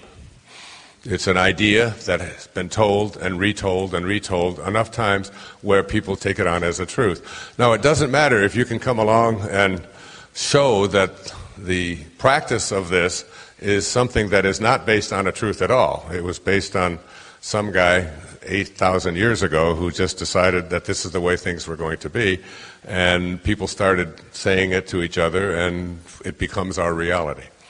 And these memes come in all forms. And he talked about them at great length in Virus of the Mind. I really recommend it because it's easy reading. It's really presented in a kind of a workable way. And it can give you an idea about how much of your life that you use these excuses. Because every excuse that you use is a meme. It's just an idea that you have had handed to you and has duplicated and infiltrated you and spread to your sisters and your brothers and your neighbors and everybody around you. And what I want to do up here for a little while here is to just have you take a look at ways to combat these, like to create an antiviral for these memes. And if you ask yourself the question, which I'm going to ask you very shortly, are these memes that we carry around about what our life is like and what it can be like, what we can do, what we can't do, what is right, what is wrong, what is good, what is bad, what is moral, what is immoral, what is God, what isn't God? You know, all of these ideas are just things that we have, they're like viruses that are working with us all the time. We just keep repeating them and repeating them and repeating them. And it's fun to just become conscious of these memes and these ideas. And businesses, by the way, and advertisers are really good at creating memes because they just want you to really believe, you know, if you don't have this, and particularly the pharmaceutical industry is really good at this, at convincing us that if you don't take this pill at night, you're not going to be able to sleep. If you don't take this pill and you're over 50, you're not going to be able to have sexual functioning. If you don't take this pill, your arthritis isn't going to go away, and so on.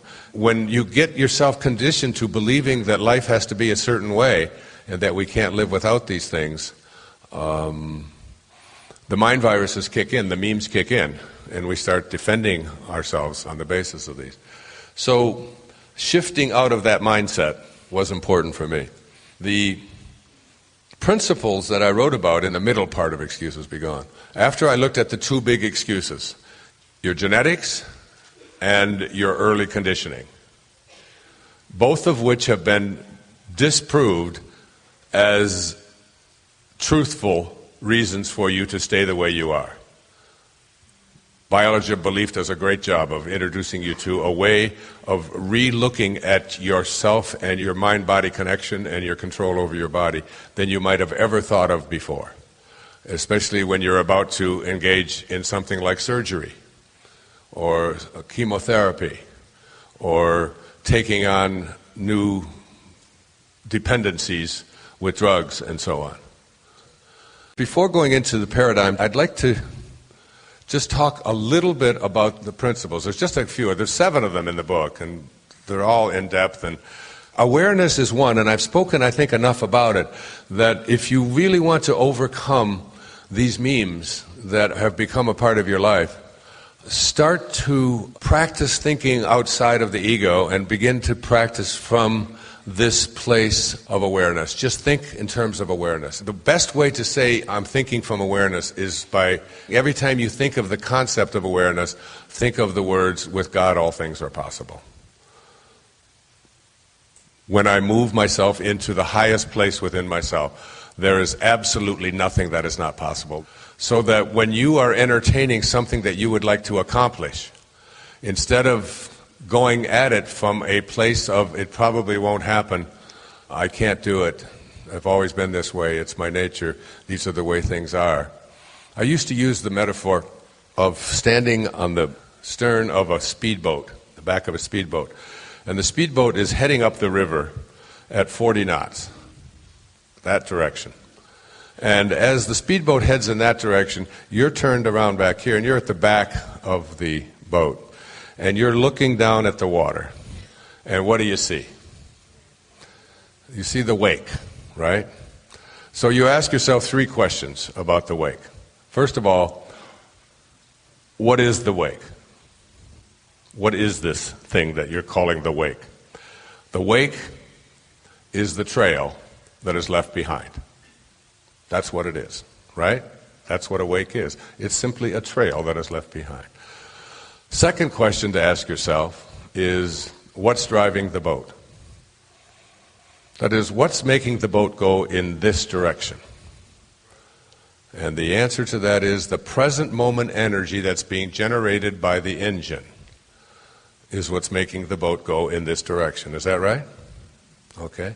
Now the third question to ask is it possible for the wake to drive the boat?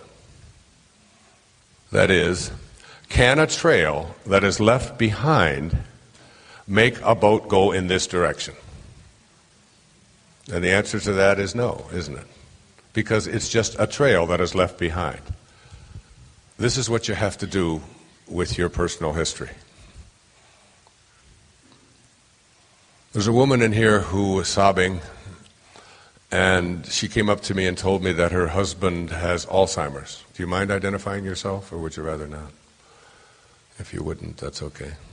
And you were smiling when you walked away, and you were sobbing when you came out, sobbing, but you were tearful when you came up. And do you remember what I told you? That a person who is experiencing Alzheimer's disease at that time in his life is as close to God as any of us will ever be, because they have no personal history. They are doing what every creature on God's creation is doing, except us, living in the moment. Just this one. A new friend every day, every hour, a new friend. Always just here. And I told her, treat him as your teacher, and instead of someone that you feel sorry for. And don't think of him as that which he used to be but is now gone, because all of us are in different bodies than we're in right now. God knows you've been in many, many different bodies, haven't you? You were in a little baby body, and you were in a toddler body, and you were in a teenage body, and you were one of these bodies, and you were in bodies with them up to here, and you were bodies, everything was, and then they're down here, and things change, and you're in many bodies, right? And every moment that you have in your life is just that. It's just this moment. But most people run their lives believing in this meme that my past is what's making me go in this direction. And it's why you have to just give up your personal history. You just have to give it up. Just let it go. And as you let it go, you let yourself be driven in the direction that you're going, not by the wake. The wake can't do anything. It's just a trail you've left behind. So I used to tell people that you can't fail at anything. That everything you do just produces results. So if you take a golf ball and you put it up on a tee and you swing at the golf ball and you hit it and it dribbles off to the side, you haven't failed. You've just produced a result. And the question isn't whether you fail or don't fail at something. The question is, what do you do with the results that you produce in your life? Do you pick up the golf ball and say, this is a stupid game anyway, and throw it away? But there's 18 holes on a golf course, and that's got to have something to do with something.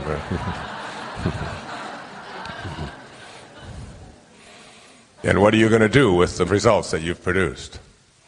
Are you going to say that the trail that is back here, because I've always been this way, and it's my nature, and I can't change what I've always done, and this is what I've been handed, and my mother did this to me, and my mother did that to me, and my God, you mothers take such a beating. It's just hard to be a mother, because I used to tell my patients over and over, and it was always their mother.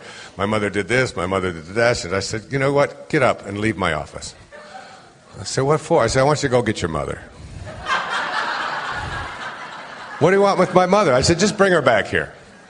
Bring your mother back here. Well, what are you going to do? What are you talking about? I said, well, look, she's the one who's responsible. I'm going to treat your mother, and then you're going to get better. And you see how silly it is, don't you?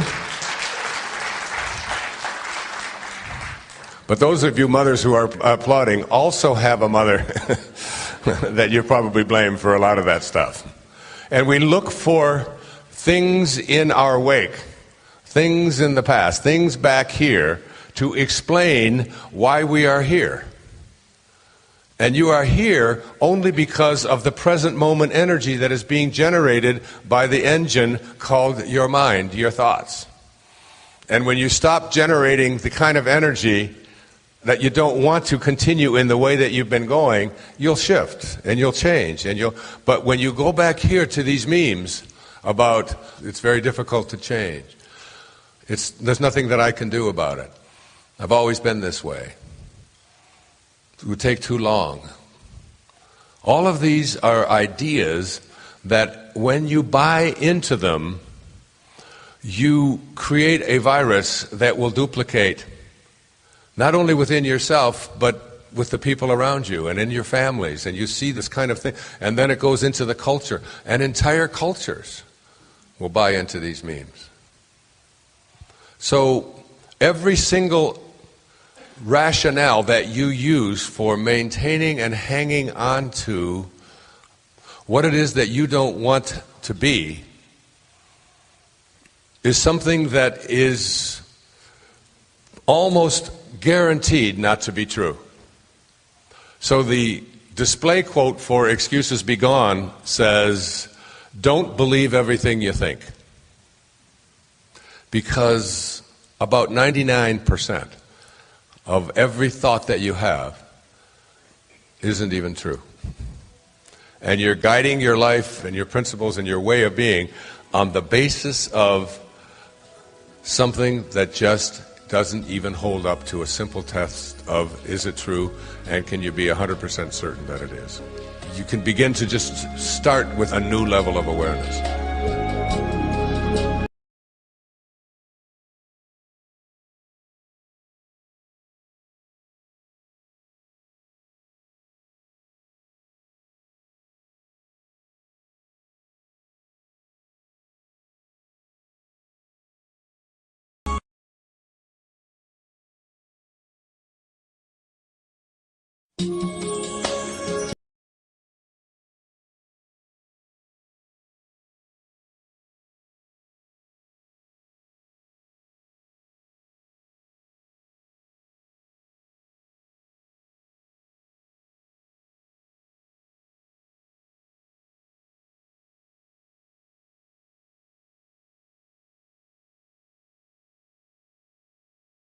Alignment is another principle that I speak a lot about in Excuses Be Gone.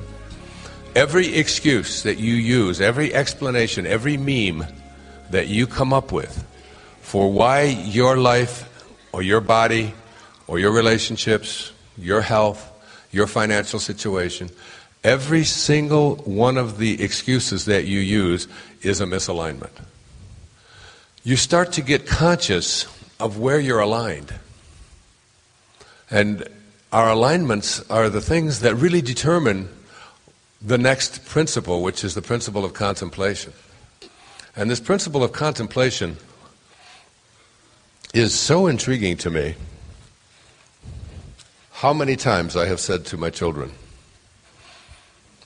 contemplate yourselves surrounded by the conditions which you intend to produce. You get what you think about, whether you want it or not. This thing that we call our thoughts is really the highest place within us, and we can use them to be thoughts that are aligned and think like God thinks, or we can use them as excuses and misalign ourselves and remind ourselves that God doesn't need any excuses. And so as you think of yourself as a God-realized being, you won't be doing that either. Contemplation is the continuous use of your thought process. How you use your thought process to train your mind in a new way. Remember, we are training ourselves in this seminar to elevate our concept of ourselves to a place that matches what it is that we would like to live out and attract and be in our lives. That's what we're doing. We're shifting our conception of ourselves and beginning to see ourselves as pieces of God from which we can never be disconnected. Secondly, your thoughts are actually like things that act to begin the process of materialization. So that what you think about ultimately becomes what you become and what becomes of you. If you contemplate with thoughts that match originating spirit, which is Thomas Troward's word for God. If you contemplate with thoughts that match originating spirit, then you will have the same power as originating spirit. That's an alarming thing to think and say. As you begin to contemplate in the same way that the creative force of the universe contemplates, then what you do is you shift out of your excuse pattern of things can't happen and won't happen into, I am thinking in such a way that originating spirit thinks, and therefore if I continue to stay there, I will have the same power as originating spirit. Because you are originating spirit. You can't be separated from it. When contemplation is a vibrational match to originating spirit, you gain the cooperation of divine mind, attracting and fulfilling your desires. Let me say it again.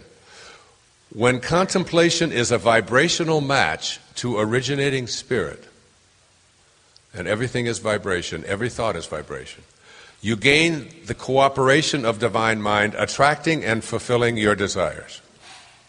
Contemplation, next, is therefore a kind of action in and of itself which sets into motion all of the creative forces of the universe. You want to set into motion the energy that will allow you to attract into your life what you want. You want to be not thinking about a BMW in your driveway or a new Rolex on your arm. You want to be thinking like God thinks and living from those cardinal virtues, and recognize that you do not attract into this world what you want. You attract what you are. And as you become it and it becomes you, it becomes limitless. And a BMW makes no difference. When you rely on excuses, you allow your false self, the ego, to contemplate what you do not want or what you cannot have. Do you get that? When you rely on excuses, you give evidence that you contemplate what you can't have or what you don't want. Every time you come up with a reason why you can't do something or you can't have something, you are giving evidence that you are contemplating in a way that is not aligned with originating spirit. Therefore, you lose the power of originating spirit. Return to the ego. Every excuse you ever use for anything is evidence that you're contemplating what you can't have. Now, why you would want to contemplate what you can't have or what's missing in your life is a meme handed to you, because basically you've been taught you're not worthy of all of that. God is worthy of that. You're not God. There's nothing more blasphemous than saying you are God, except we've been saying it here a lot.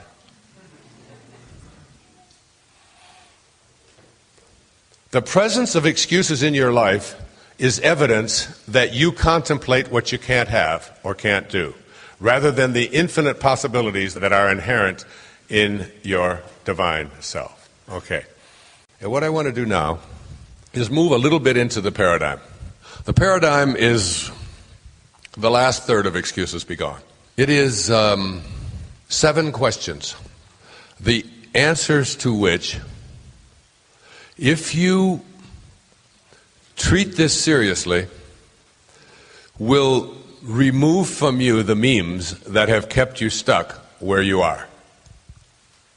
Some of you decided after our talk yesterday about sugar and acted in a way that you have maybe never acted before, removing the excuse that you can't do without sugar. You must have just decided that that meme, that I have a sweet tooth, or it's just something that I've always loved, we've always had desserts, I can't help it, I'm just attracted to it, all of that. You set in motion a new process, a process that will take probably 20 or 30 pounds off the middle of your bodies if you need to lose that. But you can't do that if you don't contemplate yourself as having an elevated level that you are capable of doing this. If you start telling yourself that you can't do this, or it's going to take a very long time, or it's going to be painful, or I'm not worthy of it, and that is a meme that you have been carrying around with you since you were just little boys and little girls, little babies. Even in utero, you learned these things. And now you're making the shift. And this is a really big shift to this paradigm. Now, I'm not going to go through the whole thing. I'm going to just ask a few of you to think about 2 things. One is what I asked you earlier to think about, which is, what is your calling? What do you feel inside of you that you're here to do, that you just haven't gotten around to yet, or you just think you're too old? That's another meme I told you earlier when they asked me to do a film at the age of 68, my first thought was that meme. You don't teach an old dog new tricks, it's a meme. You can teach an old dog new tricks anytime you want to. Old dogs love new tricks. They do. I mean, we have every homily that you've ever heard. You know, the early bird gets the worm. Not necessarily. Sometimes late birds get the worm. I mean, every single one of them that you can come up with, you can come up with the reverse of it as well. The other thing I'd like you to think about is William Wordsworth said that habits rule the unreflecting herd. Habits rule the unreflecting herd. The herd mentality. And habits are just the long-established thinking mechanisms that we've been employing. That's all they are. I'd like you to imagine yourself as addiction-free, perfect health, total well-being, financially, anything that you need to flow into your life is flowing into your life. Relationships that are based upon love and kindness and honesty, and that's just the way it's going to be. Just like, can you get a conception of yourself like that? And is there something that stops you, like the person that isn't here is the one that really needs to be here, which is what you're thinking? When in fact the person that isn't here is exactly where they belong. And so are you. And so are you. And I'd just like to ask a few people just come up to the mic who have been carrying around some really long-term, lifetime habits that they have never been able to change. I don't care what they are. Just a way of being that's been with you that you're just frigging tired of. And it's just something you haven't been able to get a handle on. Go ahead, whoever. Just come up. Just tell me what it is and tell me what you think your calling is. Yeah, go ahead. Hi.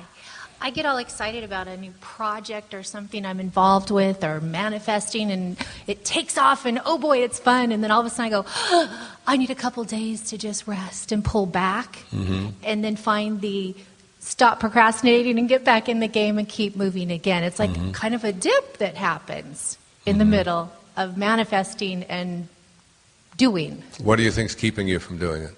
I don't know. I don't think I'm scared of it. It just feels like it's overwhelming at times when stuff you wanted starts to really come your way. That's a big meme. Yeah.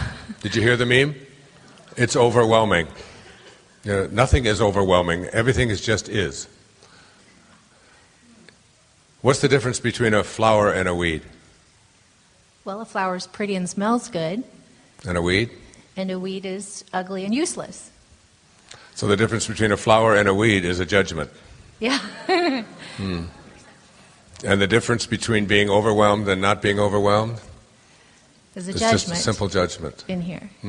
Okay, next. Thank you. Yes, thanks. The meme for me is simply not being worthy, that I'm not capable of being whole.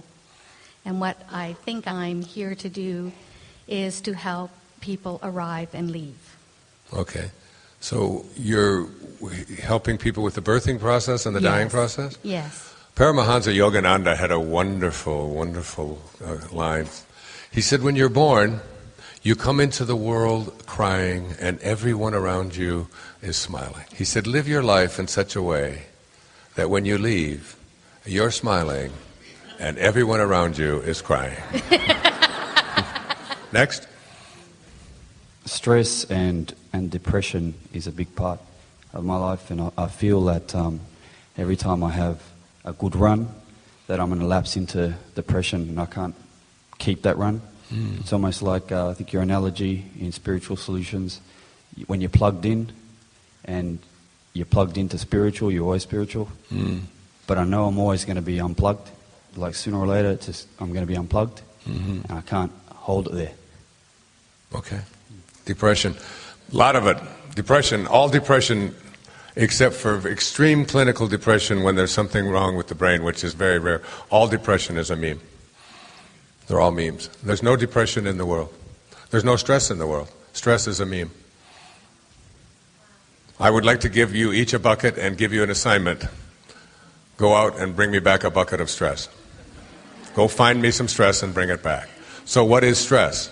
Stress, there are people thinking stressful thoughts, aren't they?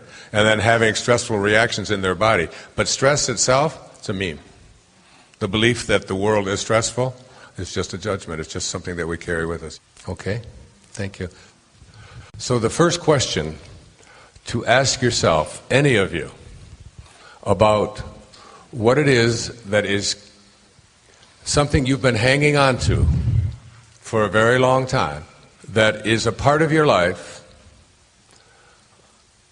that you find almost impossible to change. Even though you know what to think and you've been to all the seminars, you've read the books, you've done the right things, you still find yourself going back and slipping back into habituated ways of behaving and thinking, right?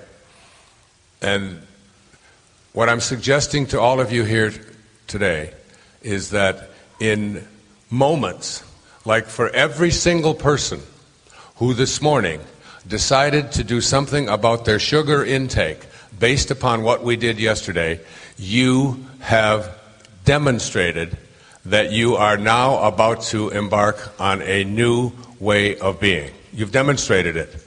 Even if you just checked a package and seen how many sugar grams were in what it was you were going to eat and then ate it anyway, it doesn't matter. Even if you smoke Pacololo every single day and you said, you know what, maybe this isn't good for my brain, but I think maybe tonight I'll just think about it tomorrow. You're on your way. Because we become what we think about, whether we want it or not. If you have a choice to think a thought that may or may not be true, but thinking that thought will keep you from where you want to go, versus thinking a thought that may or may not be true, but thinking that thought will at least give you a chance to get to where you want to be, why do we continue to take the first choice when the second choice is the only option we have for changing our conception of ourselves? But we train ourselves through this subconscious meme training that we've had to start believing in things that are going to keep us from ever getting where we want to go. If you have a choice to think a thought that may or may not be true, but it will keep you from getting to where you want to be, versus thinking a thought that may or may not be true, but will at least give you an opportunity to get there, what's the choice? So I have leukemia, and I can think the thought that this thing is going to take me down and it's going to kill me and it's going to change the course of my life and I'm going to have less energy and I'm not going to be able to do the things I wanted to do. And what I want for myself is to stay vibrant and healthy as long as I possibly can. So why would I choose to take a thought that is going to take me where I don't want to go, rather than taking a thought that says, I can handle this, I can live with this, I can make this work for me, I can send it on its way. It may or may not be true, but at least I have a chance to get where I want to go with that thought. And our thoughts, if you haven't got it by now, our thoughts are what our life is. This is what the paradigm is. This is what Lao Tzu was telling me over and over and over again. Teach people to take the excuses that they use and to put them into a context that may or may not be true, and ask them to reverse it, and then pick the one that will at least get you to where you want to be. The woman that sat next to me on the airport, I've never forgotten her. She was a photographer here on Maui. She was doing a wedding, and then she was on her way back. We were sitting on an airplane on American Airlines, and she put above the seat a whole bunch of photographic equipment, and I asked her about it, and I said, what do you do? She said, I'm a photographer. I said, do you like it? Do you enjoy it? She said, yes. She said, but I'll never get rich at it. And I said, would you like to get rich? And she said, of course, who wouldn't want to be rich? And I said, let me see if I understand you. You would like to be rich, but the thoughts you carry around in your head are, I'll never get there. What's the reverse of I'll never get there? I will get there. It's on its way. In fact, I'm already here. Why wouldn't you think that thought? So now, the second question is, where did these thoughts come from? They came from you. You bought into all of this stuff. All of us bought into this little stuff. The I'm too young or I'm too old. Like our age has something to do with what we can create or do in our lives. There's endless examples of people who've overcome that. You know, Louise Hay started Hay House Publishing at the age of 61. It's 22 years. She's 83, CEO of the largest publishing company in the world on spiritual and higher consciousness materials. And she started it at 61 because she didn't buy into that meme. So what I say to you is that there were kids in school next to you who were told the very same thing that you were told. Your siblings were told the same things by the same mother. Some of your siblings didn't buy into that at all. And some of them did, and some of them got scared. And what I say to you is, even though you didn't know it at the time, you were still making choices to buy it. If you're not willing to take responsibility for having chosen to carry around these beliefs, then you have no chance of overcoming them. You have as much chance as if you send your mother to me and I treat her and you expect to get better. It just isn't going to happen. So I say to you, the answer to the second question is, I chose them all. And I say that to you about everything, even your most serious illnesses. Take responsibility for it. It's yours. You own it. Don't feel yourself that you were being punished, that it was some karmic debt, that there was something bad happened in a previous life and you were an axe murderer and now you're getting this. Don't do that. But take responsibility for it, because the minute you say, I chose it, it's mine, I carry it around with me, I live with it, I breathe with it, I bleed it, which is what I do with my leukemia. That's what I do with it. It's mine, I own it, I took it on, and that's the only chance I have of saying goodbye to it. It's the only chance. I can blame this girl or that girl or my children or, you know, all of the different traumas in my life. I can blame the environment. I can blame the food we eat, the mercury in the fish. I can blame it all, the ayatollahs. It's got to be somebody else's fault. It can't be mine. I don't get leukemia. It's mine. I was a vibrational match to it. I take responsibility for it. And now the third question is, what are my payoffs? What do you think is the major payoff? I go through about 10 of them in the book. The payoff for using the meme. Psychological payoffs. Avoidance of doing what I came here to do. It's simply easier. Now here's the fourth question, and this is all I'm going to do. What would your life look like if you couldn't use those excuses that you've been using? If you just couldn't come up with them, if somehow I wired your brain in such a way that you could not think those three thoughts, what would your life look like? If you couldn't think the thoughts that you've been thinking that are keeping you from where you want to be, you would feel more joy, more accomplished. What I'm saying to all of you is that if you want to overcome any of the things that you think came to you as a result of abuse, abandonment, brokenness, despair, depressed parents, whatever it might be, certainly don't exclude that and just toss it out the window and say it's not relevant, but recognize that you just didn't have the strength then, but that was then and this is now, to quote St. Paul in Corinthians. When I was a child, I thought as a child, but I'm not a child now. If there's something about your life, your body, your health, your relationships, your finances, whatever it may be, if there's something about you that you see as you've been carrying around habitually for your lifetime and you're tired of it, I'm asking you to just imagine yourself as the way you would like to be. This teacher that I mentioned to you the other night, his name is Neville, Neville. Quite a few books have been written about him. His daughter's name is Victoria Goddard. His last name was Goddard, but he went by Neville. And I'd ask you to just try to get yourself familiar with him if it appeals to you. His writing is very unique. I'm going to share a little bit of it with you here. His speaking style is very unique. I've been listening to some of his lectures, his live lectures from the 40s and 50s. And it's one more person that my Dharma has been to bring to the forefront, to exposed. Bruce Lipton was one. Richard Brody was one.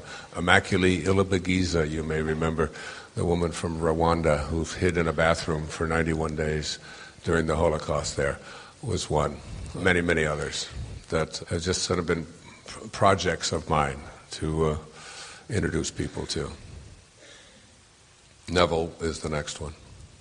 There are really 7 components to what I'm going to talk to you about. The greatest gift that you've been given, and this is the first component, is the gift of your imagination. I just can't emphasize this enough. This thing that you've been given, called your imagination.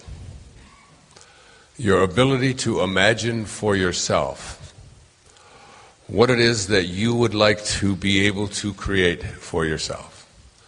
And to live from that perspective as if it had already occurred. And for some of you, it may seem like I'm asking you to fake something, but it isn't that at all. You know, all the poets speak about your imagination. William Blake's "To see the world in a grain of sand, and a heaven in a wildflower. To hold eternity in the palm of your hand, and infinity in an hour." We are all led to believe a lie when we see with, not through the eye, which was born in a night to perish in a night, while the soul slept in beams of light. The imagination. This imagination of yours is your ability to be able to go within and go to a sacred space within yourself that no one has access to but you, that is yours, a place from which you can live. And in the process of living there, you can create for yourself whatever it is that you are intending to experience. Even if your physical reality of your daily life doesn't match up to it at this point, it doesn't make any difference. In your imagination, he calls this ability of you to use your imagination to manifest for yourself what you want and live there within it, the greatest gift that you've been given. And this gift is so powerful that I have been putting these 7 principles, and he doesn't have 7 principles, this is just the 7 that I've come up with from reading his book. He calls all of this the law of assumption. The law of assumption. A-S-S-U-M-P-T-I-O-N. Assumption, to assume. And the law of assumption really says that whatever I assume to be true in my mind, I can live from there and harden that into first things like concepts, and then conditions, and then events, and then objects. As a matter of fact, William Blake also was the one who said, everything that is now was once first imagined. There is nothing in this physical universe, including you. There is not a thing in this universe that was not once the product of an imagination. It had to be thought of in an imagination first. So now, when you think about this concept of materialization and manifestation, what you're really talking about is the process of moving things from formless to form, emulating spirit. Moving something from formless to form requires your imagination. And everything that you have for yourself and everything that you see, we're sitting here in this room, we see speakers, we see mirror on the wall, the chairs you're sitting on, the clothes you're wearing, the shoes you have, the watch on your wrist, everything. It's like Neville said, it's impossible for me to imagine a universe without a creator as it is for me to imagine a watch without a watchmaker. And a watchmaker has to work from an imagination. It has to first be imagined. Thomas Troward said, the law of flotation was not discovered by the contemplation of the sinking of things. And I have paraphrased that to say the law of flying was not accomplished by the contemplation of the staying on the ground of things. If two people named Orville and Wilbur Wright had gone to Kitty Hawk imagining that this thing wasn't get off the ground, do you think flying would have started that day? It's not possible, is it? So that these cell phones that we carry around, these fax machines that we have, that when I was in high school, I mean, we had 3 people on our party line, with a little old black phone. We had to go up and down to see if we could get an operator. Making a long-distance call was an event. You saved for it, and you thought about it, and you timed yourself because you knew what, and today it's just beep, beep, beep, beep, beep, beep, beep. Oh, Romania? Oh, sure, I'll be happy to talk to you in Romania. I mean, it had to be imagined. It had to be imagined. Now, it may sound obvious what I'm saying, but this power of your imagination is so exquisite and so strong, and I had really never thought of it until I started becoming familiar with the Neville work. I've always known that, things start with a thought. And the quotation I gave you from Thoreau, if you advance confidently in the direction of your own dreams, and endeavor to live the life which you have imagined. What's the key word? Imagined. The life that you have imagined. You will be met with a success unexpected in common hours. It will begin to chase after you. You will activate the powers of manifestation and materialization. And you can't do it unless you're willing to use your imagination. And in the process of understanding this, that everything that has ever been created, including everything that has been created for you in your life, whether you like what it is or you don't like what it is, it still had to have first been thought. It had to come from the formless. All being originates in what? Non-being. It's the spirit that gives life. Your imagination is your spirit. It is this invisible, formless, boundaryless, internal, external, surrounding you space in which you can put anything that you want there, and no one can do anything about it. It doesn't make any difference who's sitting next to you, who your parents were, what they said, what everybody else said. None of it matters. So that's the first principle, this principle of imagination, that everything that you would like to have, you have to be able to imagine. The second thing is learning to think from the end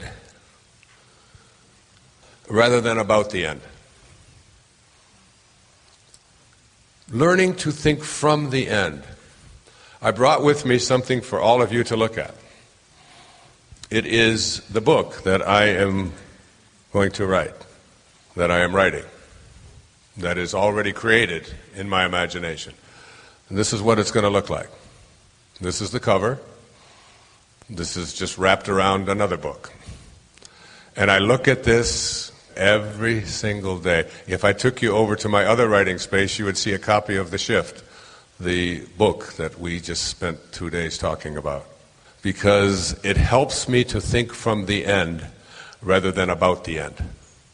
Because the only place that you can think from the end is in your imagination.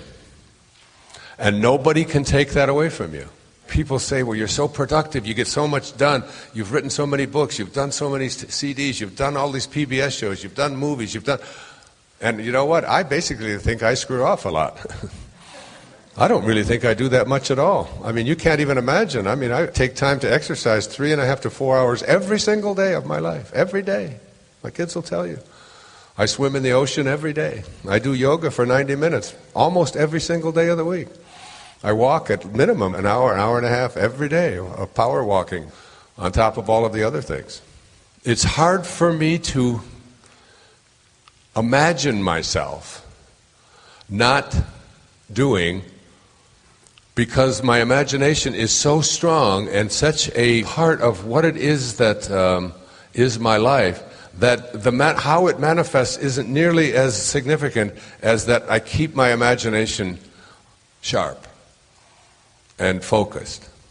And I want to read you a little bit of Neville. It's a book, Moving from Desire to Wishes Fulfilled, by Neville. On a flight across the country, you can read the whole thing. There's 25, 26 chapters, but they're each a page or two long. You'll be perplexed by it, and you'll be amazed by it, and you'll wonder about it. A little bit of Neville. The great secret is a controlled imagination and a well-sustained attention firmly and repeatedly focused on the object to be accomplished. It cannot be emphasized too much that by creating an ideal within your mental sphere, by assuming that you are already that ideal, you identify yourself with it and thereby transform yourself into its image. Thinking from the ideal instead of thinking of the ideal. Thinking from the ideal instead of thinking of the ideal. Every state is already there as mere possibilities, as long as we think of them, but as overpoweringly real when we think from them. This was called by the ancient teachers subjection to the will of God, or resting in the Lord. And the only true test of resting in the Lord is that all who do rest are inevitably transformed into the image of that in which they rest. You become according to your resigned will, and your resigned will is your concept of yourself and all that you consent to and accept as true. You, assuming the feeling of your wish fulfilled and continuing therein, take upon yourself the results of that state. Not assuming the feeling of your wish fulfilled, you are ever free of the results. The truth that sets you free is that you can experience in imagination what you desire to experience in reality, and by maintaining this experience in imagination, your desire will and must become an actuality. Again, the truth that sets you free is that you can experience in your imagination what you desire to experience in reality. And by maintaining this experience in imagination, your desire will become an actuality. Now, all I can say to you about that is that it really works. The first part of this is the power of your imagination. The second part of what I'm speaking about here is thinking from the end. The third concept, after thinking from the end, is these words. If you're taking notes, I want you to really have them underlined. These are the words that Neville has spoken that really resonated with me. He said, you must learn to assume the feeling of the wish fulfilled. Assume the feeling of the wish fulfilled. Whatever it is that you have in your imagination, this is the only tool that you have for bringing it into reality, for hardening it from a thought to perhaps first an image, and then a condition, and then an event, and then an object. That your imagination is the only place that you can make all of this happen. If it's the weight that you want to lose, if it's the addiction that you want to overcome, if it's the relationship you'd like to fix, whatever it is you'd like to create, he gives some very specific examples of how this can work. Assuming the feeling of the wish fulfilled means that in your imagination, you have created what it is, what you have imagined for yourself. You think now from that end rather than about that end.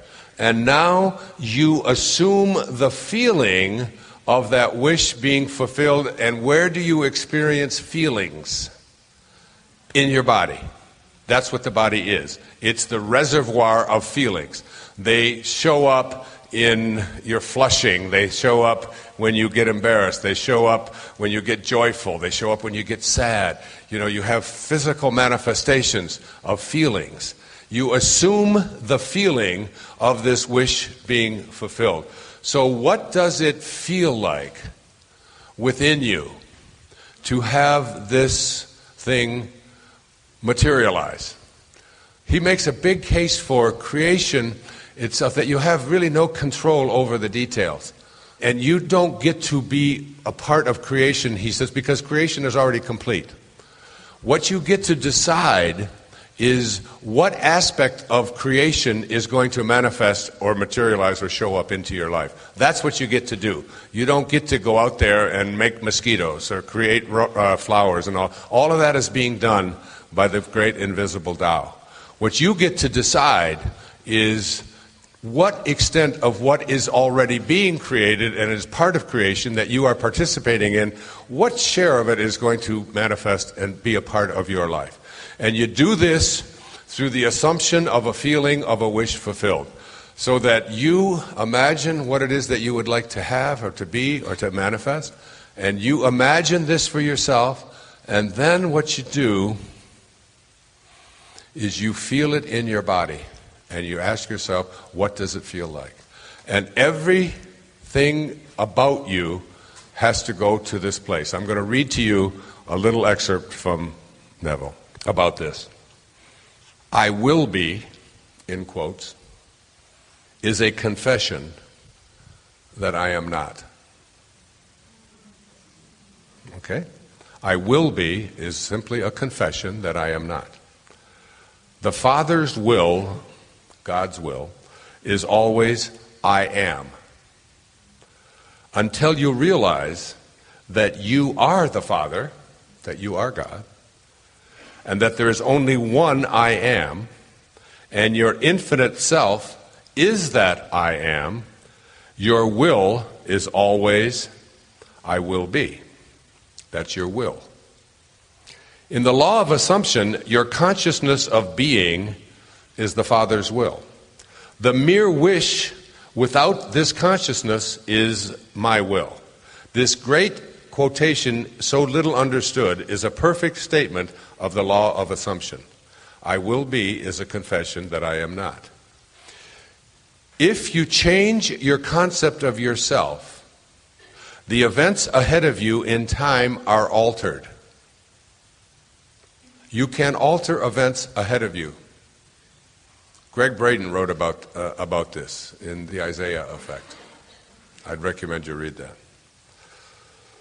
If you change your concept of yourself, the events ahead of you in time are altered. But thus altered, they form again a deterministic sequence, starting from the moment of this changed concept. You are a being with powers of intervention which enable you, by a change of consciousness, to alter the course of observed events. In fact, to change your future. Deny the evidence of the senses and assume the feeling of the wish fulfilled. Again, deny the evidence of the senses, everything that your eyes and ears and everything else tells you. Go to your imagination, think from the end, and assume the feeling of the wish fulfilled. Inasmuch as your assumption is creative and forms an atmosphere, your assumption, if it is to be a noble one, that is, if it's aligned with God, increases your assurance and helps you to reach a higher level of being. This means to make your assumption the highest, noblest, happiest concepts, there is no better time to start than now. The present moment is always the most opportune in which to eliminate all unlovely, I love that, assumptions, and to concentrate only on the good. As well as yourself, claim for others their divine inheritance. You win by assumption what you can never win by force. An assumption is a certain motion of consciousness. This motion, like all motions, exercises an influence on the surrounding substance, causing it to take the shape of, echo, and reflect the assumption. A change of fortune is a new direction, an outlook, merely a change in arrangement of the same mind substance called consciousness. If you would change your life, all of you, you must begin at the very source with your own basic concept of yourself. Outer change, becoming part of organizations, political bodies, religious bodies, is not enough. The cause goes deeper. The essential change must take place in yourself, in your own concept of yourself. You must assume that you are what you want to be and continue therein, for the reality of your assumption has its being in complete independence of objective fact. It doesn't matter what the facts are around you. For the reality of your assumption has its being in complete independence of objective fact, and will clothe itself in flesh if you persist in the feeling of the wish fulfilled. When you know that assumptions, if persisted in, harden into facts, then events which seem to the uninitiated mere accidents will be understood by you to be the logical and inevitable effects of your assumption. The important thing to bear in mind is that you have infinite free will in choosing your assumptions. That is, your imagination is yours. It's your gift. You can do anything you want with it. The important thing to bear in mind is that you have infinite free will in choosing your assumptions, but absolutely no power to determine conditions and events. You can create nothing, but your assumptions determine what portion of creation you will experience. Isn't that something? Now that's just a little taste of it, and that's the lighter stuff. There are many paragraphs in there that I've read 20, 25 times, like the Tao, when I studied the Tao. Now, assuming the feeling of the wish fulfilled. So you have your imagination, you go there, you create what you want for yourself in your imagination, you think from the end, and you assume the feeling of the wish fulfilled. I want to tell you a story of how my daughter Sky and Serena and a friend of mine were in Los Angeles. And we were at a mall, and a fellow walked up to me who was a chronic stutterer. He had a speech impediment. He could hardly get a sentence out without major stuttering. His name was Vincent, and he thought a long time. He recognized me, and he thought a long time about whether he should come to me or not. Basically because of his speech impediment, but he also didn't want to bother me because he knew I was there with friends and I was just waiting for them outside a shop of some kind. It was the night that we were doing the premiere for the film, The Shift, in Los Angeles. And he asked me if there was anything that he could do about his speech impediment. It took him a long time to get it out. He was 39 years old. He'd been doing this since he was a young boy. And I asked him if he could imagine himself free of his speech impediment. And he said, no, I can't do that. And I said to him, then you have just given up the only hope that you have for overcoming it. If you're not willing to use your imagination to assume that you can view yourself as free from the speech impediment. So if you're not willing to do that, I can't help you, because I can't take your speech impediment away for you, nor can any speech pathologist anywhere on earth. I said, so if you'd like to try, let's do it now, right in the mall. So he closed his eyes. I said, I want you to imagine yourself as free of your speech impediment. Can you do that? And he waited, and he waited, and he waited. And finally he said, yes, I can see myself free of my speech impediment. And he stuttered as he said it, of course. And I said, then that is your gift. You can live there in your imagination and be a person who is free of your speech impediment. In your imagination, you have the freedom to go there any time that you want.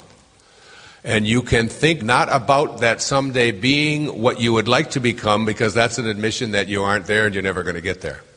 but that you are already there. You got to get this. You already are. In other words, you're moving into the future and living from the future and letting the rest of your life catch up to you is what you're doing. The hardening that Neville talks about of things into facts come from this place in the imagination, because the imagination is the place where everything gets created, everything, including everything about yourself.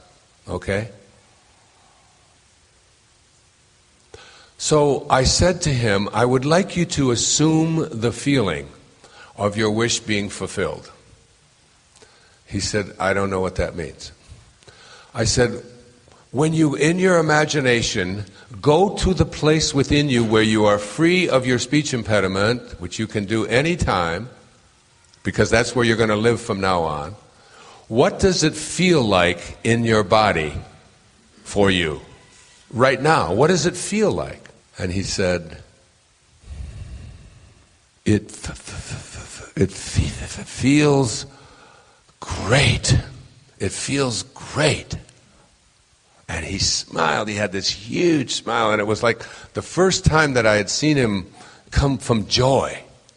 That in his imagination, he was now feeling in his body what it felt like to be free of this thing that he's been carrying around with him for who knows how long, 35, 38 years.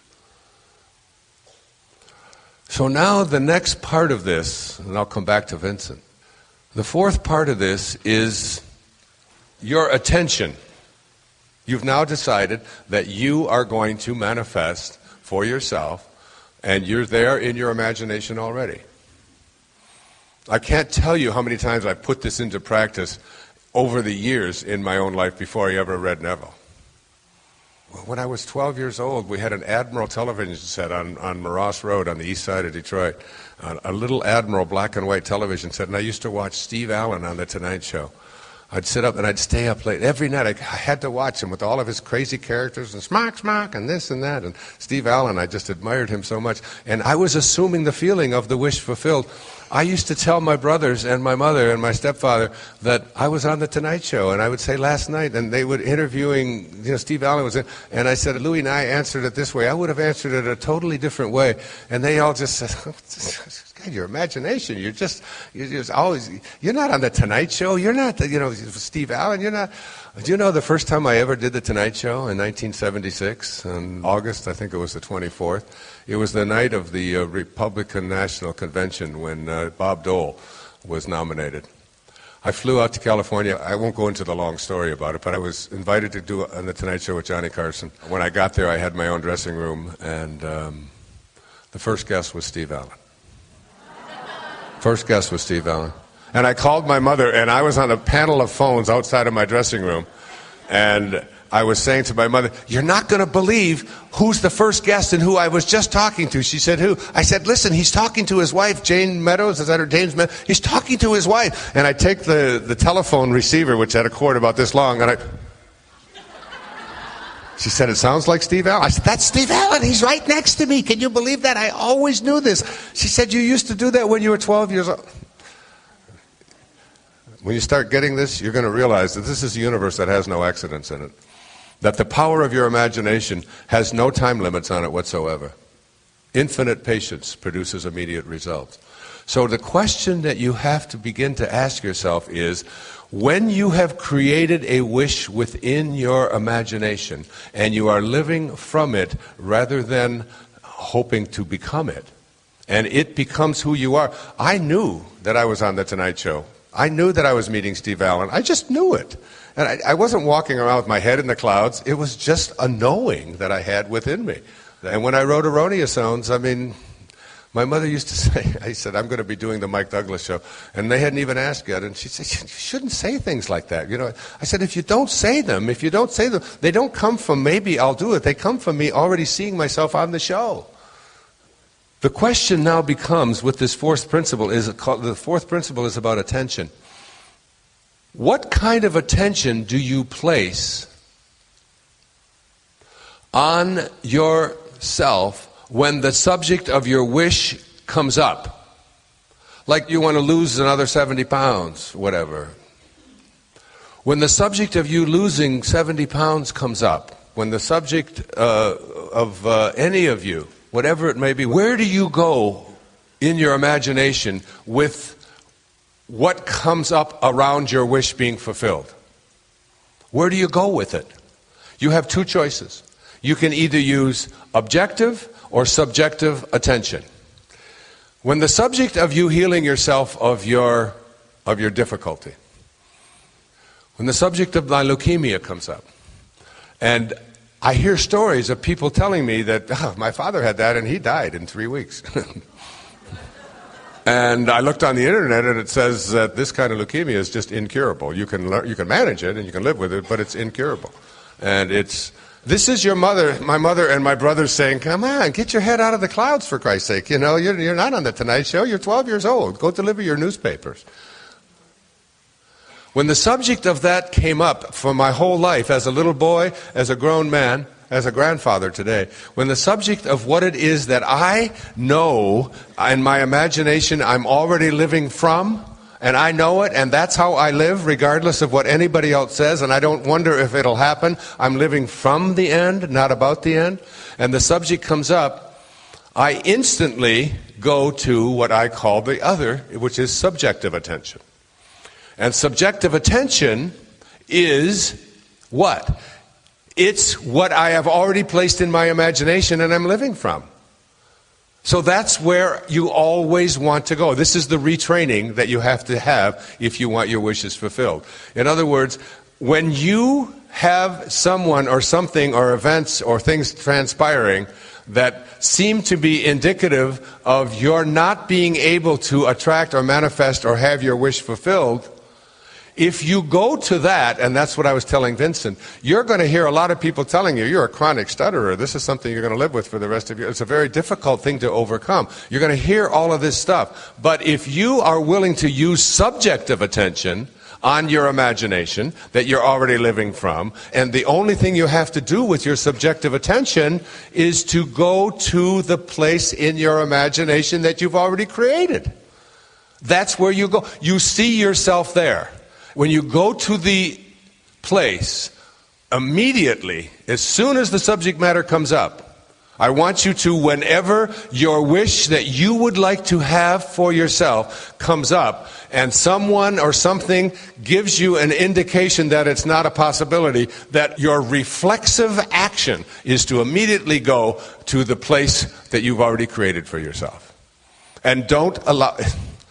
It's what Maslow said. It's becoming independent of the opinions of others. It's just independent, and of the evidence, and of the facts. Because the senses don't make any difference.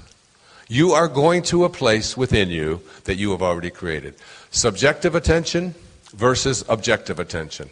Make up your mind that you are going to, when it comes up, go to the place you've already created and live from there. And it's all about knowing how to use this attention.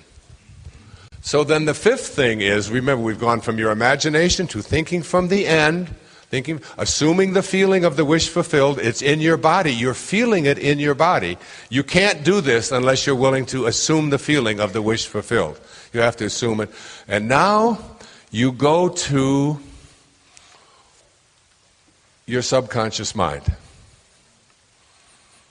And this is the fifth principle, the subconscious mind. The subconscious mind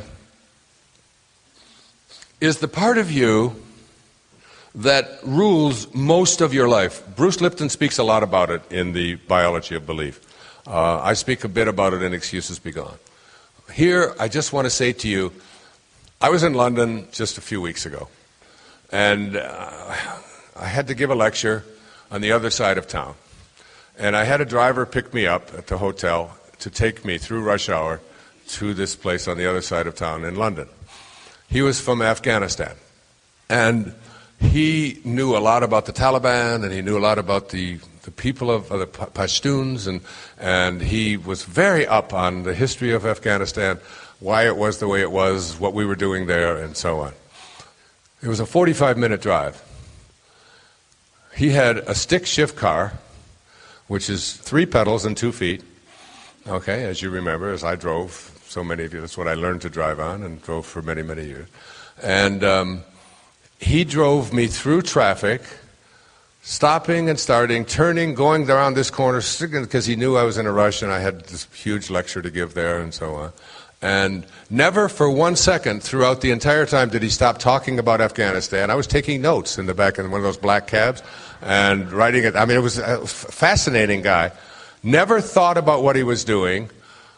And if I would have asked him when he got there, how did you do it? He could never have told me. He did the whole thing from my hotel all the way through London and all the way to the place where I was speaking with his subconscious mind. He never thought about... Now, when he was first learning to drive a stick shift, he had to think about, because I used to teach driver education, he used to have to think about, okay, you put this, see now, I'm on a hill, and I got my foot on the brake and the other foot on the clutch, and if I take my foot off the brake, and this thing's going to go back, how am I going to get, you remember all of those kind of things? It's like, and so you start to program your subconscious mind from your conscious mind to learn how to do this, how to stop, how to turn. I remember teaching my mother how to drive, and she was getting ready to turn, and I said, okay, turn into the driveway. She didn't even slow down. She was going 20 miles an hour. And she said, you said turn, you didn't say slow down. I said, well, you can't turn at 20 miles an hour into the driveway. You almost knocked out 3 people doing it, you know. That was, many, many years ago.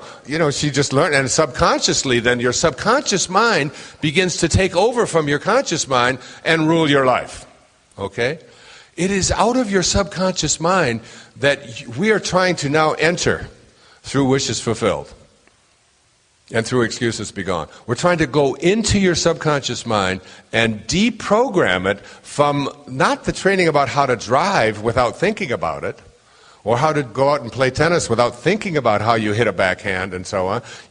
Or how to, when I'm out there swimming, how to just make my body move through the water. I'm not learning to swim. I've learned to swim, and my body already knows swimming, and my subconscious mind just takes over and allows me to swim through the water, right?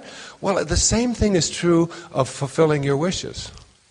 Your subconscious mind has been conditioned with these memes to believe that you can't do something or it's going to be difficult. And so, see, your subconscious mind cannot make a distinction between what it is you are feeling as a result of assuming the feeling of your wish fulfilled, or what you are feeling as a result of what's happening to your body and to your world and to your relationships and to your money and to your health. It can't make a distinction. So if it can't make a distinction, and it is out of the subconscious mind that all of manifestation begins to take place, that's the place within you, that invisible place that allows you to drive across the city without thinking about it, that allows you to swim through the ocean, that allows you to cook a souffle, whatever it is that you do without thinking. You are now trying to go into that subconscious mind and train it to fulfill the wishes that you have, instead of to continue to keep those wishes from being fulfilled, which is what you've trained it to do. You see, you've trained it and trained it and trained it to believe that this is an impossibility, or it's going to be difficult, or it's going to take a long time.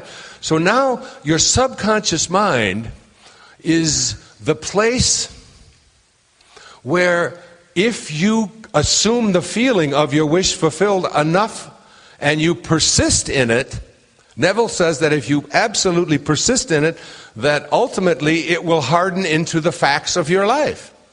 But most people won't reach into their subconscious mind. So that subconscious mind of yours that has that programming in it that just allows you to go through your life believing that you don't have the power, that you're not God, that you're not spirit, that you can't make these things happen, you have to start assuming the feeling of the wish fulfilled over and over and over and over again, and persist in it. And then when somebody says it can't happen, you go to subjective attention. What is subjective attention? Immediately you go back in your imagination where you have it, and you don't think that that may happen. You're already there. The book is already written. There it is. There's nobody that can convince me that it's not going to get written. You can't convince me of that, because in my imagination, I've already assumed the feeling of that wish fulfilled.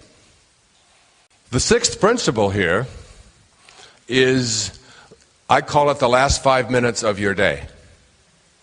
And the last 5 minutes of your day are when you're in bed and you're getting ready to go to sleep, what do you do with your conscious mind? Which is the fertile training ground for what's going to go into your subconscious mind and become automatic, like knowing how to drive or make a souffle or swim or whatever. So much of what you do is automatic because it comes out of your subconscious mind. The last 5 minutes of your day tonight, when you're in bed and you're going to sleep, and every day of your life from now on, you do not want to review all of the things that you don't want, and that you don't like, and that didn't work, and why it's wrong, and why it hurts, and why you're mad, and why you're abandoned, and why you're afraid, and why you know it won't work out. Because as you do that, you are getting ready to head into your subconscious mind. In a couple of minutes here, you're going to marinate in your subconscious mind for the next 8 hours. You're going to just sit in there and marinate, and your subconscious mind is the part of you that's going to go on automatic. It can't make a distinction between what you are feeling as a result of assuming a feeling of a wish fulfilled or the review of all of the crappy things that have happened to you and are going to happen to you. It can't make a distinction. So your subconscious mind says, oh, so you're going to review all the things you don't like and how unhappy you are and how miserable you are? Okay, then I'll give you 8 hours in here, and then when you come out of that on automatic, I will offer you up experiences that match up to what you obviously want, because that's how you're programming me. Does that make sense? Those last 5 minutes, when you're about to enter your subconscious mind, what do? You go to your imagination. You think from the end, you assume the feeling of the wish fulfilled, you persistently use subjective attention, and you train your subconscious mind to bring to you what it is that you want to manifest. And finally, number 7, what do you do if it doesn't work? Why doesn't it work? I hear it all the time. Why do I fail at this?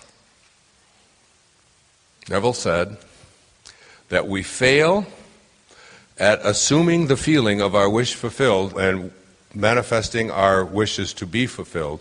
We fail at it to the degree to which it feels natural for us. Natural is the word. ABC World News, they're doing a feature on me. They did Deepak. They're doing something called Happiness Incorporated. So they flew out here. And the fellow who was interviewing me for this was kind of skeptical, which you expect when journalists do a story. He's about 5'6", maybe 5'7", sort of slight, nice-looking man, probably 145, 50 pounds or so. He said, so if I just want in my imagination to be a linebacker for the New York Giants, I can do that through what you're telling me? And I said, does that feel natural to you? Does looking at your body in the mirror, does it feel natural for you to be trying out for a linebacker position on the New York Giants? Do you really think that that's natural? Because if it feels natural to you, I'm saying, yeah, you have a possibility of doing it, and there probably are exceptions. I mean, there are some guys in the NBA who are 5'7" and scoring 40 points a game. I mean, it happens, but to them it feels natural. To most guys 5'7", that just looks like craziness. You know, that just looks like fooling around with giants. Is what that looks like. So he said, no, it doesn't feel natural. I said, then it will fail. I said, the extent to which this doesn't feel natural to you is the degree to which you will maintain your persistence.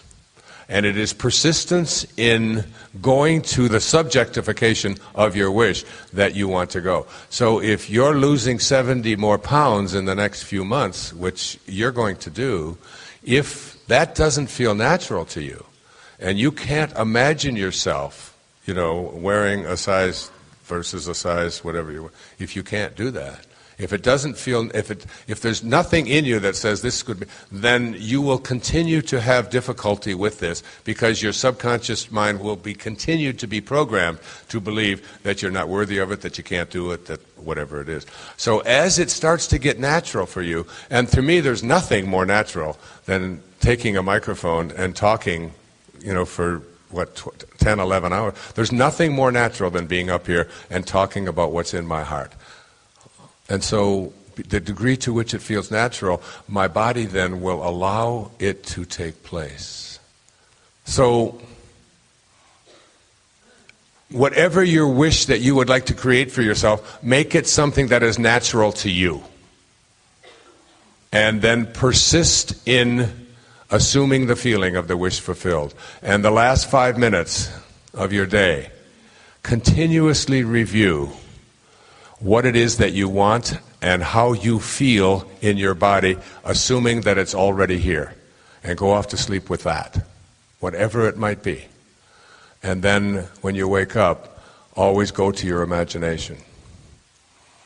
And in the end, as I say when I conclude all of my talks,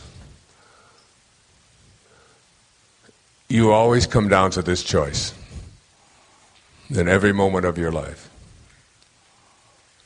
You can either be a host to God or a hostage to your ego. It's your call. Thank you so much. I love you all. God bless you. Namaste. Thank you so much. Thank you. Thank you so much. Thank you.